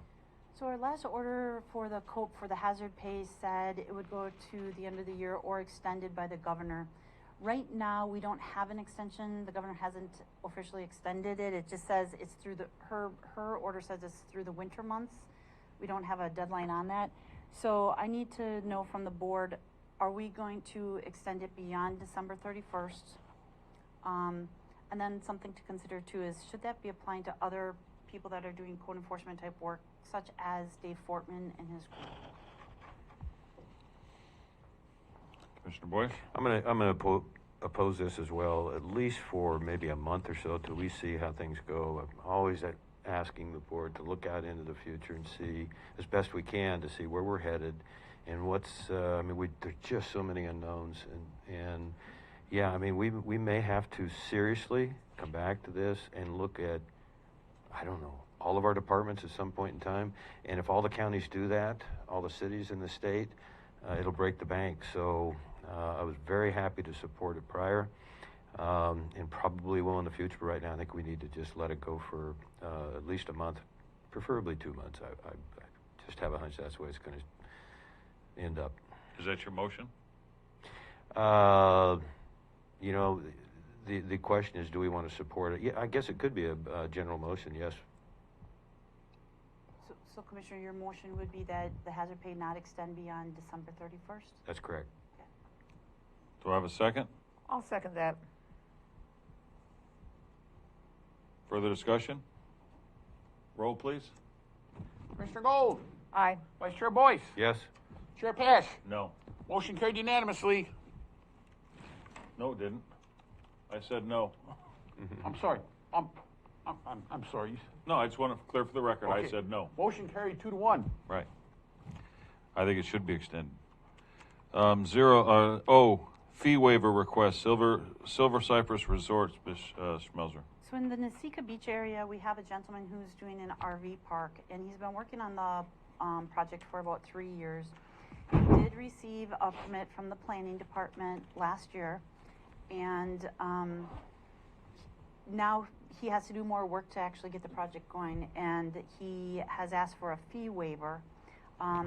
His reason, I asked him if he could afford to pay it. He said yes. He said he just felt that staff caused him to delay the project, or it took so long to, I guess it not delay the project, but it took staff so long to get it approved that he felt that we should waive the fee.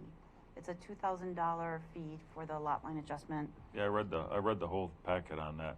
I was wondering if we could have Ms. Crockett come up and comment on that, because I know you were involved in that, and there was your predecessor, I believe, was involved as well on that, or there was someone else. I'm just. That's correct. That's correct. It took a long time. When I came in, it was a project that needed a lot of attention and didn't get very much attention.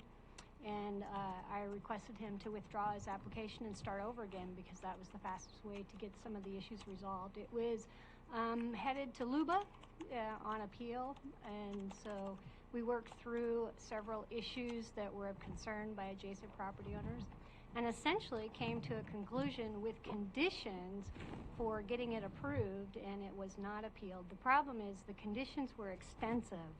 And one of the conditions is that he had to do a lot line adjustment. He has 2 parcels next to each other. So he's asking for a fee waiver on the lot line adjustment, which was one of several conditions that were applied to his application because it was a bit contentious in the community. What's your recommendation? I would probably waive the fee in this case. Commissioner Boyce? Thank you, Mr. Chair. I won't ask you to go into the conditions, but I can only imagine. And you know, sometimes developers, they just get to where they go, I should have never started. I should just give up. No fault of the county or our departments down there, but just the reality of the fatigue that sets in when they try and get a project like this going. It looks like a terrific program, and you know, I got a soft spot for those people that are trying to get something nice accomplished and done, completed. And so when the board is ready, I would make a motion to waive the fees, Mr. Chair. Do I have a second? I'll second that based on the recommendation of Ms. Crockett. Further discussion? Roll, please. Commissioner Gold. Aye. Vice Chair Boyce. Aye. Chair Pash. Aye. Motion carried unanimously. P, Housing Committee members, Ms. Schmelzer. Okay, so as you know, we're under an emergency declaration, so we decided to put together a housing committee. We advertised it for a week, and we had an overwhelming response. I think it's the most committee we've ever had so much response on. The people that have applied are very qualified. This is really tough, but if the board is willing, I have put together some recommendations. I did put a copy in your door today, so hopefully you have the most recent one that I gave you. Basically what we have is we have a staff position, and Becky Crockett has agreed to be the staff contact for this. Becky is the one who initially had said when we started talking about why isn't there any housing, Becky is the one who said the zoning is all messed up. You know, we have all this ag land that should be residential. So Becky really is a great choice if the board would be okay with that. Well, we'll think about it. The housing coordinator, it says it has to be the housing coordinator, so that would be the Neighbor Works appointment. Business owner, so I put George Rhodes. Senior citizen, age 65. We had several senior citizens actually apply and put that on there, but they fit in other categories as well. So I have Connie Hunter. Person who experiences a disability is Mary Rowe. The veteran, we had several veterans, but we had Hank Cunningham, and hopefully you've had time to look at all the resumes on these as well. Person who has experienced homelessness, we have David Nettervelt. Faith-based community, Rob Foster. Rob actually fits in some other areas as well, but he has done a lot of work in the faith area, so he said he'd be willing to serve basically in either or. Educational sector, we have Ginny Payne from the school district, or Dave Barnes. Dave actually submitted his application late yesterday. So I was trying to see where we could fit Dave, but he was our last submission. So Dave, of course, is retired from a school, from a university. Contractor, we have Carlton Strom. Carlton's son also applied, and he's a veteran, and he's done work with homeless. I hate to turn down a young person because we don't get many young people, but we would have 2 family members on the committee. So my recommendation is that maybe his son, Samuel, maybe serve as an alternate. We didn't put an alternate position in the ordinance, but I think we could approve that today with the order if the board is willing. We have real estate agent is Adam Briggs. We have, I'm going to skip the North at Large and talk about the Central at Large. We have Carl Popoff. And then South at Large, we have Samuel Strom, which I think should be the alternate, or Cora Rose. Cora has done a lot of work with the Del Norte group on some housing. North at Large, we didn't have anyone apply, and historically that's a really difficult position for us to fill. Now the interesting thing about this ordinance is it doesn't say that the North at Large person has to be a resident from the North. So it just says somebody who basically can address those issues. So Dave Barnes is, like I said, the one we got last. That's the one position we didn't fill. Right. My recommendation is, since Mr. Barnes is always working on river issues and fishery issues in the north part of the county as well as the central, that perhaps he could serve that role. So if the board was willing to accept those recommendations, we would have a full committee and they could start right away. Just for the record, there were three other people that contacted us. One was Beth Hidalgo. Beth did apply, but we had made it very clear we didn't want somebody that was actually part of an agency actually on here, because they're doing their own thing. They have their own groups, right. And they'll be reporting to this group. So I did not. So I basically took her application out of the packet, not out of the packet, but out of the appointment list. Sherry Estelle said last week she said she was going to get us an application. We never did receive it. And then Lauren Paulson, he did give us an application, but he didn't really give me any information to work with. All it said was, under qualifications, it just said rehome, and that's all it said. So I didn't know exactly where he had planned on fitting in there. So I didn't put his on the list either. So I think we can have discussion on this or accept what we have before us. I was going to make a motion. Go ahead, Commissioner Boyce. Thank you. Clarifying the positions at large really help. I looked at this late last night and thought, but then I got your information and that fit nicely. I want to speak up a little bit for Lauren Paulson here. He's First of all, he's a senior. He's a veteran, Vietnam veteran. He is been working on housing for the last, I believe, the last 10 or 15 years. That's the rehome program. He serves on the Curry Housing Authority. That board, very experienced. And he believes he did get his application in on time, but there was some concern that it did not come in on time. That doesn't bother me, just like David Barnes. But I would sure like to find a spot for him, maybe the North County at large as well, primarily due to his experience and background in the housing issues, and not just for veterans either, but all forms of housing. So, as you said, some tremendous applicants here, and quite an impressive group. Thank you.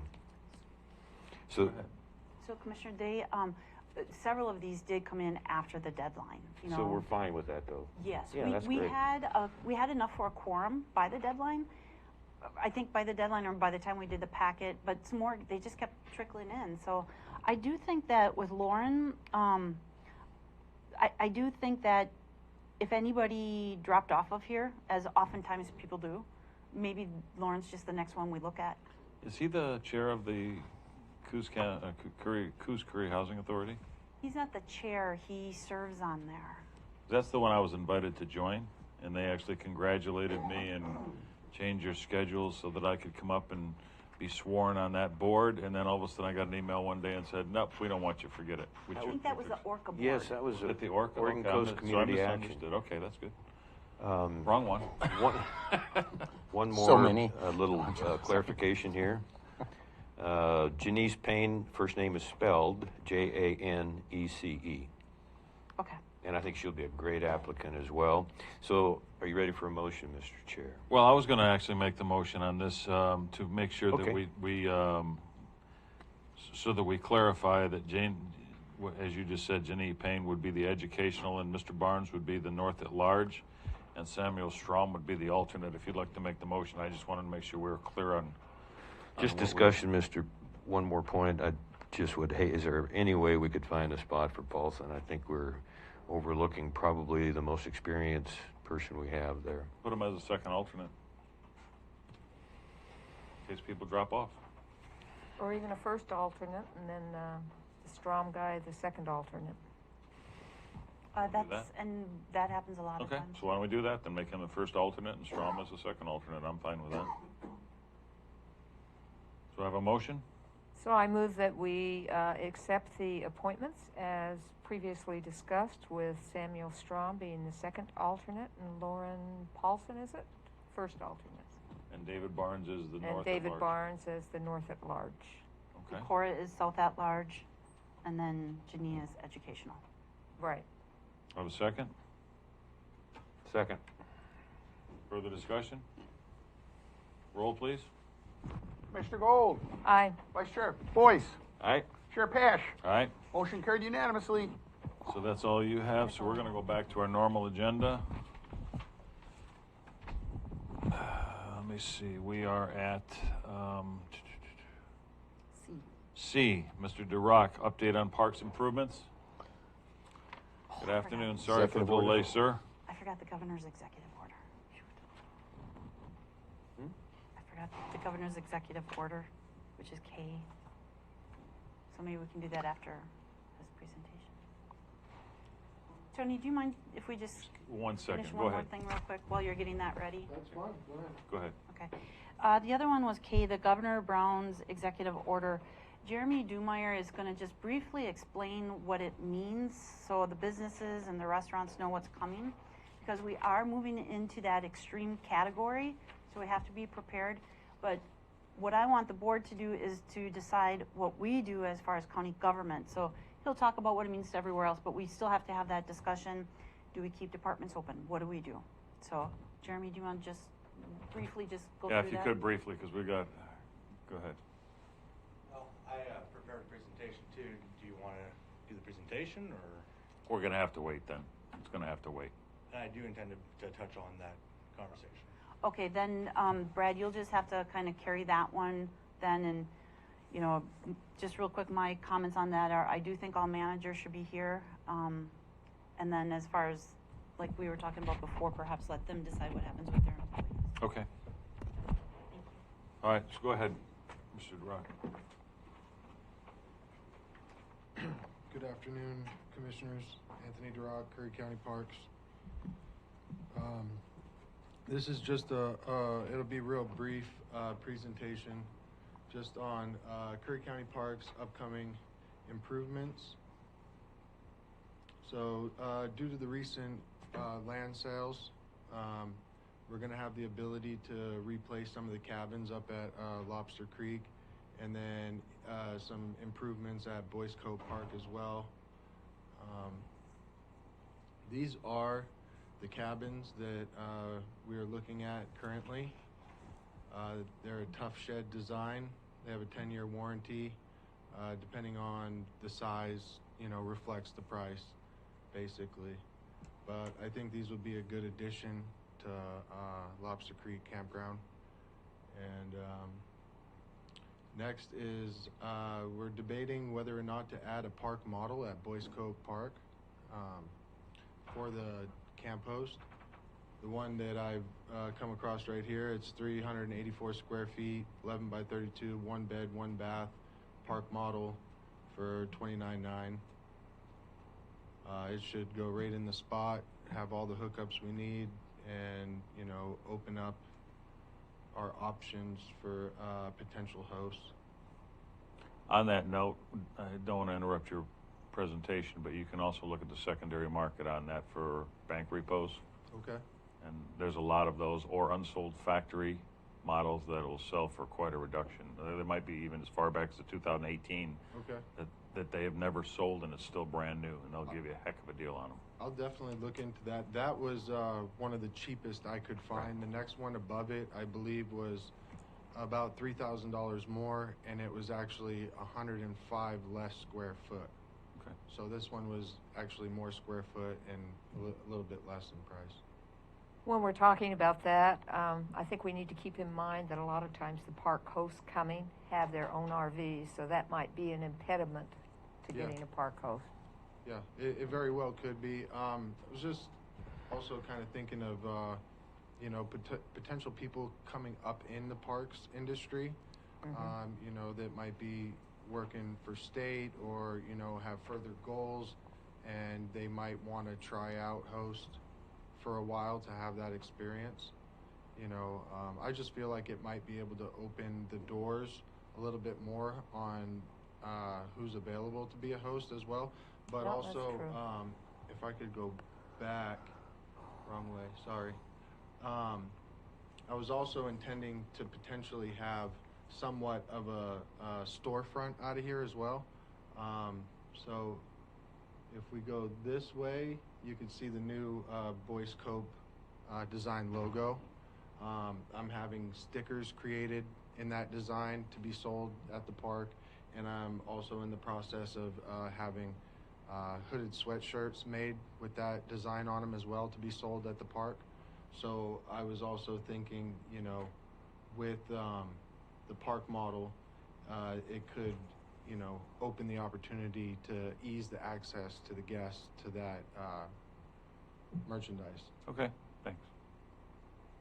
So moving on, some of the safety upgrades in the park. I'm going to be adding speed bumps to the park, make it safer for the kids, the guests, pedestrians. These have a 15-year warranty. They have built-in reflectors. They can be installed and removed as needed, and they're made from recycled rubber. Security cameras for Boyce Cove. Basically safety, to be able to have eyes on the park when I'm potentially not at the park. I'd be able to log into the system or the app, from my office and see what's going on at the park. They have cameras now where you can actually interact and talk with people through the app and through the cameras, where you can hold a conversation with them while I'm here in the office. And then the coin machine. This is just convenience for the guests because our showers and laundry is all coin op, and it'll eliminate having to get change from the host. and it's, you know, better traceability of the coins and the revenue. This machine that I'm looking at specifically has a $250 capacity of holding in quarters, accepts 1s and 5s, dual locks for security, LED screen for information for the guests while they're, you know, whether the machine's out of coins or what have you. So that's pretty much it. Like I said, it's just a brief rundown of what's going to be happening, upcoming Thank you. improvements. Thank you, sir. Thank you.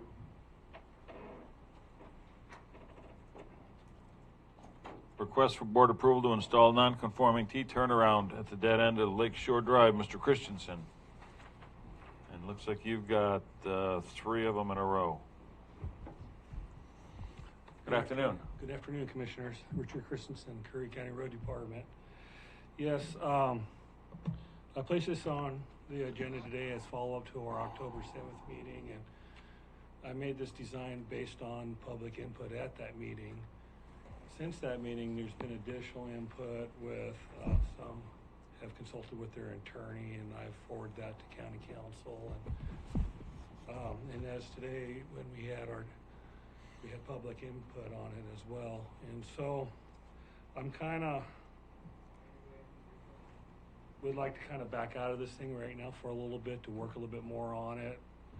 My thought is that there is nowhere to develop public parking out there, that there never was a boat ramp out there, and even if people historically went down there and launched their boats, that ability is really no longer there. There's natural vegetation that's grown back in, and the ripper area in front of there's all reestablished, and I can't imagine the ability to get permits to rip all that out and install paving down there, just with the current permitting issues I've been having with our existing projects and our emergency repair projects. So, but I'd like to work on this a little bit more with County Council and maybe look at some of these questions and see if I can satisfy them and still make a project. Okay. Go ahead. Thank you. I've been down there a couple times, and that's not wide enough as far as a boat ramp goes. It's not wide enough for a narrow canoe. No. I just want to encourage you with the work you've done so far. It'd be really unlikely for me to not support what you've done so far, because there's just, the room is so tight for turnarounds, all that you're dealing with, and certainly the neighbors, and really poor access to the lake, as you know. Thank you. Thank you. So we'll go ahead and withdraw it then. With that, we'll move on to E, board approval for Curry County Road Department to join more, managing Oregon resources more efficiently. Thank you. This is an agreement that Marion County started years ago, and 34 of our 36 sister agencies are a part of this agreement, plus I believe it's 46 cities. And I'm currently working with Coos County Road Department to rent a piece of their equipment, and I was working on doing IGA with them, and they were already part of this MORE agreement, and it just makes sense for us to join this, and it would help us with the other 34 counties as well. Okay. So is there an annual fee for it, or is there just an agreement between counties? It's just an agreement that goes on forever. We could opt out at any time. And you are the one that makes the decision on if they use your equipment or if you use theirs, those kind of things? Yes. Someone on your yard could say, oh yeah, take that. Yeah, and we don't have to loan them our equipment, or it could be that our equipment goes out with our operators and we work out some type of a payment with per diem involved. Okay. Council? Just had a question while Jeremy Dumeyer's in the room. I know for emergency management we have mutual aid agreements.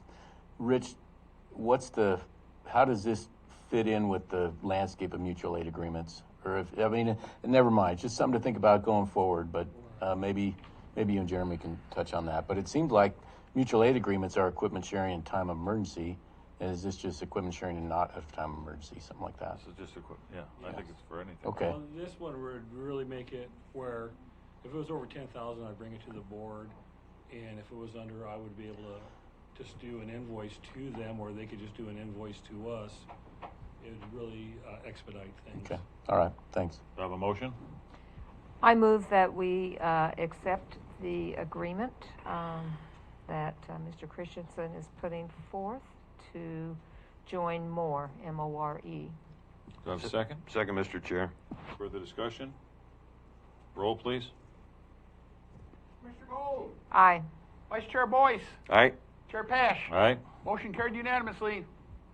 Next we have board support for approval of purchase 34 acres, and this will be the Flores Lake land swap for the road department.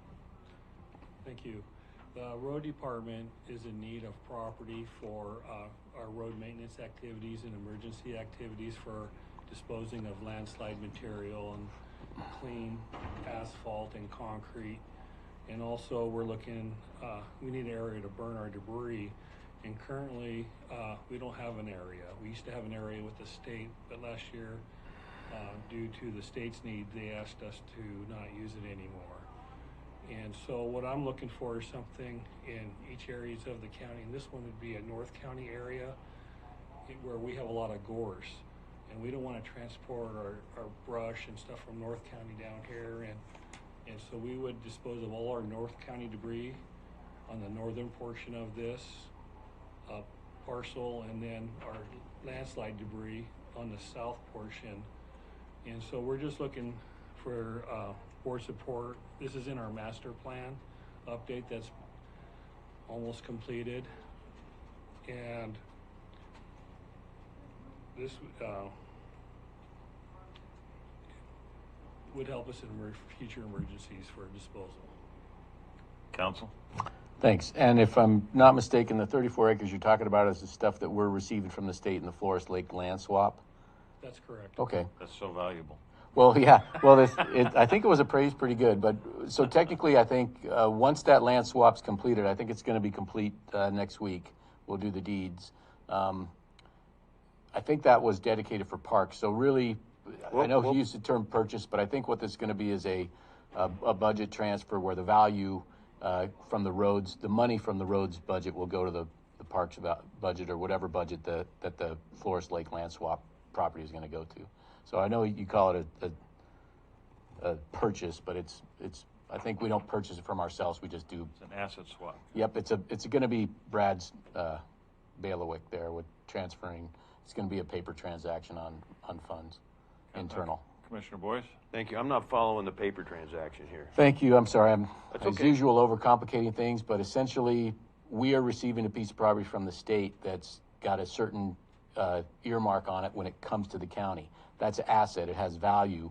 What Rich is talking about is saying, hey, that's not a roads asset. We want to put roads asset, road money into wherever this county has.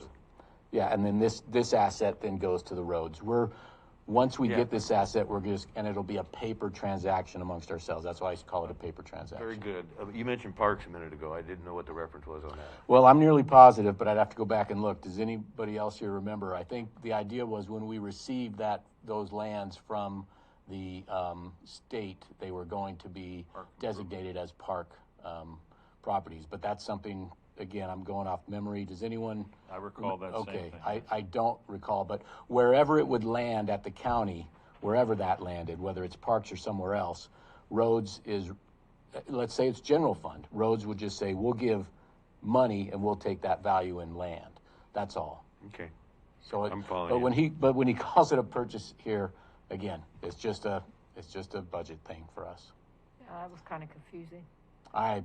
Motion? You clear now, though, Commissioner Gold? This is good. This is not an action item today. This is just a discussion. I don't correct? think it is because we don't own this. We don't have the deed yet. So it's a little. But I want to pursue on this discussion so I have some understanding.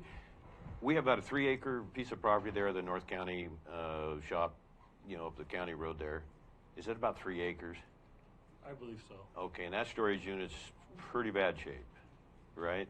It's fine for what we're using it for. But there's nothing in it now, is there? No, we don't occupy it full time. It was our north division when we used to occupy the north full time. We no longer do that. Okay. your predecessor, who I got along with really well, I tried to get one of the Sixes River fire trucks in there, and he said, Cory, we just can't do it, liability, et cetera. And so that, I guess you could call it a shed, you know, that you have there.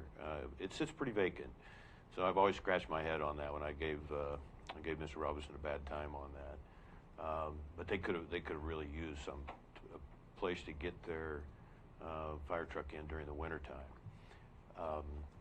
You know, you drive by there on occasion, I have, and I saw where they just logged that right down to the edge of 101 on the east side. You know me, I'm anything but anti-timber harvest. However, that's one of the ugliest things I've ever seen. No buffer whatsoever. You know, there's been a lot of discussion, dialogue on the lack of value in this 34 acres. You know, because it's so close to Pacific High School, because it's the entrance to the airport road, a variety of reasons. I mean, I think it's a tremendous value. So, you know, I don't know what your vision is as far as an additional building site. You know, that's not really covered in here. If it is, I apologize, I missed it.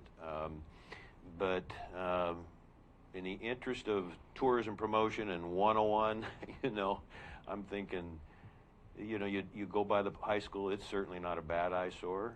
But we do have some in that part of the county that just, you know, has me just a little bit concerned. And I don't know what you would put together there, and maybe you haven't got that far, and I don't mean to... Explain it a little bit. Okay, I'll be quiet. Thank you very much. Thank you.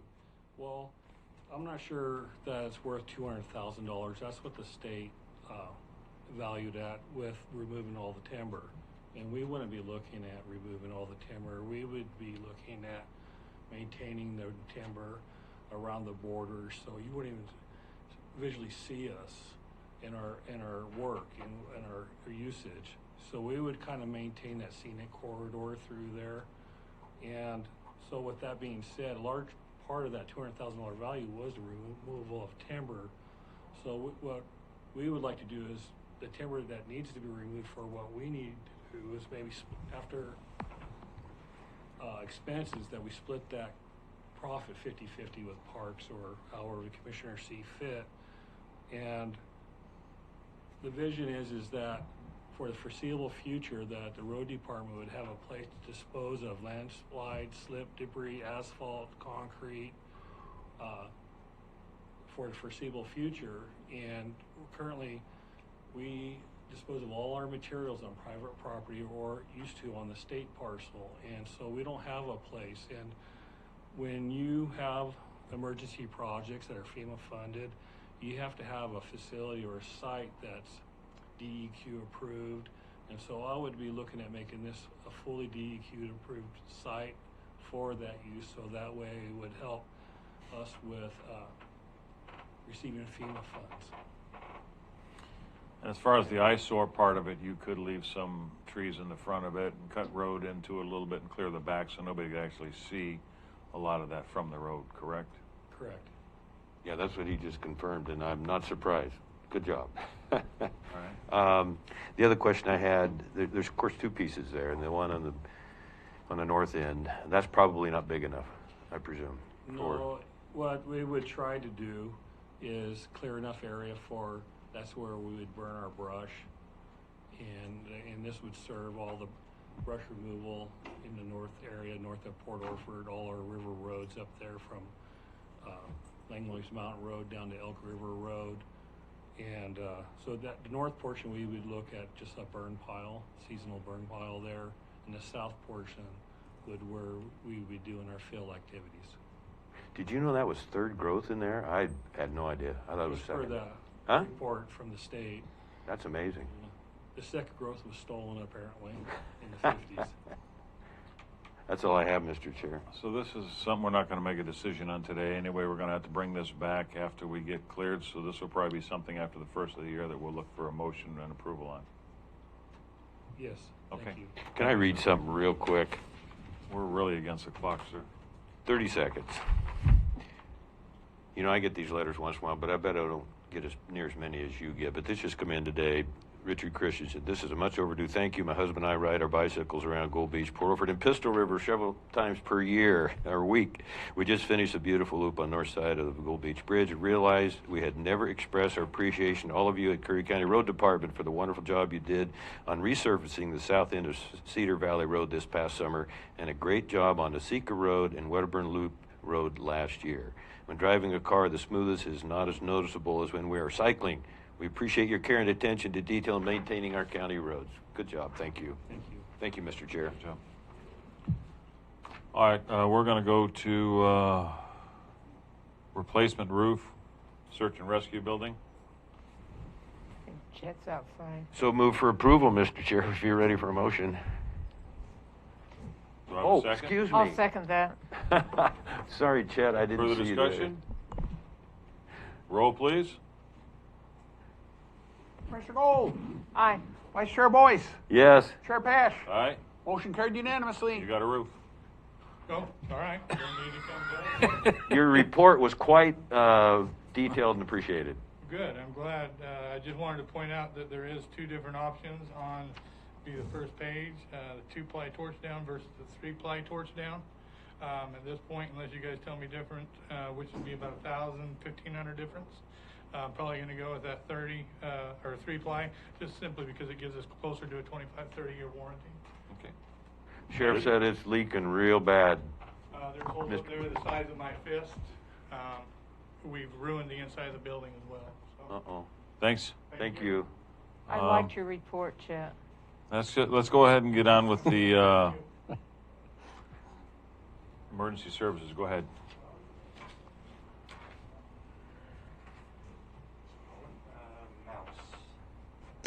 Probably might be over there. Might be up at the podium. Yeah.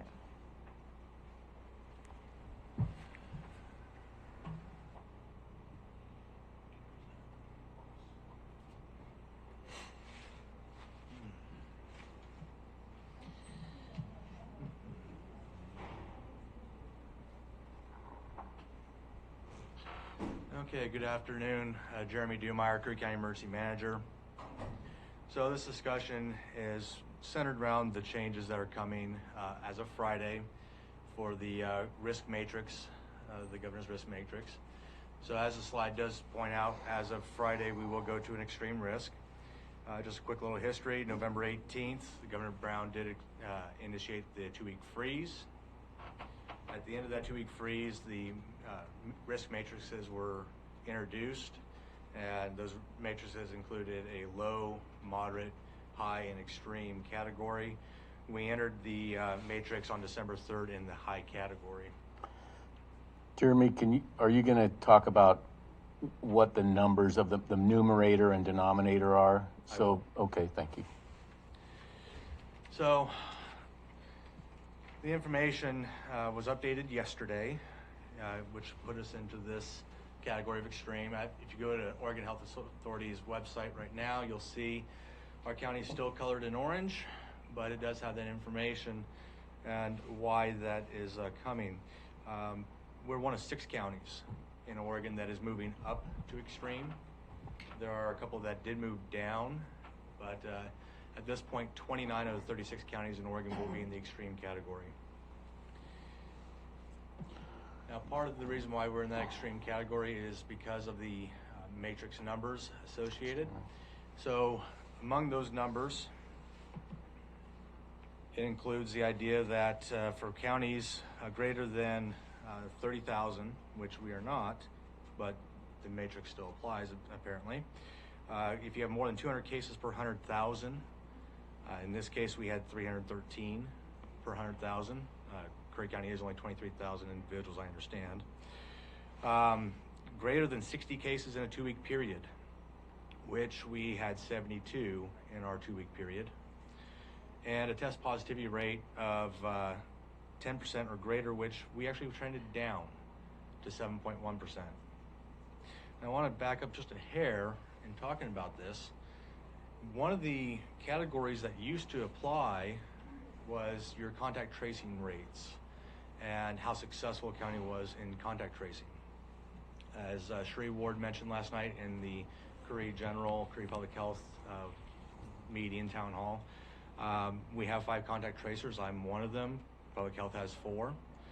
We have ample contact tracers, and we are very fortunate that over 95% of our individuals who have reported as positive have been successfully contact traced.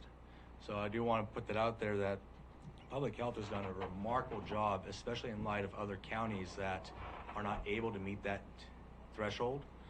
There are some counties that are struggling to meet even 30%. So if that were still a matrix item, I would be thrilled. But this slide exists simply to kind of overlay everything. It's small. It's there to kind of to just show the low, moderate, extreme, and high risk. What changes from where we are now in the high to where we're going in extreme on Friday are these bullet points. So your social and at-home gathering sizes reduces to 6 people with a limit of 2 households. Your eating and drinking establishments, as you've heard earlier today, indoor dining is prohibited. Outdoor dining is allowed up to 50 people maximum. Your indoor recreation, fitness, entertainment establishments, gyms, museums, theaters, so on, all closed. And I'm going to pause for a second there. This is the state. This is not Curry County. This is not what we as a county are choosing to do per se. It's what the state's plan is.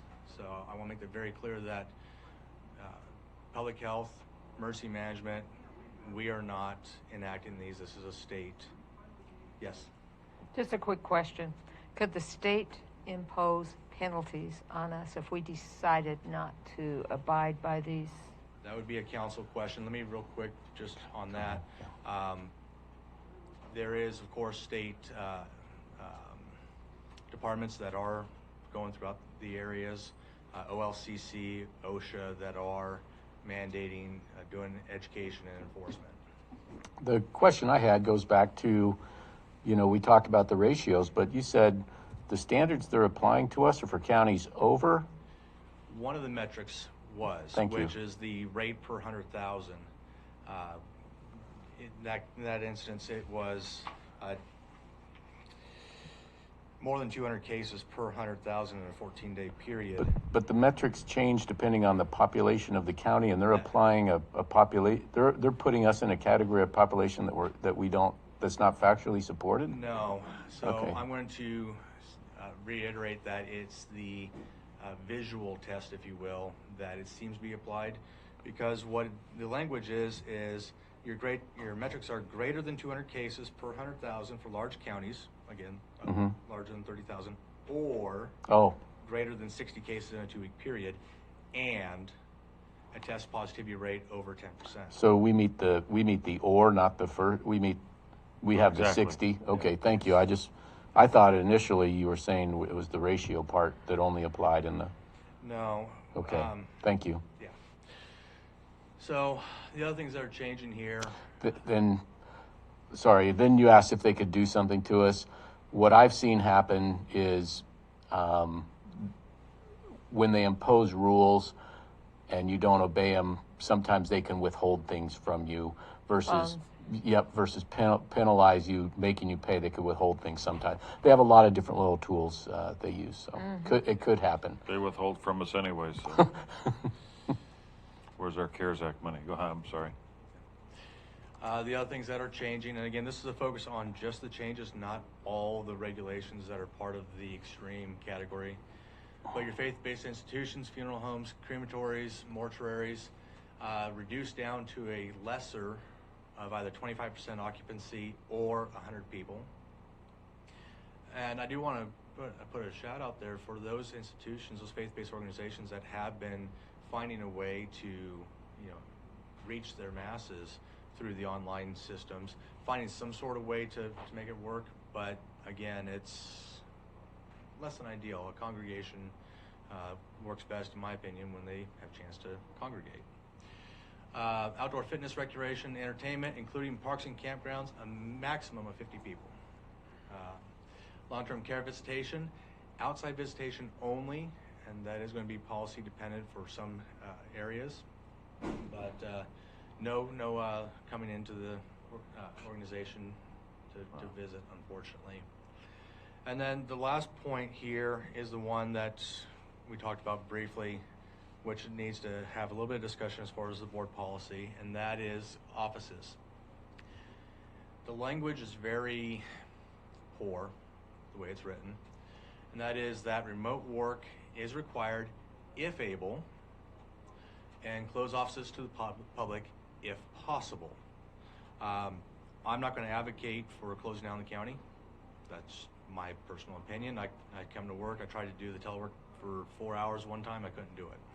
I have to come to my office and be a part of what I'm doing.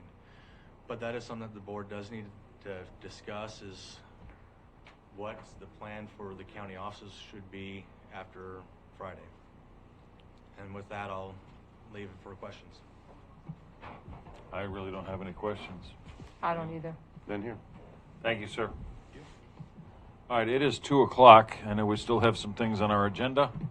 We have promised that we would break for our workshop. I need to go to my office and get the workshop agenda before we start. So why don't we take just a brief 5 minutes, set up for the workshop, and we will reconvene this meeting after workshop. We are back in session. It is 2:50 p.m. on December 16th, 2020, picking up where we left off on our agenda. Let me look here real quick, make sure I've got everything done. I think next is H, to appoint a suicide awareness and prevention council members. Commissioner Boyce. Staff Jesuit, did we have those three last minute applicants? Did they not get in time? Is that what happened? So,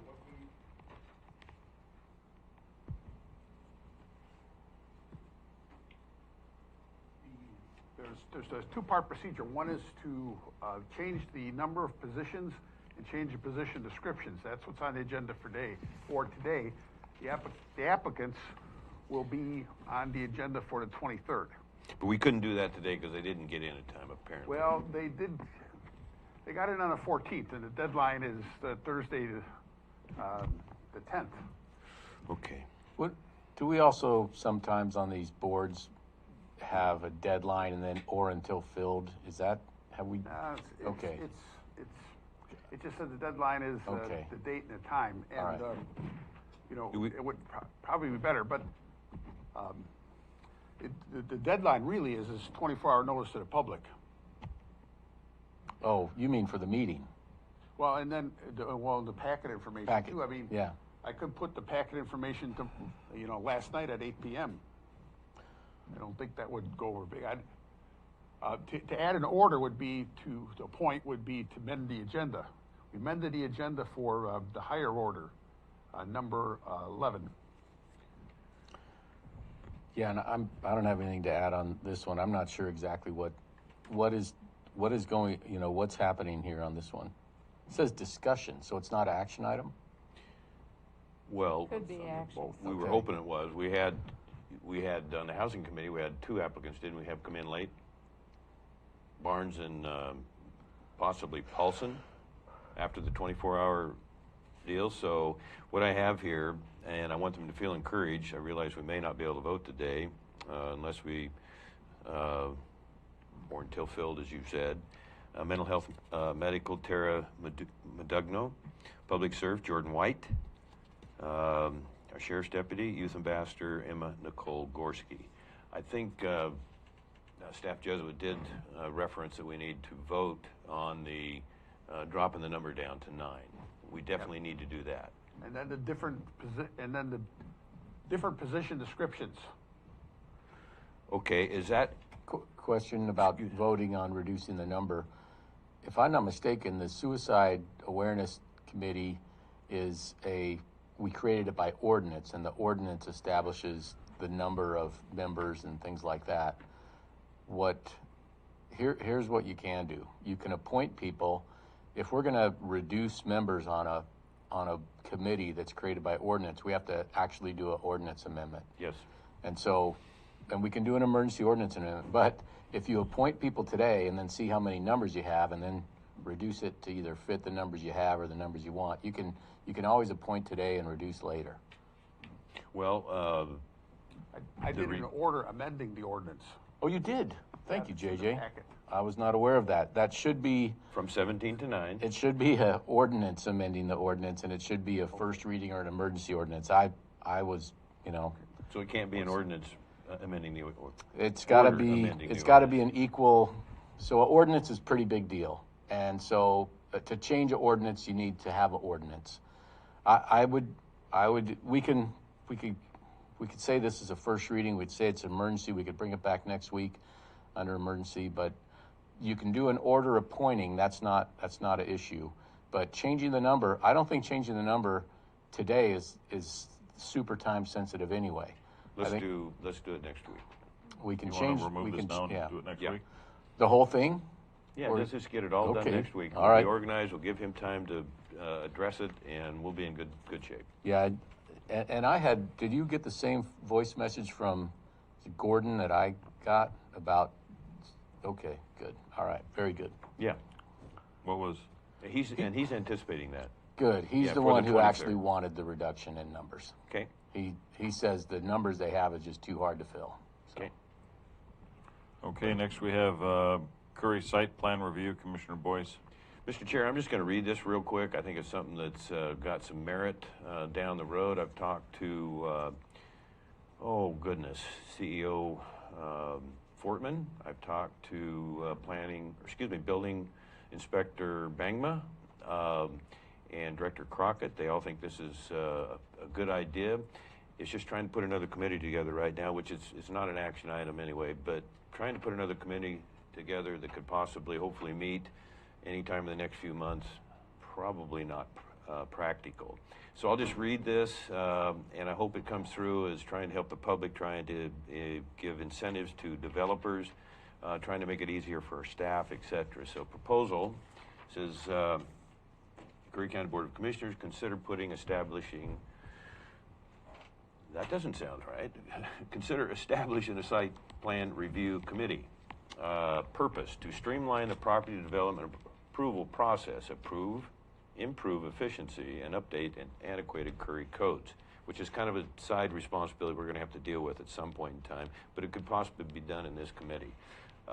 Curry County Property, Housing, and Land Development provide everything needed from the beginning for preliminary plat approval to final plat approval through a full outline and available in a logical and proper sequence ahead of time. Hopefully there would be less delays and less misunderstandings for all concerned moving forward. Similar plans have been very successful in other counties and cities. Goals, to help facilitate, basically to offer improved public and customer service, support, promote, and make things easier for current and potential business and industry working and employing in Curry County. Pre-development review and guidance. Emphasize pre-development review and guidance. If somebody has property, they come here and they want, what's the stages I need to do? This is where we could give them some help. Every department an overall plan to offer a specific order of development tasks to be listed and implemented.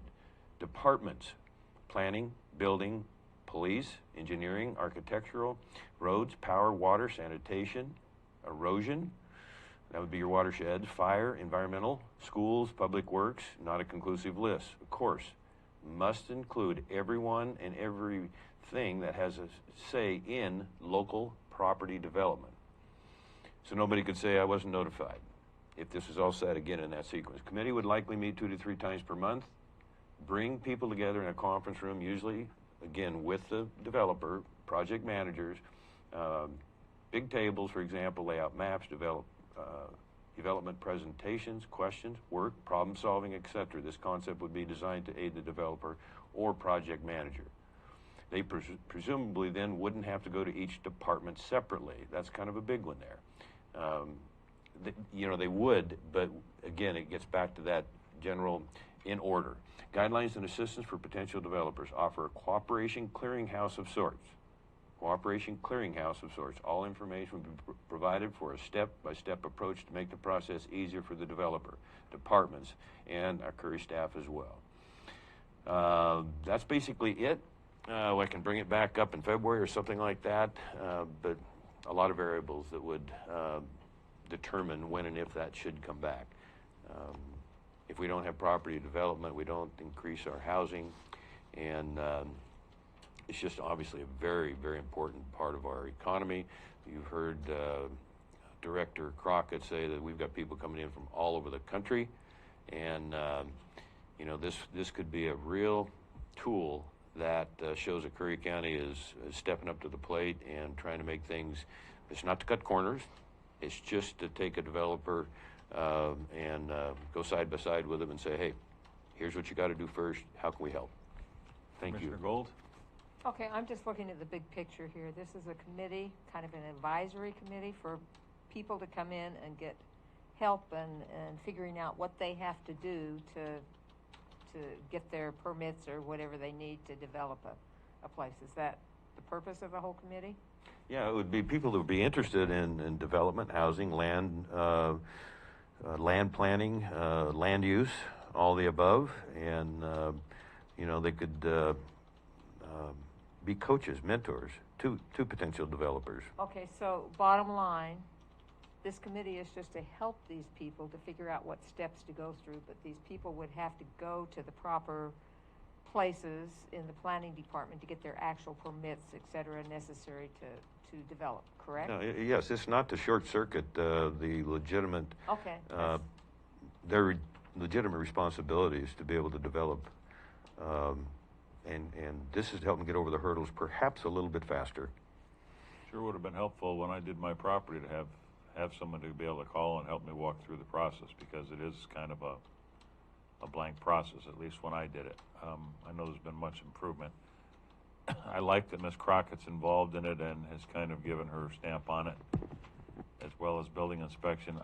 I would like to, if you wouldn't mind, maybe have you know, a further conversation on it, maybe with them in the room, so we all understand exactly what it's going to be. But I can't find a reason why I wouldn't support it. Well, thank you, and I don't want to I want to clarify. I'm not speaking for Director Crockett. I'm not saying she put a stamp of approval on this. I believe in our discussion she felt like it was worth you know, moving forward perhaps. Okay. Her issue was timing isn't very good right now, and I certainly agree with that. And yes, bringing them into the room, David Bassett, Mark Bangma, perhaps Garrett Thompson, the inspector from City of Brookings, certainly Ms. Crockett, some of her staff, can't hurt, I guess would be my approach. Thank you. If you want to try and schedule this for a workshop and get them involved, that'd be great. Okay. Things are piling up already for the end of January on my, you know, but yes, that might be the appropriate time. All right, well, let us know when you want to have that for a workshop. Thank you. All right, and I know we wanted to talk about the department heads per the governor's order, but we've also got Brad, Mr. Rucker, you've got an update on departments who work remotely anyway. Right. So why don't you tie that all in together? Okay, so last business meeting it was suggested that I give an update on those departments who have been working remotely. So I did that in our last managers meeting. And I found that there were a handful of departments that were working remotely. Some said that it was more productive and that it was working well, and others said it was kind of difficult to really get everything done, and so they were working on a hybrid model. As of right now, most departments are back in the office. There are still, sounds like, some individuals in a couple of departments that are working remotely, and those are the ones where it's working really well, and where the managers are convinced that it's more productive to have them do it that way. So I guess I kind of look at it and think that the managers are being responsible about what to do. They're looking at the situation saying, hey, we can only work for a certain amount of time, and that's about it, so we're coming back in the office, or they're looking at it and realize that a hybrid model is working okay, or whatnot. So I believe they are being responsible in how they are handling their staff during these governor's executive orders to work remotely where possible. So, and hopefully that's some helpful information in what the board chooses to do next. So in conjunction with Jeremy's report, and knowing that the board has currently said it's up to the managers whether they have their departments or certain individuals in their departments work from home or not, I think it might be a good idea to get some clarification from the board on what we want to do come Friday when the new orders come out. Well, I think for me, the orders speak for themselves. I'm not in agreement with the governor on much of what she's doing. I think rural Oregon needs to be treated much more differently than Portland. And as we've seen, a lot of the cases that are in our county come from other places. People are bringing it into our county. But again, I don't think myself as a commissioner to tell department heads what to do. I think we're to set policies and we're to do those kind of things. But I think it's up to each department head to make their decision on what they feel it takes to make that department function properly as the constituents of this county would expect, and to provide that service to the constituents of the county. If a policy has to be created and we're asked to develop that, then that's something else. But I like to let department heads run their departments. I'm fine with that also.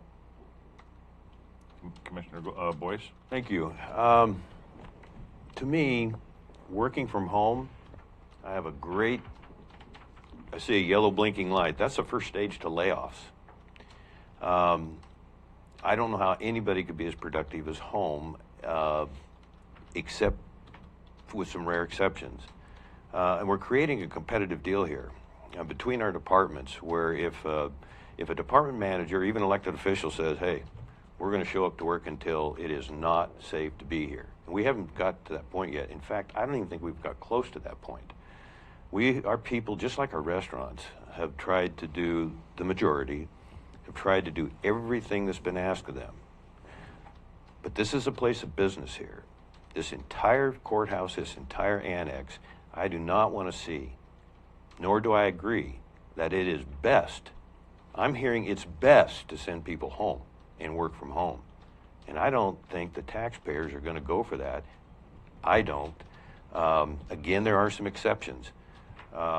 And that's not, in my opinion, telling the departments how to run their programs. What it is saying, we got to come together on this. And until we have a dangerous or unsafe, I don't want to say dangerous, forgive me, but an unsafe situation here, which we don't have yet. We have no cases, and that's because we are doing our best to be extremely careful. Look at the boxes of hand sanitizer out there. So I just want the citizens to know that, yeah, I'm here every day, and I'm watching, and I'm against, generally speaking, working at home. You've got an office here, get here 10 minutes early, 10 minutes after. There's a lot of hurting people out there that do not have a paycheck every 2 weeks, and I think we've got to lead by example. And I ask all of our employees to do that, and all of our department heads.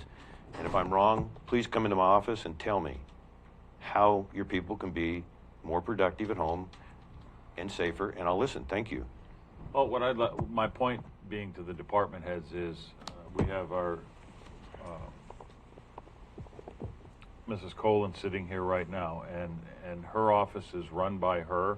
And yes, if she's got an election that she's getting ready to do, or she's got some big recording thing coming up, she's going to know that and be able to schedule her people to be there accordingly. Where if it's a downtime and you've got other procedural things that could be done remotely, that's for that department head to figure out. It's just like our assessor's office. When he's got taxes coming in, he should staff his office accordingly, and vice versa. When they're doing appraisals, maybe they don't need to come to the office that week. They can work from home and go directly to appraisals and or whatever that task that the department heads have for them.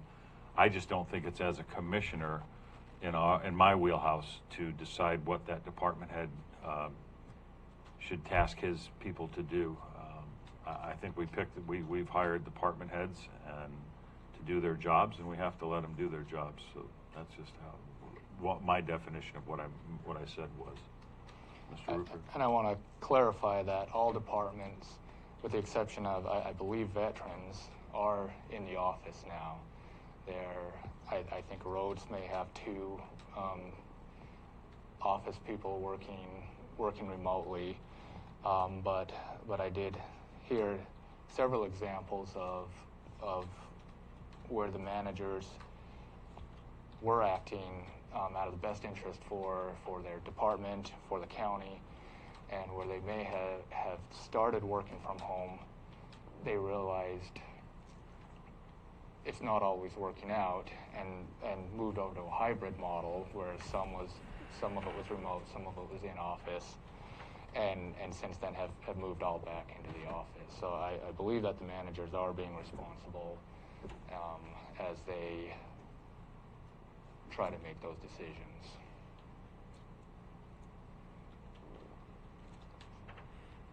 I've said my piece. Okay. Do you have anything further, Mr. Rooker?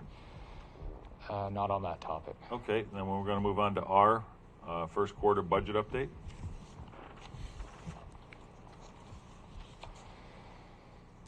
Okay, so to give a detailed budget update at this point, I found it to be quite difficult because of a few limiting factors. Supplemental budgets that were approved in consent agenda today are not reflected in the current data. Year-end balances haven't been brought forward yet. There's $800,000 in COVID reimbursements that aren't reflected in the departmental budgets. There are also grants that have not come in yet, therefore they're not reflected in the departmental budgets. And then the departmental admin fees haven't been recognized yet. So there's a lot of different things that are really preventing us from giving a good detailed budget update at this point. All of that, or not all of it, but as far as finance goes, we are expected to be caught up at the end of this month with moving some of those, posting the supplementals, moving year-end balances and whatnot. But some of the highlights that I did find were, or highlights or the opposite, were dog license fees were expected to be $125,000 this year. They were budgeted that way, but so far there hasn't been anything collected. Property registration fees were expected, or are currently at $96,000, which is 66% of the budgeted amount. We were about 42% through the year at the time of the reports were printed, so that's ahead of schedule. Planning fees are at 76% of budget so far. So again, those are up. They're expected to continue to increase throughout the rest of the year. Lottery dollars are expected to be down due to COVID. Business licenses are at 80% of the budget right now, so twice as much as what was expected. Federal PILT is projected to be down about $1 million. Public health is up 17% on their revenues. TLT dollars are almost double than the amount expected. And building safety revenue is also up. So there are a lot of things that are ahead of the budgets or ahead of the budgeted amounts, or are higher at this point than what were expected. But we do also have a few areas that are going to hurt, like the federal PILT being down roughly $1 million on that PILT money. Going to hurt now. The other piece you can look at is that we have been reimbursed almost $800,000, or will be reimbursed almost $800,000 through COVID reimbursements, which will help offset some of these shortcomings. I hate interrupting. I'm sorry. I could wait. That's it. You're at the end? I apologize. Thank you. Can you give me a little more detail on that $800,000? What kind of detail do you want? I know it's CARES money, but from what department? Oregon Health or? The CARES money is coming from the federal government. Well, it's being reimbursed by or to all county departments. Yeah, but it's not coming direct from the U.S. Treasury. It's coming through the state of Oregon. So Okay. I'm just Then I stand I'm just trying to understand and so where the trail is so I can follow that. I'm not aware of that. So give me a little more detail on that as you can. I think we all can learn because it's a little bit of a question mark in my mind. So we really don't know where we are right now. You have a ton of variables, correct? Yeah, there are a lot of variables. Like I said, we should have a much better idea.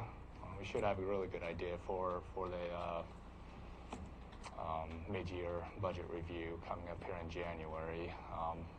Like I said, the finance department has been a little behind on some of this as we've been implementing new software systems, but that should all be caught up by the end of this month. Okay, I'm not trying to put you on the spot here, but I'm learning as we go. But I do have some questions. You mentioned, I'll just ask if you and Director or Ms. Smells are working together on this. Does this have her input and your input collectively? Yeah, what I presented was my input.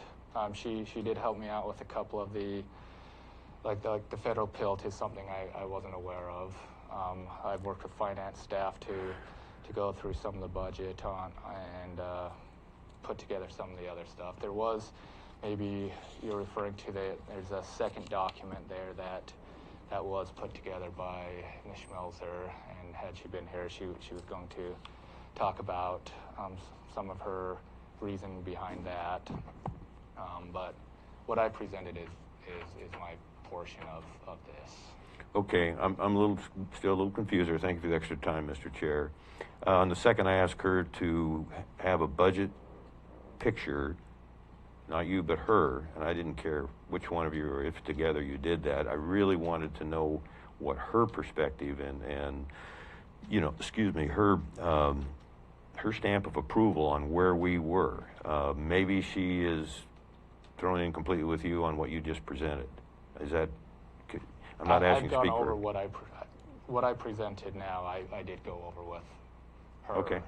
And so she's aware with it and didn't have any comments to the negative on that. Okay, but with this kind of, with no fault of yours, okay, no fault of yours. You heard me a minute ago say the first stage is the layoffs, which I want to avoid at all cost. With this kind of uncertainty, and I've been pounding this for a long time with the amount of spending that we've been doing, that I've opposed in a general sense, I'm just really nervous how we can tie this together by the end of the year and who is going to take that responsibility. I mean, are you a little concerned, as good as I believe you are probably with numbers? Yeah, I would say that I'm concerned that I haven't been able to, that I can't look at things and just be able to say, yeah, we're doing great right now, or we're not doing great, and we need to form this kind of plan. So we share some uneasiness. Sure. Good. Yes. Okay. All right. So here we are the 16th of December, and we have a meeting on the 23rd. If we can, Mr. Rickert, I'd like to have another report, and hopefully some of those question marks will be, come into clear view and can help you with. I mean, you can't predict impossible, and I understand that, but I'm just, again, pretty uneasy where we are. Thank you. And are you asking for another report on the 23rd? Well, essentially, you just offered there with potential updates that are coming in, that might just happen in the next 7 days. Maybe none will happen. I would say let's wait till mid-year review, because then they will be done. Again, we're in finance right now. We're under a lot of pressure with the new software systems getting in. So some of these things that will help update us aren't getting done as quick as any of us would like.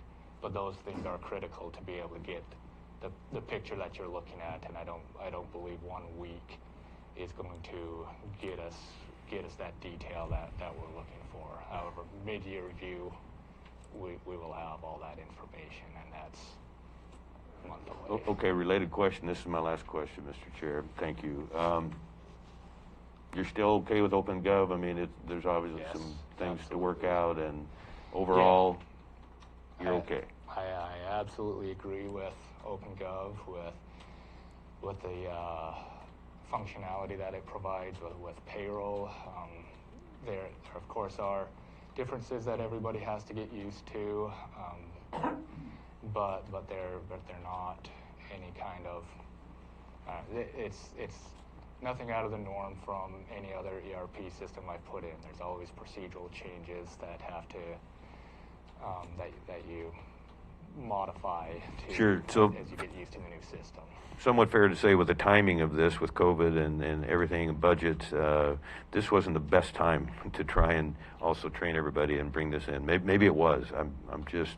I don't think that it's the wrong time to do it. Anytime you put in an ERP system and you're looking at 18 months of a lot of extra work. 18 months. Okay. Thank you. Commissioner Gold? I just had one comment, and I don't know how easy this would be, but I think looking at departments to see which ones are self-funded would be very helpful for the next set of commissioners to look at as far as, you know, what plans are they going to make. And that's exactly what the document as attached to the agenda item had on it, and that's the piece that Commissioner Melzer put together. Okay. Yeah, that's on the packet. Yeah, and it is very interesting to look at, and I really appreciate the time she put into putting that together, because it will help me out as you know in the coming year. Yeah, I would think that would be very helpful in making future decisions about various departments. And I have one more question. With the new software program that we're putting in, our budget will become basically a living being on a daily basis. When you batch out at the end of the day, the next morning when you open your computer, that budget will be to date on a daily basis for any one of us to go in, or any one department head in this county to go in and look at their budget, and commissioners to look at the county's budget anytime they want. Is that correct? Yes, the way I understand it is that is correct. Any department, anyone who has access to that system will be able to go in and look at it as almost as things are entered. Okay. Because I know I know when we went through the intros a months or so ago, they were talking about batching out at the end of the day. Anything that batches the next morning, it will be on the budget. So there's that one delay. One last comment regarding payroll. Do you think the new system will help tremendously on avoiding payroll mistakes?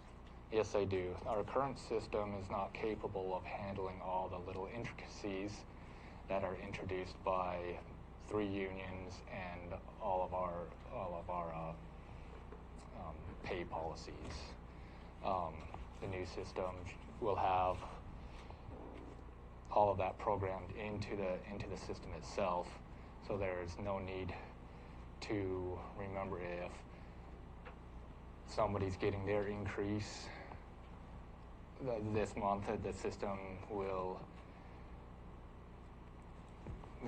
effectively recognize that and do it on its own. And I've just got to say, I did not vote for the OpenGov thing simply because I thought it was too expensive. But after going through the payroll problems that we've had, I can see there's a real need for it. So I agree. Just my comment. All right, thank you.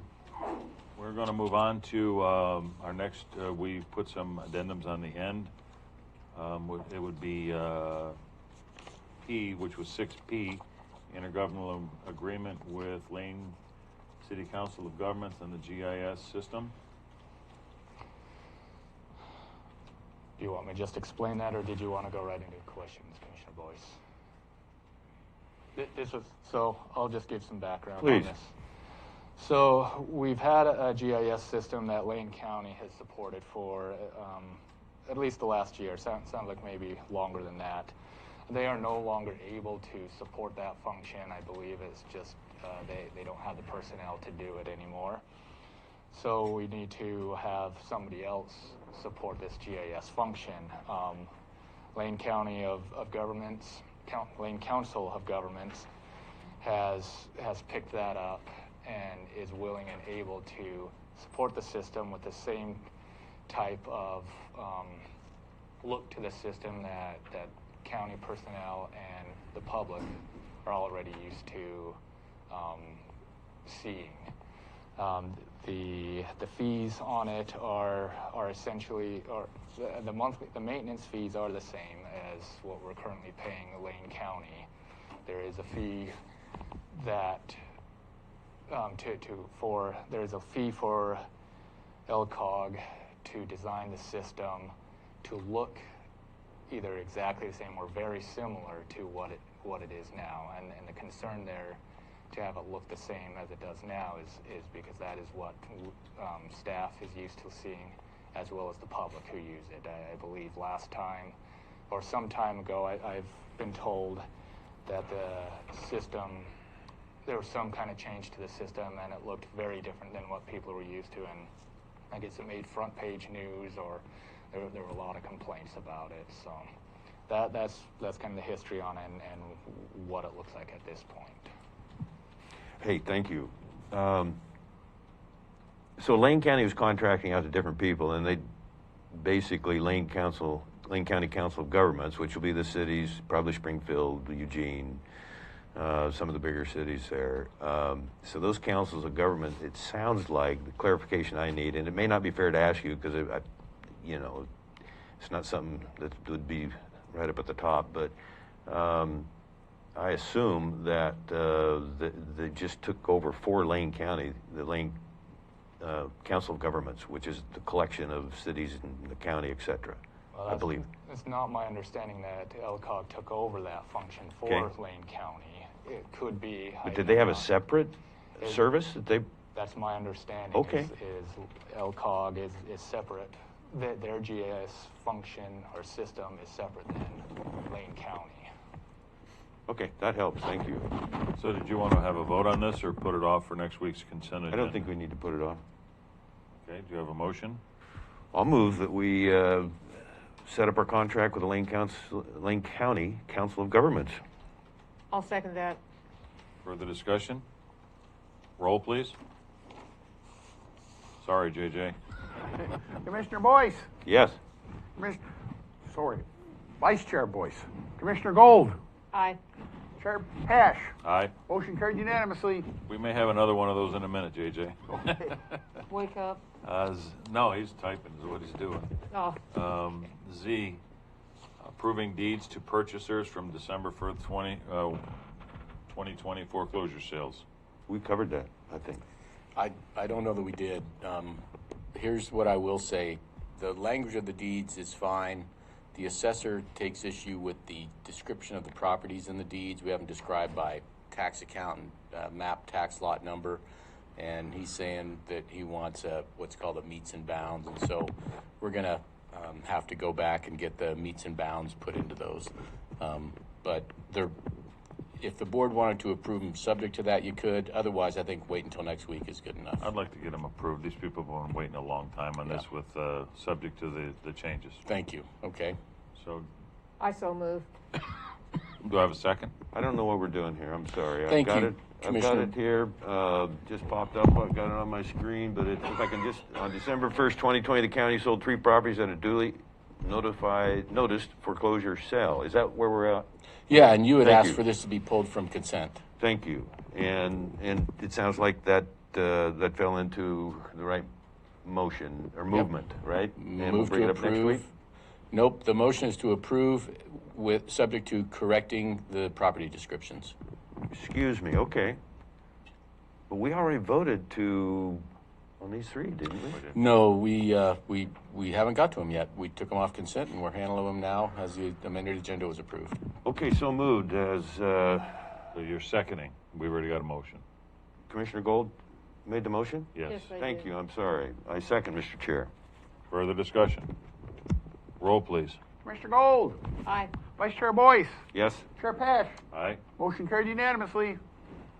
All right, Mr. Director, your report. So, I've mentioned working with the animal shelter agreement before, but because the county is responsible for the animal control, we set up an agreement with Pennies for Pooches to distribute licenses and collect the fees for the licenses.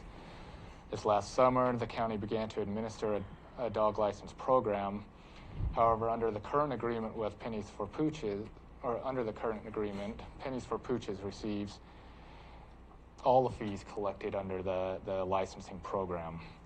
So we've worked with Pennies for Pooches some to change the agreement and reduce the funds that they receive from the licensing program. But I'm still pretty uncomfortable with this arrangement and the impacts that it has on the county budget.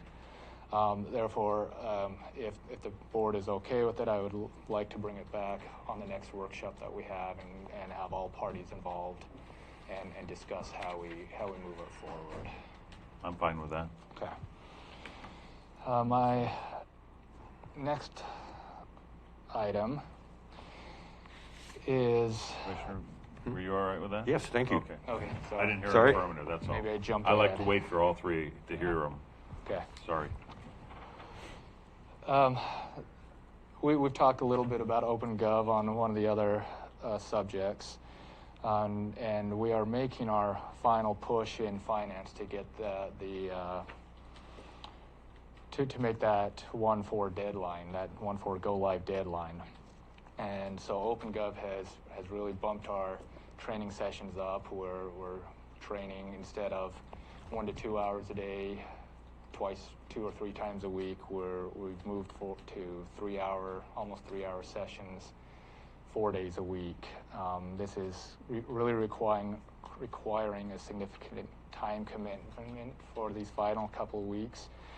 And so the finance staff is going to be logging some overtime as they were working through lunches, where most of these sessions have been scheduled, trying to keep up on their other duties. They may be coming in early, staying late a little bit, just for these next few weeks to meet that deadline. And I just want you to be aware of it. The next item I have is last year, the county retained the CPA services of Summer Sears for the budgeting process, and what she did was help create the chart of accounts to help move us over into OpenGov. At that time, it sounds like the board had also approved some and budgeted funds for her to help out this year. However, I don't think we need I don't think we need that role quite as much as what it was last year. So this year, her role will be reduced to just answering questions, especially as budgeting comes up and as we finish our migration to OpenGov later on this year. Good job. Good job. Then my final item is the 2019-2020 financial audit that we have started. Right now, we're just in the process of submitting documents, different controls for them to audit, and I've sent an email out to everybody who they've asked to do, including commissioners who they are requesting some interviews with, to go over I assume some of these controls. So just watch for that. I think I've received responses from most of you on that, and just know that we have started that at this point. And I've got to confess, I had an individual in my office that was very forceful at the time I was supposed to be on the interview. So I'll let her know and to have a reschedule sometime. Okay, thank you. That's everything for me. Thank you. Question? Yes. Just going back to the contract with CPA Sears, I don't want to restrict that. That may, just with the load you're carrying and everything involved, I'd sure like to have that backup available. And I don't want to restrict that to, just a question or discussion sort of deal. I'm going to try and encourage the board to reconsider or consider that a role somewhat, maybe even slightly more than what she did last year would be an ace in all we might really wouldn't need to play and have available. I hope I'm wrong. And thank you for that. And I'll clarify. I guess that was my thought on what her role would be. The contract is an open contract, billable by an hourly rate as we need it. Okay. So that is open. I think that's great too. I mean, if you need her, we've already approved it. If you need her, but if you don't need her and you feel like you got the ball, then run with that. That's my hope. Okay, good. Thank you. Anything further? No, thank you. Commissioner Gold? Oh. This is going to be short, sweet, and to the point because I had planned on talking about the noise ordinance, but that was taken care of at an all-care meeting. Found out that there's been a 13% increase in Medicaid in the county, which is not surprising. So other than that, I don't have anything to report. Thank you. Okay, for me, Sorry, what does that mean, a 13% increase in Medicaid? Medicaid is... Sorry, Commissioner Pass. Federal, you know what Medicaid is? Not in the context you're talking about. Okay, these were some statistics that were put out by the all-care people, and I just thought it might be interesting. No, but do you mean we have 13% more people now on Yeah, we know what I Medicaid? mean. Okay, thank Yes. you. I didn't know what a 13% he was hoping increase. to get more money when he retired. That's what I was wondering. Is Medicaid paying 13% more now? I didn't know what you meant by a 13% more increase in Medicaid. Wake up. No, I'm not saying you're not. I mean, but you know the government wouldn't give us 13% more, so. It's 1.3% for Social Security, just to let you know. All right, so I have a question of Commissioner Boyce before I start my comments. Last week last meeting you said you were going to make a statement and ask me some questions. I'm wondering if you were going to do those under your comments or if you want to do those under other, because I had responses and I didn't want to go through my updates if you were going to do that, because I can, however you wanted to do that. On the challenges of, in particular, 4 things that I asked you about on blind copy emails that you said in the November 18th meeting that I sent you. Well, you had that, but you also said you wanted to make a statement, and of course I would want to. My statement was in the newspaper as far as Curry County Parks, Boyce Cove in particular, and how the Meekins were treated in that entire thing. Related to the censor, do you still think the censor was a good idea? Again, sir, I would never have done the censor if you would have, at that meeting, said, you know what, I've kind of been out of my lane on this, and I'm going to back away and leave this to our parks coordinator and his liaison. I would never have gone forward with that censor. Well, I spoke before I read the censor. If you remember, Commissioner, I said to you, I take no pleasure at all in doing this. I had been in touch with CIS because they had asked me to, and their direction to me was through County Council. He was there. You have to do this. This is what needs to be done. If you would have said in the beginning, I'm going to step away from this and leave it alone, I would have put the censor in the back of my folder and never gone forward with it. Never. But when you got aggressive and started questioning the way it was done and the way that whole meeting took out, I felt at that point it was my obligation, as CIS directed me to go forward with it. Again, I've told you in the very beginning since we've met, I want to work together and move forward with things. I would like to do that, but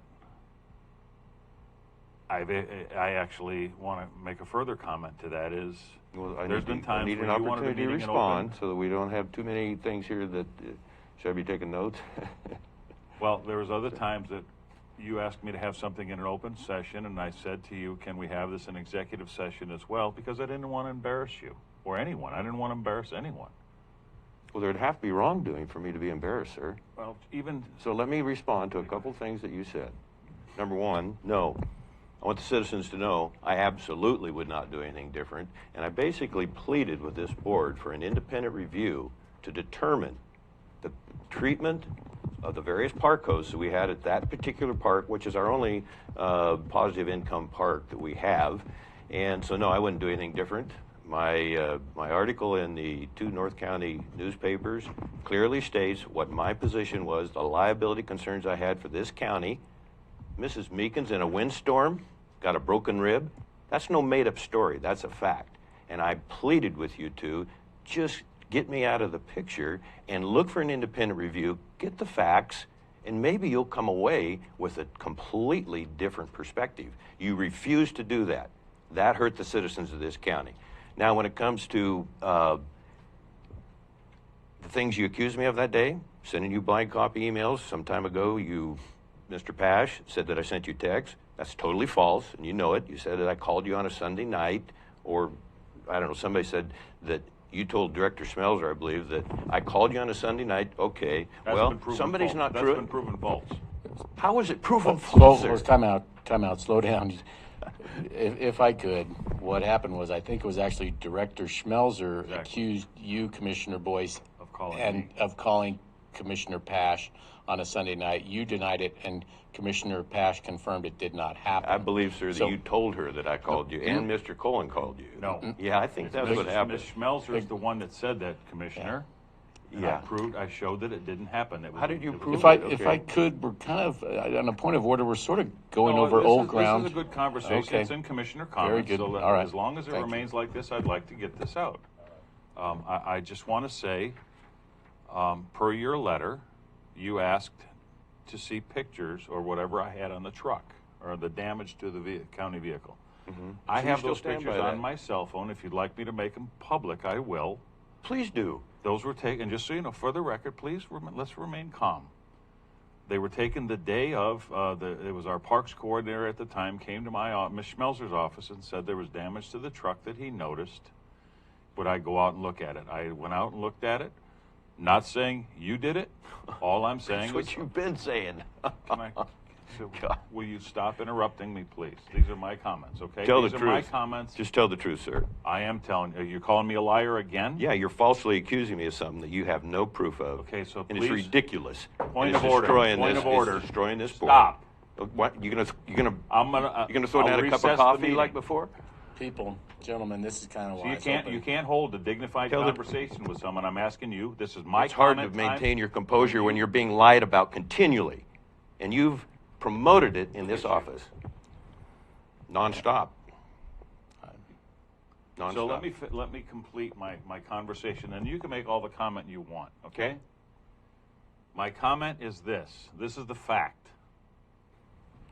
The fact is, our parks coordinator went in Ms. Schmelzer's office and noticed, he said, since you borrowed the truck and took your boat up to Agnes with it, you brought it back, it had dirt on the back of it, there was a fresh dent in the quarter panel.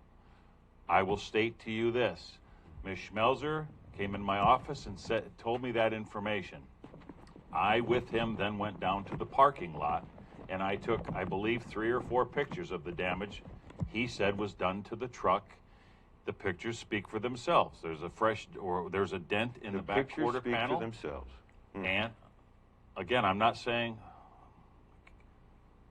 I wish you know what, you got to really stop interrupting me. There were 3 or 4 pictures taken. There's a dent in the back of the truck and fresh mud and a scrape over the top of the dent. I have those pictures. If you'd like me to make them public, I will make them public. Please do. So, are you done now? No, I'm going to go down your list of demands that No, I was I'm gonna supposed to give to you. Hey, Bart, I'm going to get to respond to each one and not wait till the end. In your comments, you're going to respond. Oh, yeah. That's how it works. This is my commissioner comments, Commissioner.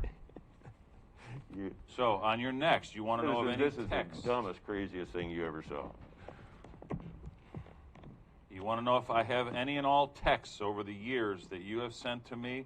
I just want to know, do you want to see the text that you've sent to my personal cell phone?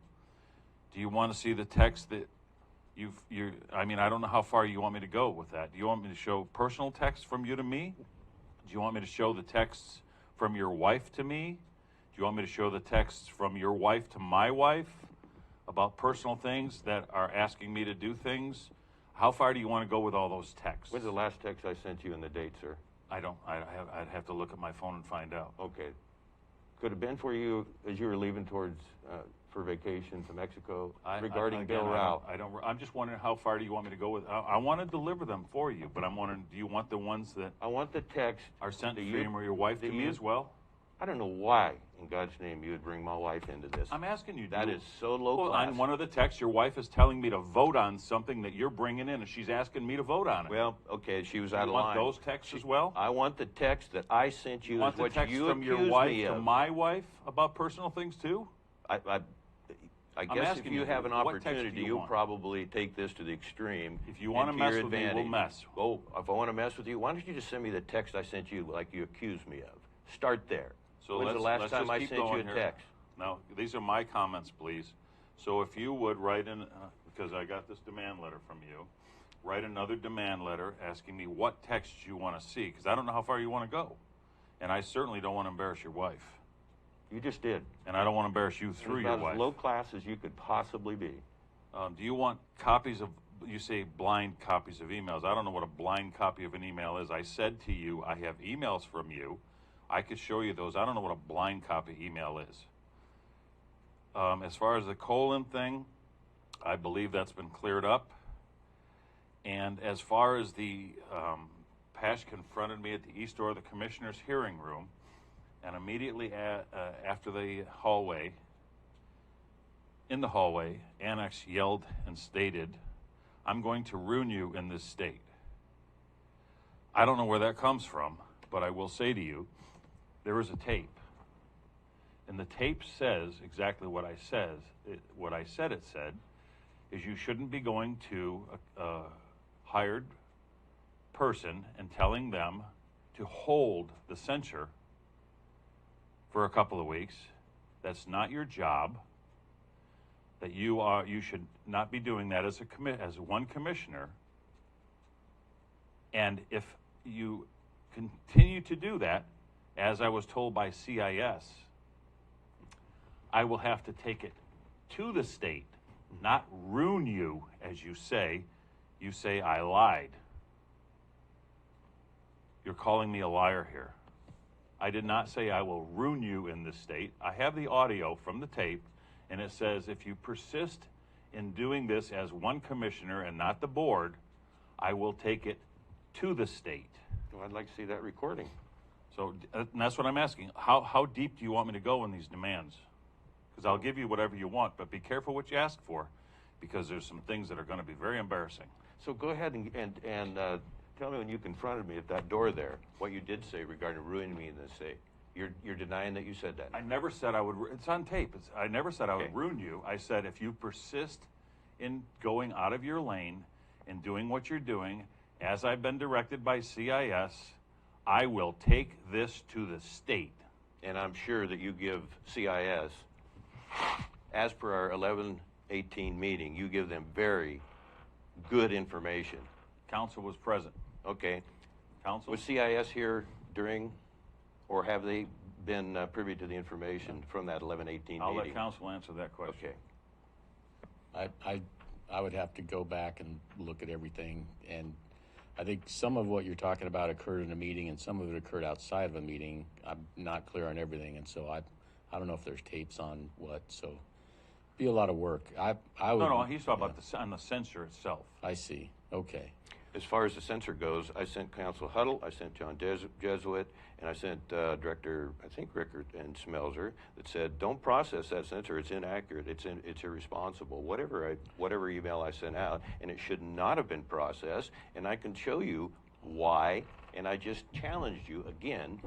Why didn't you seek the facts? Why did you assume the Meekins were wrong on everything? Why did you assume the Ketchums were wrong on everything? My comments, other than I want to say two more comments, and then my comments are done. You going to answer my question on that? As far as the state of the county, it has been a long-standing thing that the state of the county address is done by the last or the outgoing chair board. If you wanted to, as you've made known that you want to do the state of the county, and not me as the outgoing board chair, sir, go ahead and do that. I'm fine with that. I want to also comment that there is a board, Oregon Fish and Wildlife Commission agenda meeting on December 11th, and minutes to that meeting are available on their website, and there was some good information on that meeting. And I did misspeak earlier in the meeting when I said COVID-19, that there's 18 other COVIDs. One of the ladies that was here asked me to look into that a little bit more, and I did, and there are 7 other COVIDs. There are 7 COVIDs, but there are innumerable amount of strains from those. So there's not 19 COVIDs, there's only 7. And I guess it depends on your RNA, not DNA, your RNA. So those are my comments. So the floor is yours, sir.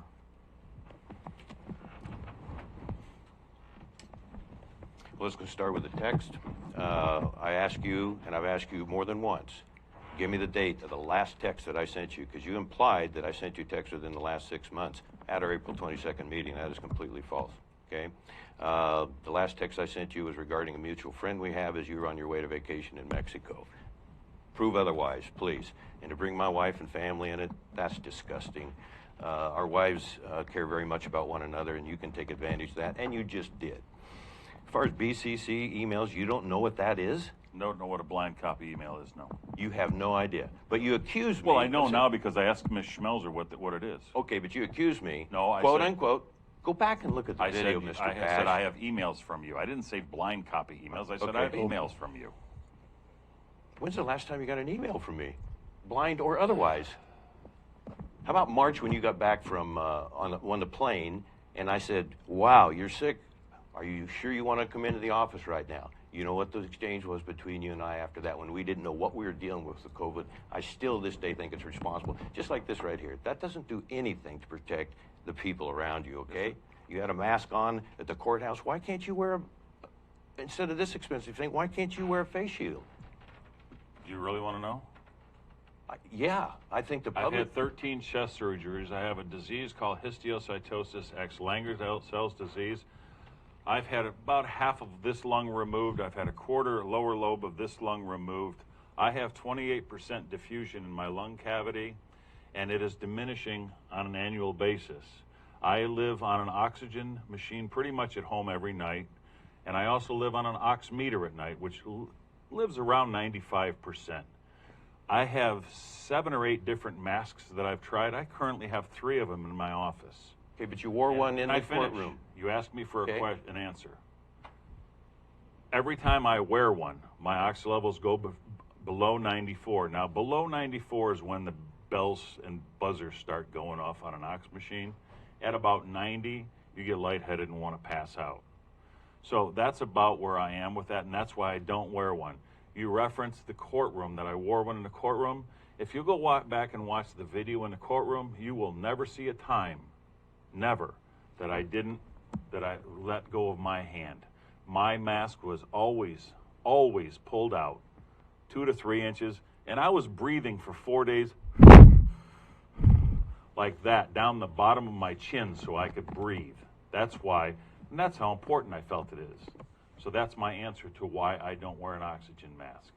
This, many people have gone to and use, and health experts say that it, again, if I sneeze, this will stop a lot more than that mask you're wearing is. No, I don't. And they've done slow-mos on that. If I sneeze, this goes up. That goes straight out. And you've even altered it, cut the chin off of it, which probably voids it anyway. So you want to complain about me, hold up your mask. You literally cut the bottom off the mask. It's sealed right there on my chin, big guy. So anyway, if you want to complain about my health, I understand. I have supported you on this. Why can't you wear a face shield? Wouldn't you ask anybody else to do that? I just told you. A face shield yes. Stops your breathing too. Yes. I'm sorry. Okay. I'll tell you what you do. Go ask a lung expert. Tell them what I have. Tell them that I only have 28% diffusion. And ask them if a guy with 28% diffusion has to wear a face mask within a couple of inches of his face and breathe. I take 4 breaths for every breath you take. I take 4 to get the same amount of oxygen in my blood. Ask that lung official his recommendation for me, and then you'll get a good answer. And he would tell you can't wear... That'll be the person that you trust. Okay, so he would tell you can't wear a face shield then? Yes. Okay. Well, just get that answer for yourself, because I'm a liar. So just get that information for yourself. Never called you a liar. You call me one right here. I'm shocked that you don't know. Where's the words? You accuse me of way too much. I want the public to know that I've not used county vehicle for personal use. That vehicle was parked there for several months. So to have a challenge that somehow I got to muddy or put a dent in it is just absolutely false. Just like many other things that have happened in this building, the tremendous growing bureaucracy, that you either get along or you'll be pushed in a corner, and your instep will be pay the price. I'm not done. So you're saying you never used. That's right. County truck. And I never to take your boat up Yes, to I did. Agnes. You just said you never used one. I said I didn't use any county vehicle for personal use. That's the fact. And I also never It was dented your one. boat, wasn't it? Of course, it was my boat. You just use you just said you didn't use, but in essence, you have Fellas, testified that really, guys, this is going on too long. I mean, and you we've already used been the over county this. truck citizens to to take know your that boat is the up truth. to Agnes. Yeah, it was on county business. It was of economic development. We have a record saying it was economic development. Anyhow, if can we please? I don't want it. I didn't want any of this in open session to start with. He's the one that wanted it all in open session. So here we are. So we're not clear on the BCC emails. So you want the public to think that I've sent you a lot of emails, none since March, not one, and nothing blind, nothing otherwise. I've not sent you a text. I don't know, at least a year and a half now. And I think you offered to prove that. You said you have a video. Let's get that out to the public with everything that was said between you and I in that hallway. And as we went into the commissioner's room, I think that would be very eye-opening. And you keep accusing me of damaging and using company or county vehicles. You're still doing it. So my turn. Nothing settled except more hard feelings, and we went low. Oh, got 2 more years with me, minimum, maybe 6. Good luck. Mr. Rickard, I sent you an email on November 23rd. I feel like I owe you a little bit of an apology. And the email said, I can't find the document at the moment. However, we'll locate regarding information sent to you just prior to our November 4th, 2020 meeting regarding my face mask presentation. I referenced challenging you, maybe even advising to make a wise decision. Afterwards, I thought that could have been taken 2 different ways, like I was telling you what to do. So I'm apologizing publicly for that, and that's not the relationship I want you and I to have, so it's quite sincere. And then I said something, welcome or something like that. You had that email.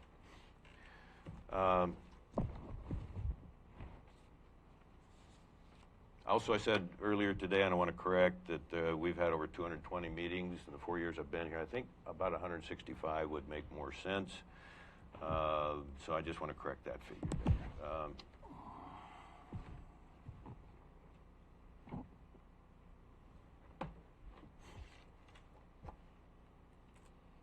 I need the mouse there. Can I trouble you for that, Council Huddle?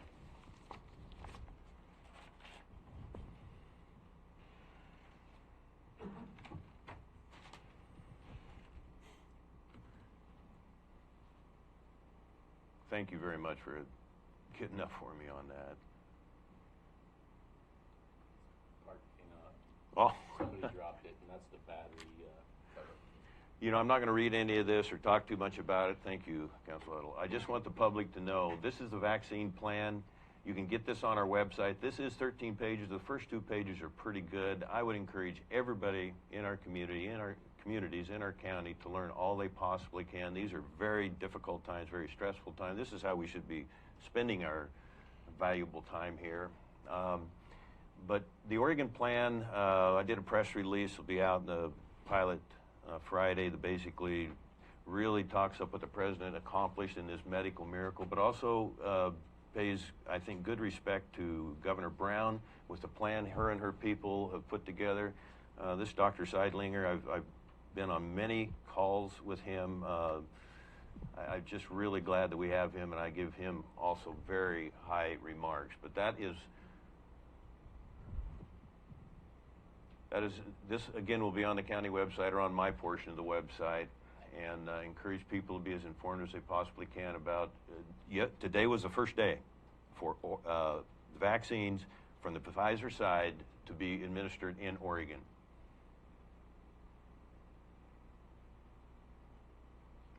Okay, we'll get out of this one. That was too big a file, huh, staff? Oh no, you know what that was? That's the Curry County. Oh, I'll go back there for just a second, just for fun. These are the minutes of the commissioners' meeting in June of 1856. I'm going to spend some time on this if we can afford the time down the road. And it's pre-Civil War, so it's just, it's kind of fun there. I don't know where my other ones are here.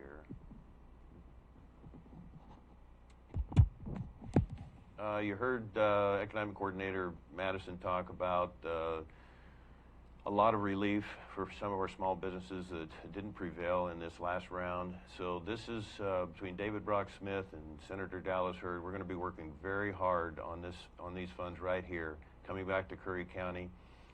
There's a wish list, and you know where it will be targeted, and we're trying to affect or impact the emergency committee and just the general governor's approach on where this money should be coming. And if they're going to shut our businesses down, we want to know ahead of time if they're going to support our companies and employers, and we're going to be pushing very, very hard on that.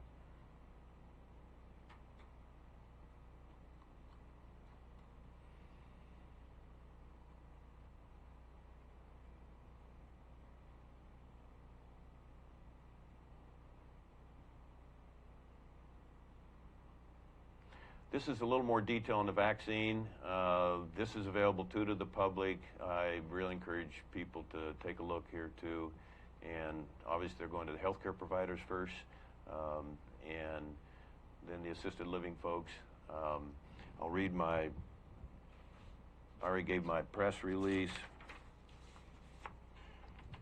You heard Emergency Management Coordinator Dumeyer say that we're at 220 positive cases. I'm going to offer this if the public is interested in continuing to do the good work that they have sacrificed and offered. Just 7 things here. Stay home if it's not necessary to go out. Faithfully wear the mask and face coverings. Keep the 6-foot physical distancing. Limit social interactions from people outside your household. Wash and or disinfect your hands multiple times daily. Avoid touching your face whenever possible. Be on guard for our most vulnerable. Learn all you can about the coming vaccine plans and distribution. That's all I have. Thank you. All right, we have a higher order as well from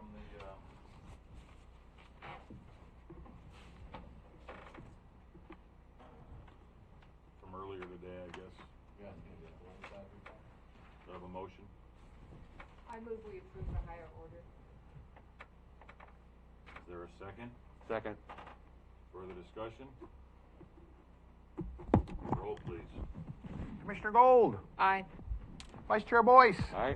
Chair Pash. Aye. Motion carried unanimously. With nothing further, this meeting is adjourned.